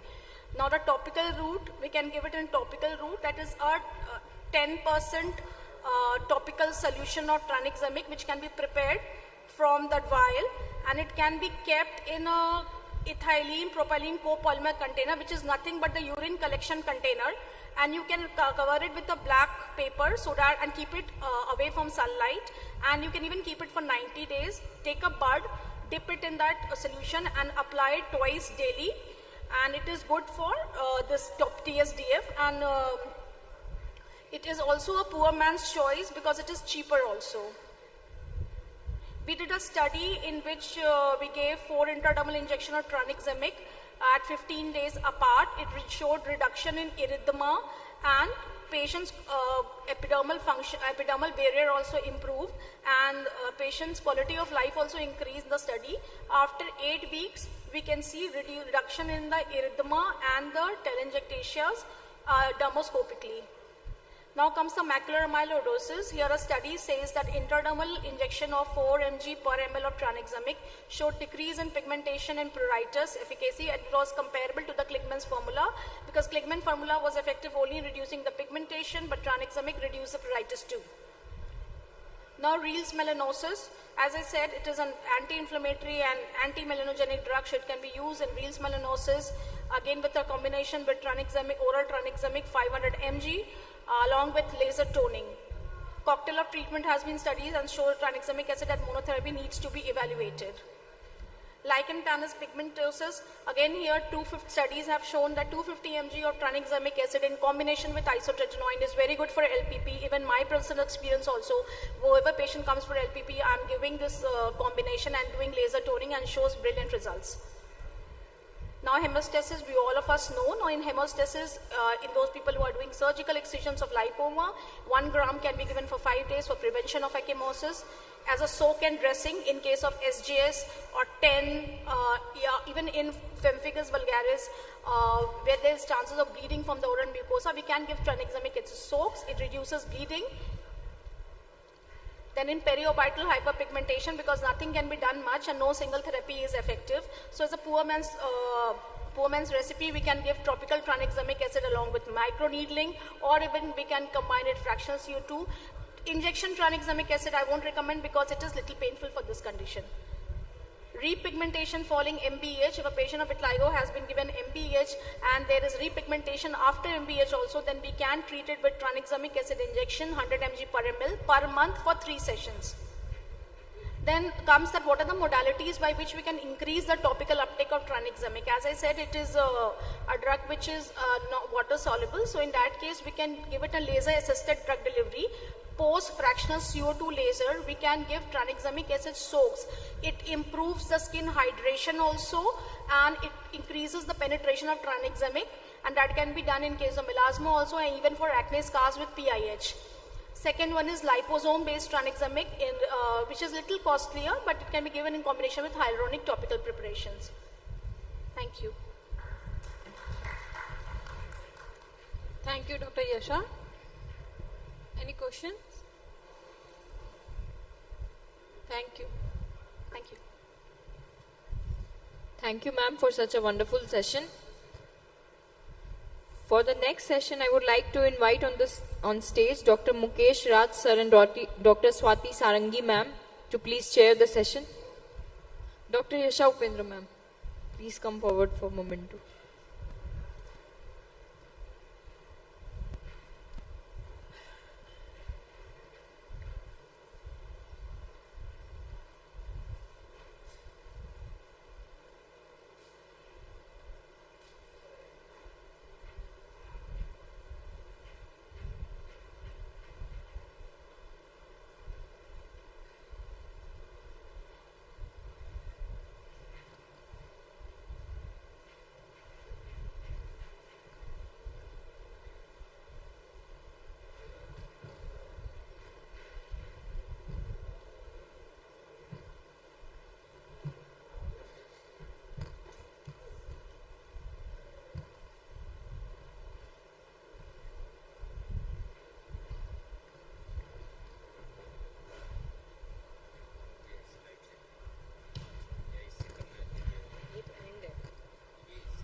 Hello, I would like to invite Dr. Nirupama Parvanda for a speech on dermal fillers, less is more.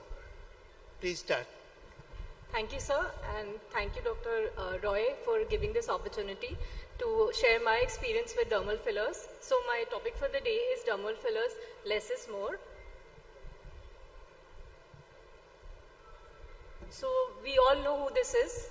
Aishwarya Rai. She is one of the most beautiful women in the world, and rightly so, and she's also been crowned for the same.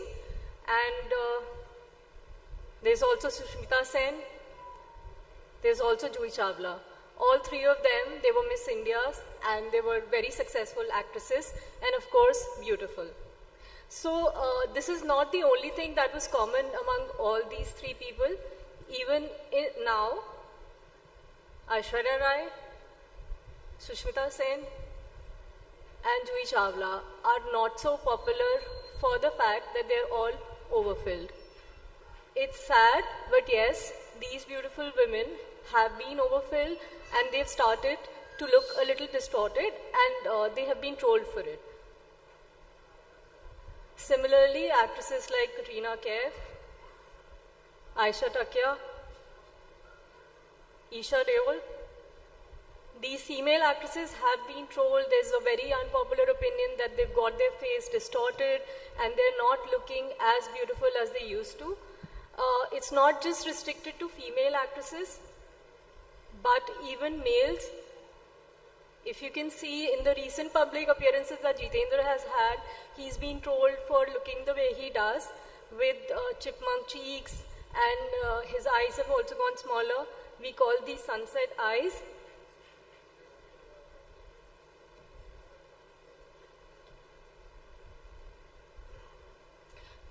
So this is basically overfilling. Overfilling has a lot of consequences. It leads to tissue distortion because of overcorrection. It tends to give a very distorted appearance to the face, and also there could be vascular complications, especially in areas which are richly supplied by vessels, and there could be also formation of biofilms and nodules, which leads to changes like nodules and encapsulated lumps in those areas. Also, there is a change in tissue consistency. So when somebody is overfilled, if you palpate their skin, especially if they are thin skin, it tends to feel much more softer. And also there could be filler migration. When a lot of filler is put in a particular area, especially in areas which tend to move a lot with a lot of movement, especially the lips, the cheeks, the filler can migrate to other areas and lead to a distorted appearance. Also, when somebody is overfilled, and if you would want to correct that area, in order to reverse it, we might have to go for multiple sessions of hyaluronidase and inject in higher amounts so that the tissue changes are reversed, the filler is also reduced. So the less is more approach is a more practical and more aesthetically appealing approach. So it tends to give more natural looking results, which helps maintain facial harmony, and it enhances the facial features without giving a done appearance. Also, we should aim for a more gradual improvement, which calls for a more conservative approach, so that there is time and flexibility to enhance areas which we would want to one by one. Also, avoiding overfilling and adopting a less is more approach prevents the chances of complications, especially vascular occlusion, tissue necrosis, and infections. And if we also restrict ourselves to injecting fillers in areas with lower volume, this will also avoid filler migration and a distorted appearance. And also it would give a more long-lasting result, since smaller amount will lead to a more stable and long-lasting outcome. Also, there is improved patient satisfaction. There have been studies that have shown that gradual changes over dramatic transformations tends to give more satisfying results, and it is less distressing for the patient. So what exactly should we aim for while injecting fillers and while adopting the less is more approach? So we have to set realistic expectations, and we have to tell patient about the outcome that we would want to achieve, and that is achievable.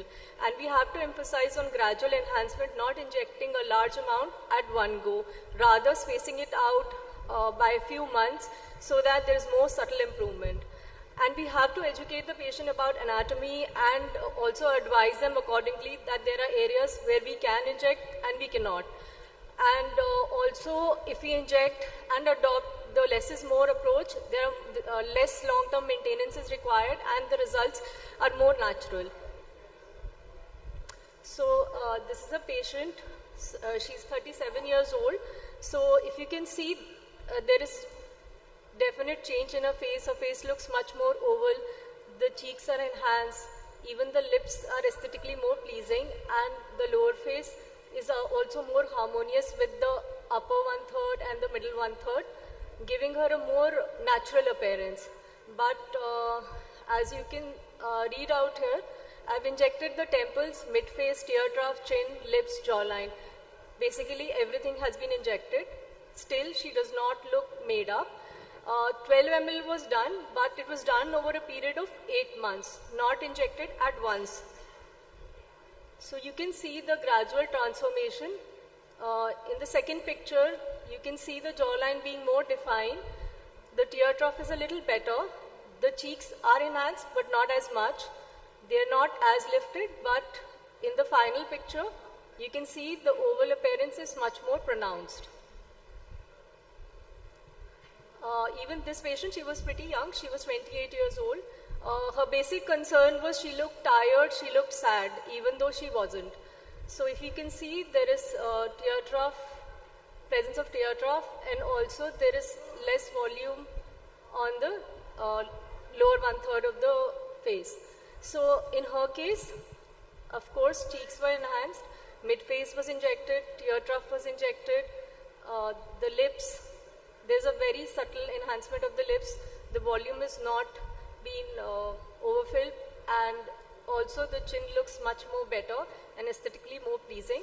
So almost 10 ml was done. So 10 ml sounds to be quite a lot, but it isn't if you do it over a period of time. So this change was seen over a period of 2 years. So you can see her gradual transformation. So there's still a little bit of tear trough left after the mid-face being injected. So you can see the mid-face is lifted and more volumized. In the third picture, her chin has been done, and also a little bit of the tear trough correction. So this was a 45-year-old patient. So if you look at the first picture, she definitely does look tired. She looks sad and not that pleasing. But second one, she looks less tired. So we did not have as much ml to inject. So I did 4 ml over a period of 9 months to make her look less tired. So this is a very young male patient. He was just 26. His desire was he wanted to look more masculine, more attractive, but he didn't know what was wrong. So almost 3 ml was done, and it was distributed in the mid face as well as the chin to make him look more masculine. If you look at the first picture, in the lower part of the face, there's loss of volume and the chin looks a little pebbly. In the second picture, the face looks much more oval as compared to the round face that she earlier had, and this gave her a more slim appearance of the face, as well as the chin looks much more better. So I have marked in this case, so this was a 56-year-old female. So you can see the nasolabial folds are pretty defined, and of course there's tear trough deformity, and the cheeks also there's loss of volume. So mid face was done, nasolabial folds were injected, and tear trough was done. So almost 3 ml in one session. Since she was someone who did not have as much volume on her face, 3 ml also gave great result. So this patient, she was concerned about her marionette line. So if you look at her, she's 27 years old, but if you look at the lower part of the face, it looks much more older. So to enhance this or to remove this or lessen this, more amount of filler would have been required, almost 5 to 6 ml, but she had a budget of 2 ml. So if you see in the second picture, her marionette lines are still there, but she looks better. So a little conservative approach was applied, and filler was injected in the mid-face, chin, jawline, nasolabial, tear trough. Not as much amount, not in optimal quantity, but that made her look much better. So this patient was injected nearly 7 ml in one session. So if you can see, her eyebrows are literally not that visible, but in this picture they are more visible. So temples were done because there was a bit of temporal hollowness, and of course there was a little bit of tear trough deformity, and if you can see the lower part of her face, there is sagging, even though she was 28 years old. So the cheeks, the mid face was lifted, and also the chin was enhanced in order to make her face look more harmonious. This patient came with tear trough deformity, and that was the only concern. So this transformation was seen over a period of 6 months. So almost 3 ml was injected. So if you can see, the tear trough looks much better. This is after mid-face and tear trough injection. 38-year-old female, mid-face as well as nasolabial folds, tear trough were injected, 3 ml over a period of 6 months. So this patient, he had come with eye bags, and that was the only concern he had. He was very young, 26 years old. So tear trough was injected, and just 1 ml given over the medial aspect. Almost 4 ml were injected, but if you can see in this picture, the lower face looks much more heavy as compared to the second one. So the cheeks were lifted, mid-face was lifted, tear trough was injected in order to give her a more enhanced appearance. So basically, how do we adopt the less is more approach? So we layered the filler, and we use the micro Doppler technique. So so like in this case, the patient was injected the dermal filler right on the periosteum, as well as cannula was used in order to fill in the more superficial area. So if we layer the product, we tend to deliver lesser amount of filler volume. And also we have to go for a strategic placement of the key areas like the cheeks, temples or jawline, instead of overfilling just one area. So we also have to soften the transitions, not overfill just one area. So so in this picture you can see that the face is not that harmonious as compared to this. The transition is missing. So her lower face seems done up, and the upper face seems absolutely fine. The mid face, the transition is lost. The cheeks are still droopy. But in this, there is equal amount of transition between the mid face and the lower face. And this also tends to call for the blending technique, so that we make the facial contours in such a way that they look natural.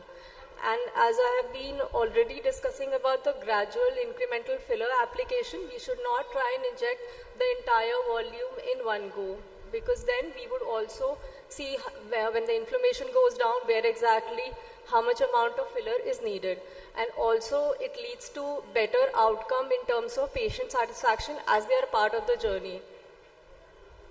So why does less is more approach works? Because of course there is enhanced natural results. There's less chances that the patient is going to be overfilled or would look done up.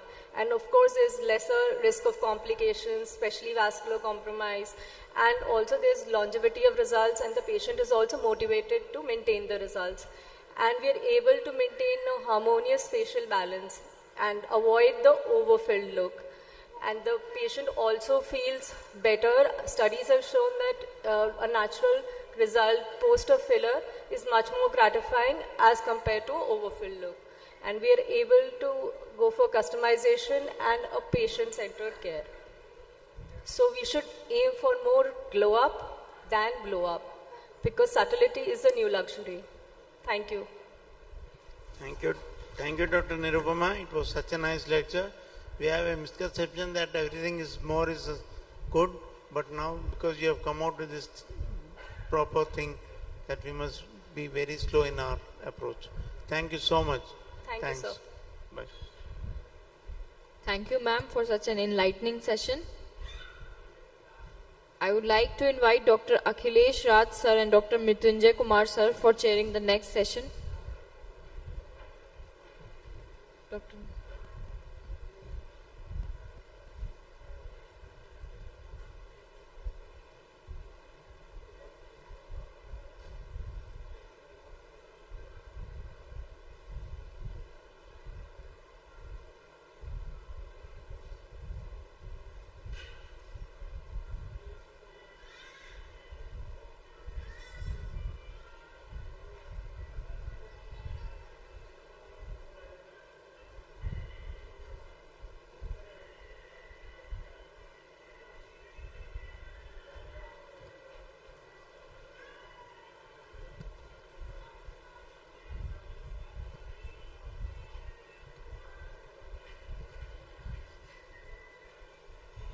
Good afternoon, everyone.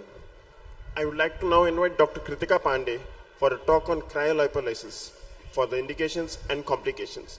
Thank you.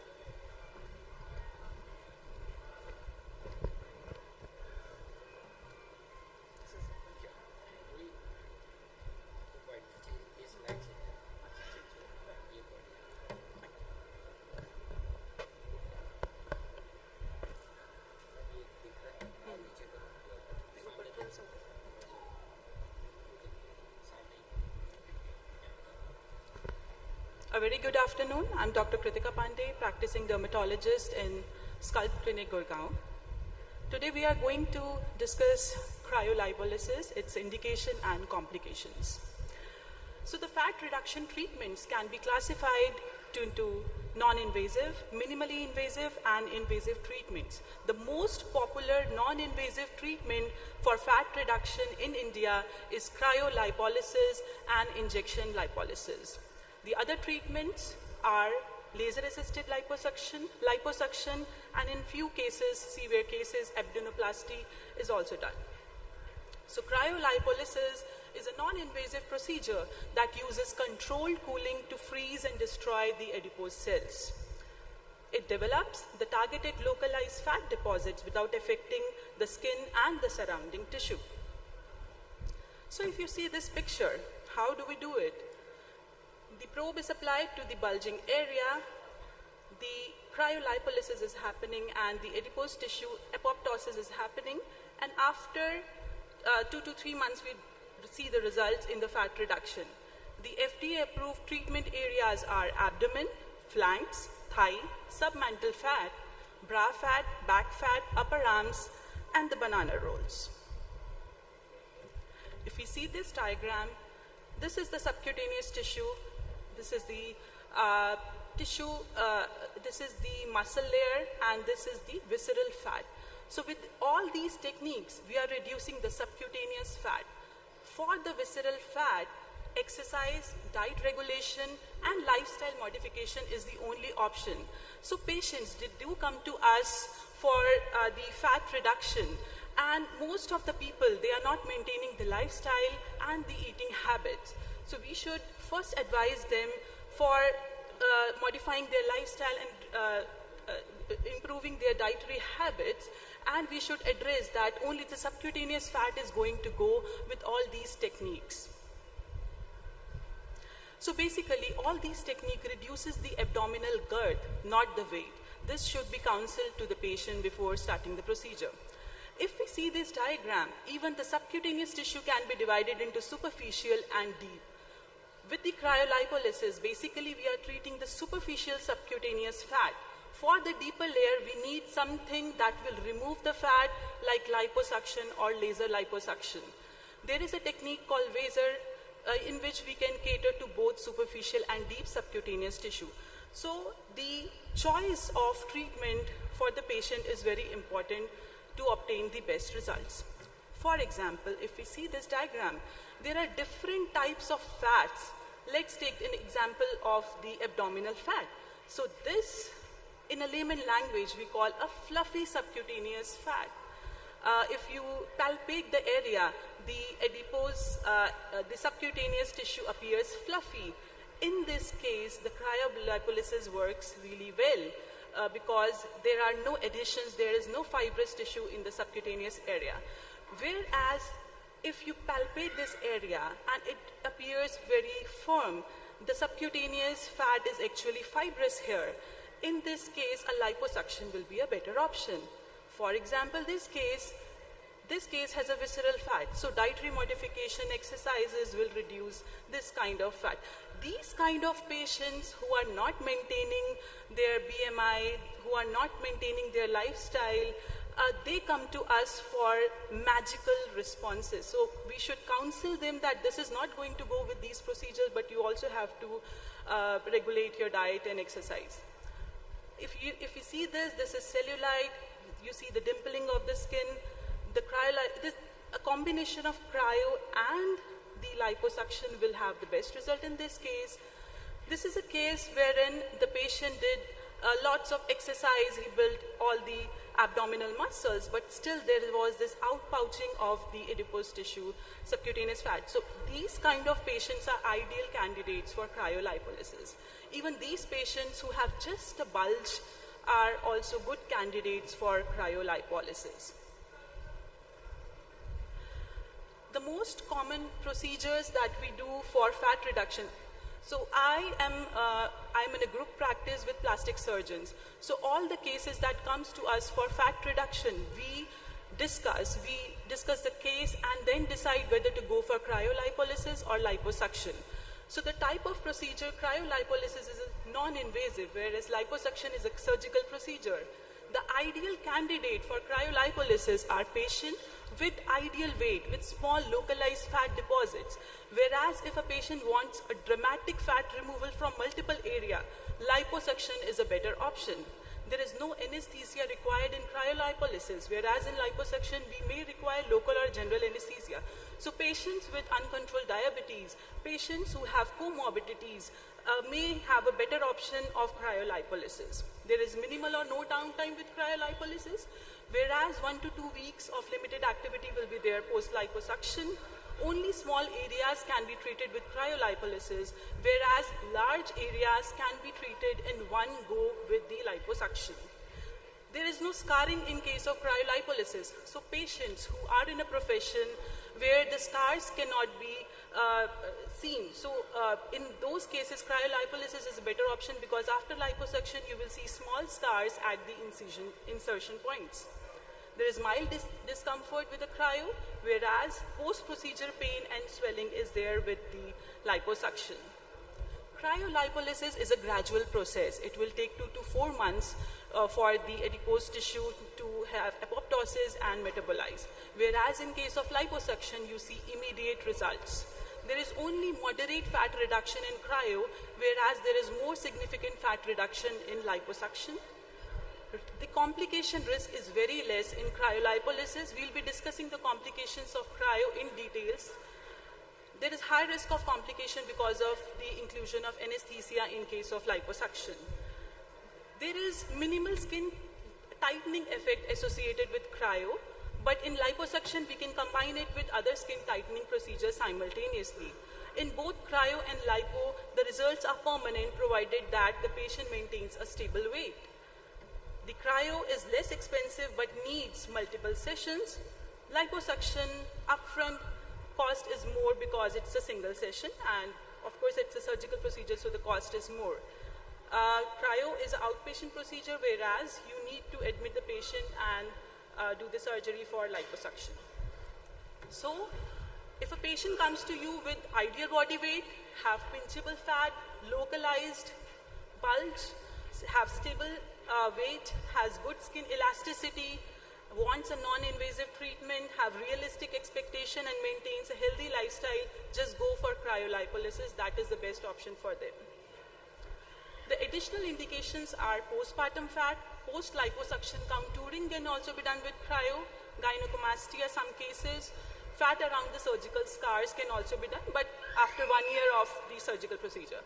The absolute contraindication for cryo are cryoglobulinemia, cold agglutinin diseases, paroxysmal cold hemoglobinuria. The relative contraindications are pregnancy, breastfeeding, areas with active infection, presence of skin diseases, contact dermatitis, psoriasis, surgical scars less than 6 months old, implanted medical devices, and uncontrolled diabetes. Now coming to the complications. These are the transient side effects that resolve within few days to months. It includes redness, swelling, bruising, numbness, tenderness, tingling, and pins and needle sensation at the site of application of the handpiece. If you see this picture, there was a persistent erythema, but it went away within few weeks on its own. If you see this picture, there was a bruising, so the patient was not on any kind of medication, but then she revealed that she was taking green tea for weight loss, so that led to this bruising.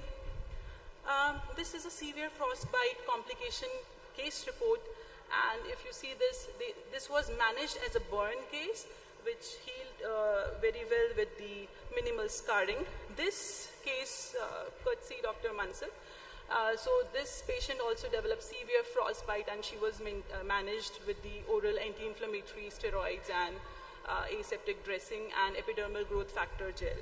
It healed well with minimal scarring. This was a case of cold paniculitis that happened because of the prolonged use of the handpiece, and this was managed by the plastic surgery people, and but that led to the deformation of the area because of the loss of the fat tissue over this area. This is a rare, but nowadays the case report of paradoxical adipose hyperplasia is rising.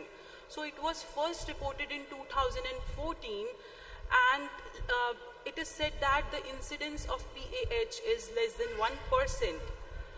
So what is happening here is, when the applicator is applied to the skin over the area where we want the effect, the cryolipolysis is happening.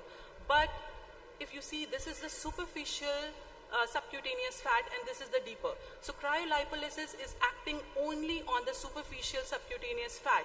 The deeper fat is rather stimulated, that leads to the hyperplasia of the adipose tissue and paradoxical adipose hyperplasia. This is the photograph. These are the sites of the application of handpiece where this benign tumor, you can say, paradoxical adipose hyperplasia happened, and this will appear 2 to 3 months after the session of cryolipolysis. So one supermodel in US, she developed this rare side effect, and there was hue and cry, and this was published in year 2023 in the New York Times. And after the publication of, when she went public, and Allergan, they gave $50 million to the patient as a compensation. After that, the case reports of paradoxical adipose hyperplasia has increased tremendously. There is no case report from India, but many case reports from the other parts of the world. And this happens after 2 to 3 months post-treatment. And the treatment for PAH is liposuction or abdominoplasty is done There are few case reports in which the patients responded even without treatment. The mechanism of PAH is not well understood, but probably it is because of the improper use of the device. So most of the cryolipolysis these days is happening in the medi-spas, where the untrained non-physician, they are doing the cryolipolysis. So the incorrect application of the device, the application of the handpiece for a long time and not latching well enough on the skin can lead to these kind of side effects. So this is the case report wherein the paradoxical adipose hyperplasia was treated with the abdominoplasty. Again, if we want some device to treat the superficial as well as deeper subcutaneous tissue, then Vaser and the ultrasound assisted liposuction are the best option. That can also be used for the treatment of PAH.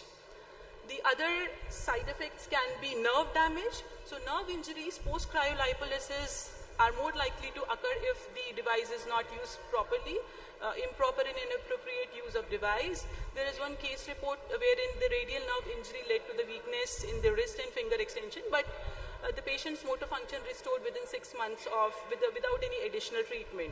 So the knowledge of anatomy is very important.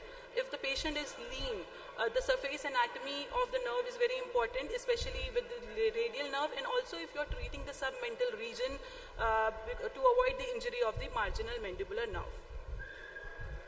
Skin pigmentation, there are few case reports in which there was hyperpigmentation following cryolipolysis, but most of them they resolved, and only one case report of unresolved skin hyperpigmentation that lasted more than a year and was treated with non-ablative lasers. There is only one case report in which cryolipolysis induced morphia happened in 67-year-old women with a single session of cryolipolysis, and 6 weeks later she had multiple firm thickened sclerotic plaques over her lower abdomen, which was proven histopathologically. So this is the device that we use. The modification in the device is that we use this particular protective sheet, which is with a gel, that prevents the burns, the cold injury onto the skin, preventing the side effect associated with the cold injury.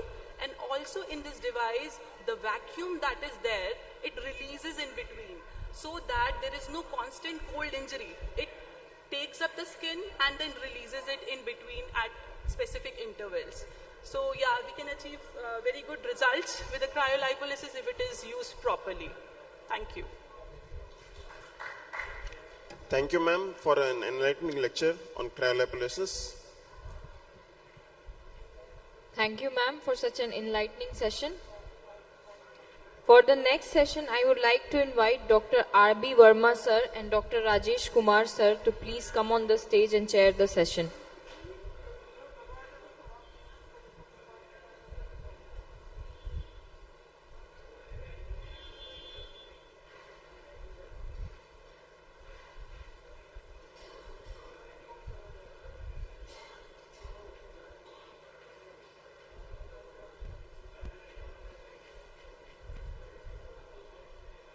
I would like to invite Dr. Amit Madan sir and Dr. Sujoy Ghosh sir to please come forward and chair our last session.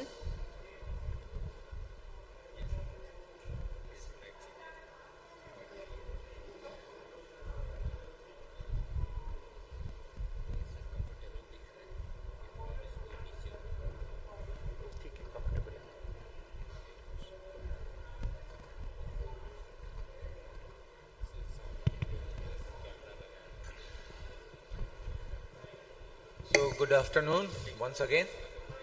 We are here. Next presenter, Dr. Ankur Talwar. He is a professor, HOD Hind Medical Sciences, Lucknow.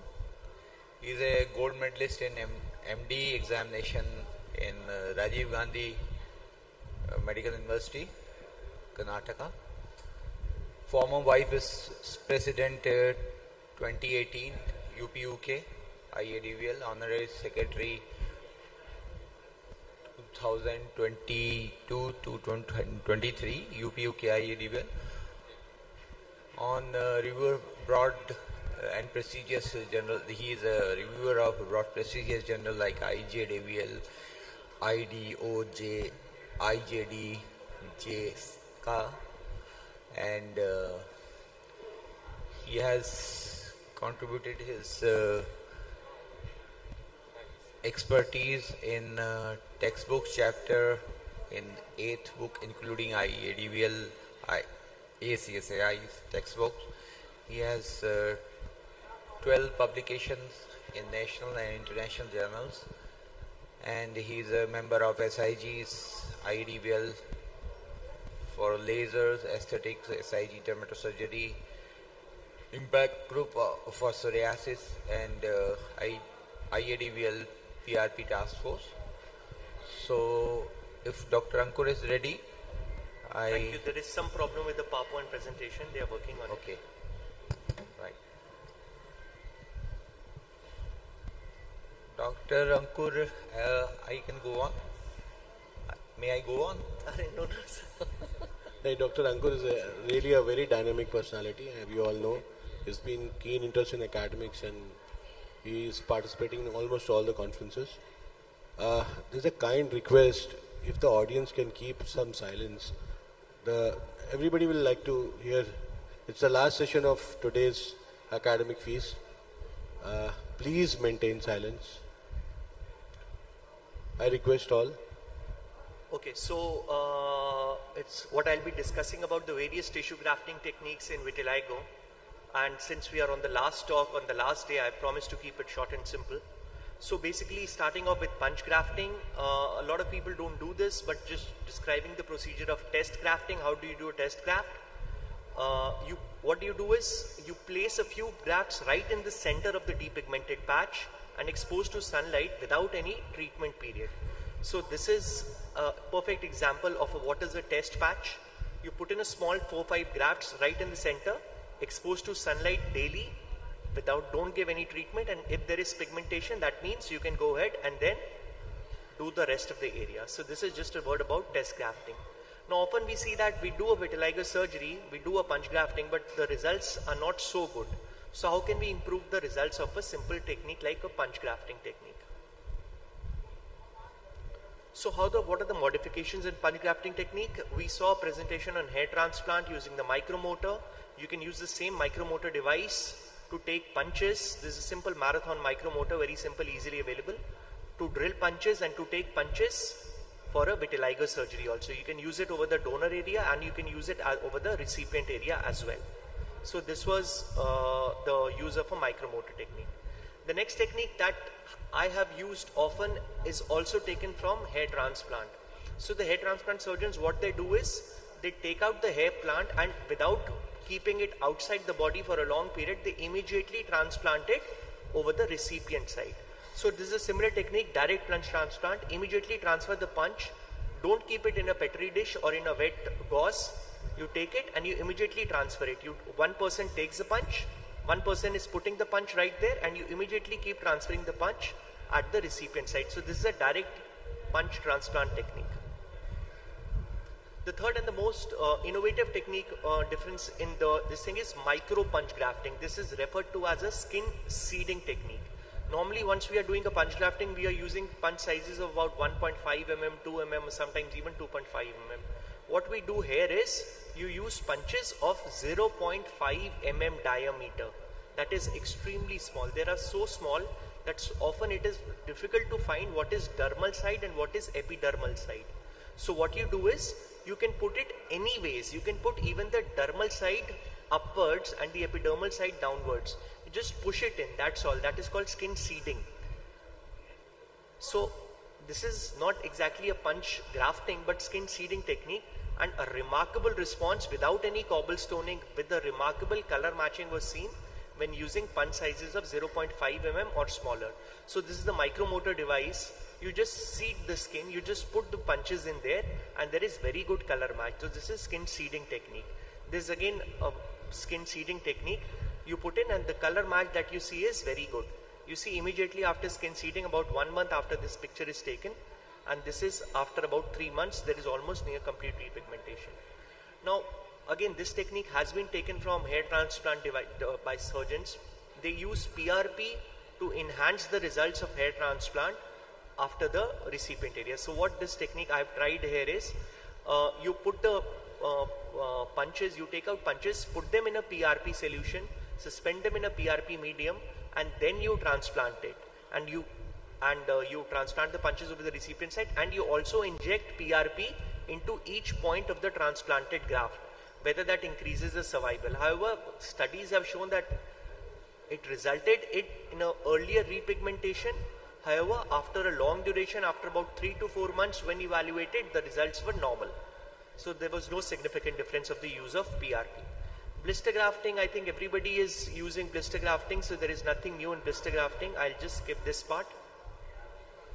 How to enhance the blister is what I've shown here. How you can take a blister and you can enhance the size of the blister by injecting saline. I think most of us who are doing blister grafting are using this technique. You go outside the blister cavity and then you slowly inject saline or lignocaine solution or whatever, and you gradually expand the size. You go in without piercing the blister and you expand the blister slowly.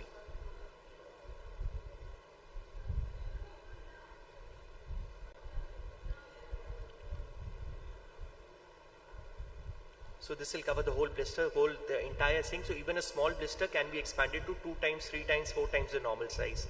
This will go on. So this is something that I've been doing pretty often, use of an ultra thin split thickness skin graft using a motorized dermatome. So instead of using a normal hand device, what I use is a motorized dermatome, which gives me a very, very thin graft. The thickness of the graft is so thin, it is as thin as a blister graft. So you are saving a remarkable amount of time using this motorized dermatome. You ask the assistants to stretch the skin and you slowly progress the device. The graft will collect inside the device. I'll show you once this is done. So the graft will collect inside the device. This is a motorized dermatome. It is an expensive device, but it's a very rewarding device for people who are doing frequent vitiligo surgeries. So you slowly have moved the device. There you see the back of this thing. You see there is hardly any bleeding. In spite of taking the graft, there is hardly any bleeding, very pinpoint bleeding points, which shows that we are just right at the dermoepidermal junction. We haven't gone beyond the dermoepidermal junction. There is little or no bleeding at all. So we have just taken the epidermis without actually disrupting the epidermal-dermal junction. The graft will collect inside the dermatome. I'll show it to you. I think it's not there in the video. Yeah, so this is the device. The graft collects inside the dermatome. You pick out the graft and you place it in a Petri dish containing ringer lactate solution. You see there is absolutely thin and translucent graft. You can see through the graft and you can directly transfer this graft over the derm-abraded recipient site. So your surgery time is cut down remarkably. Your surgery time is reduced remarkably. You take this graft, it is just a sheet of melanocytes, and for example, in areas where 1:1 ratio is required, what you do is you directly transfer the graft. For example, this lip vitiligo, and you place it directly and you secure the graft with the help of derma bond. So for example, this is another technique. I'm just securing the graft with the help of derma bond solution. So this was an eyelid vitiligo. You can see the graft there. It's a very thin graft, so often difficult to make out. So this was the results of this type of surgery. For example, in this eyelid patient that I showed, you place the graft like this, secure the graft. This is at the time of opening the graft. The cells will shed off, this will fall off, and you'll get almost very good repigmentation. For lip vitiligo, it is a very good technique. This is the graft that I've placed and almost near complete repigmentation. Neck area, similarly, at the end of 1 week, the margins become necrosed, the graft sheds off, and this is the kind of repigmentation that you can expect. Now, we further modified this technique. In spite of trying to take a very thin graft, sometimes there used to be some amount of dermis that used to come along with the graft. And once there is dermis, what will happen is that graft will get taken up by the recipient site. That means that graft will adhere to the recipient site, which we don't want. So what we did was, we tried to make a cross between a tissue graft and a cellular graft. We took the graft in a similar way like we showed before. We took the graft, I'll go quickly here. But now instead of placing the graft into a petri dish containing saline, what we did was we placed the graft in a petri dish containing trypsin. And since it is a very thin graft, the trypsinization process will be complete within 20 to 30 minutes. So don't over incubate it. Just place this petri dish in an incubator containing trypsin solution for 30 minutes, that's it.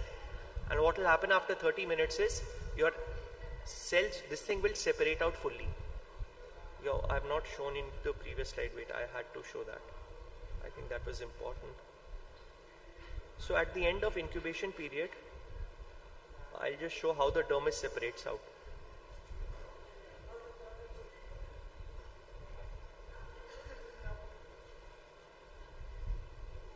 So this is what happens at the end of incubation period. The dermis will literally split off. So even though the graft was appearing very thin, you see the dermis is still there. So you can actually remove the entire dermis. This is the dermis, and now what we are left with is a pure epidermal sheet of melanocytes. Very thick, pure sheet of melanocytes is what is left behind. So if you transplant this sheet of melanocytes, it is very, very rewarding. See, this white thing, what is left behind is pure dermis. I'll show here, this is another patient. So what I've tried to do is, instead of placing the graft directly, I've tried to remove the dermis. This is the dermis that has been removed. The whitish thing is dermis. And now you can place the thin graft over the recipient, dermabraded recipient area. So this dermis is discarded. Now there is no chance of the graft getting taken up. The transfer of melanocytes, because there is no barrier in between, the transfer of melanocytes is direct, and there is 100% repigmentation within 3 to 4 weeks. It's the quickest repigmentation that you can think of. There is no dermis, pure sheet of melanocytes is what it is. Secure the graft with the help of glue or stay suture, whatever you want. Remove the graft dressing after 5 to 7 days. The problem here was again 1:1 ratio. You were doing the procedure in 1:1 for whatever area you want, single 1:1 ratio. For in a melanocyte cell suspension, you can do 10 times the area. So these are the different types of outcomes that we can expect. These are the results after, within 20 days, 30 days, within 1 month, you can get this whole area was dermabraded. You get complete repigmentation. For example, this lip vitiligo patient, you get complete repigmentation. Even difficult areas like this, you have placed the graft, secured the graft, complete repigmentation. So again, the problem was, this is the last part of my talk, the problem here again was, we are doing a 1:1 area. So how to cover a larger area, like a melanocyte cell transplant surgery, in less amount of time. So we tried to modify this again, the conventional melanocyte cell suspension surgery. We call it the direct cell transfer technique. What we are doing is, in this technique, we are taking the graft, trypsinizing the graft, removing the epidermis, removing the dermis. Now we are left with a pure sheet of dermis. Now instead of separating the cells in the petri dish, what we are rather doing is, we are separating the cells directly over the transplanted area. So for example, this is the dermabraded transplanted area. We are directly separating the cells over the transplanted area instead of separating in the, so we are removing the step of centrifugation. We are removing the step of preparing a thick suspension. We are directly, you see these melanocytes, these black things, these brownish cells, these are direct melanocytes. It cuts down the duration of the surgery by 1/3, by 2/3. I mean, so 1/3 time is left. So directly, if you have a very thin graft, directly you can transplant the cells over the recipient area. This can cover a large amount of area in a single session.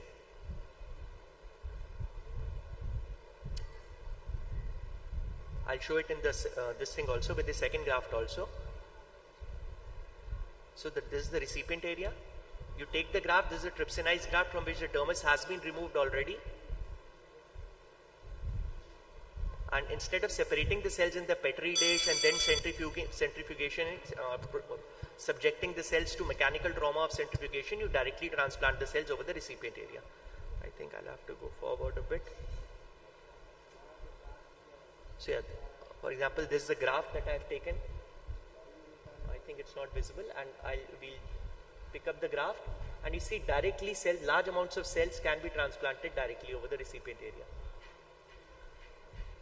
So you can cover large amounts of area. I'll show the results of this patient to you in a while. This same patient. You see this thick brown thing, this suspension is full of melanocytes.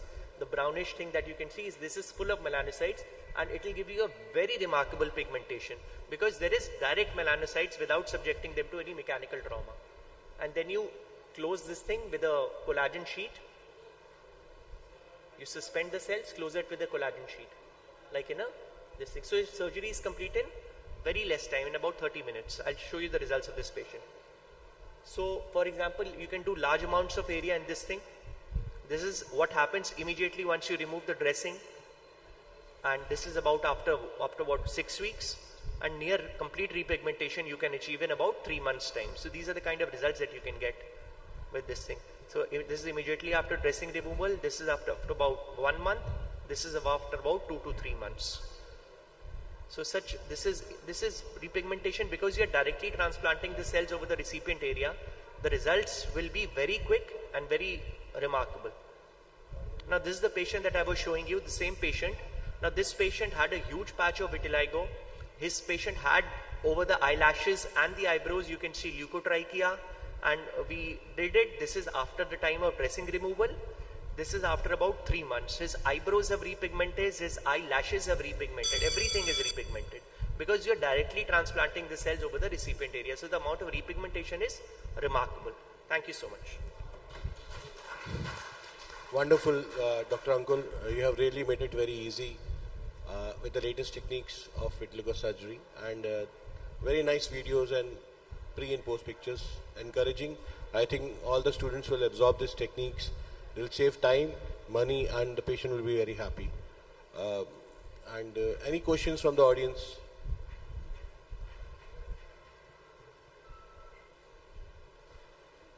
So if there are no questions, we move to the next section.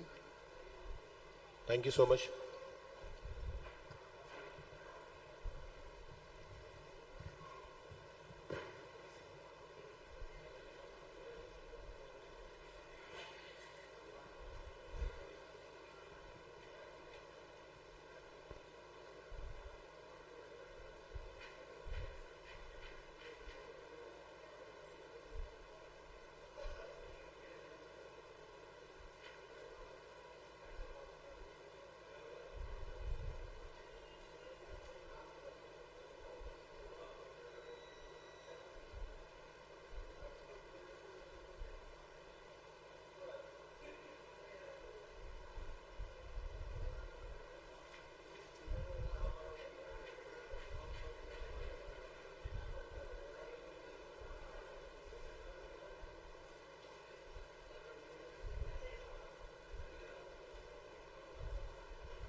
We were supposed to have one open house quiz session with our very respected senior Dr. C.R. Srinivas sir, but unfortunately he got a message that his flight has been preponed, so he had to leave earlier. So technically this was our last session. I'll ask our organizing secretary, Dr. Punkesh, to take over the matters. Dr. Punkesh.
Attention everyone, we are going to start our valedictory function.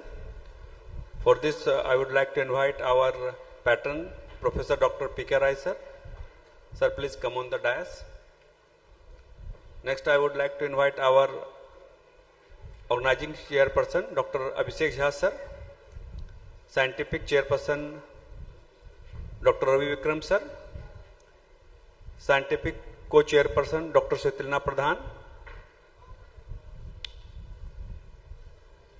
Scientific Secretary, Sri Parna Dev. And President IADVL, Dr. Om Prakash sir.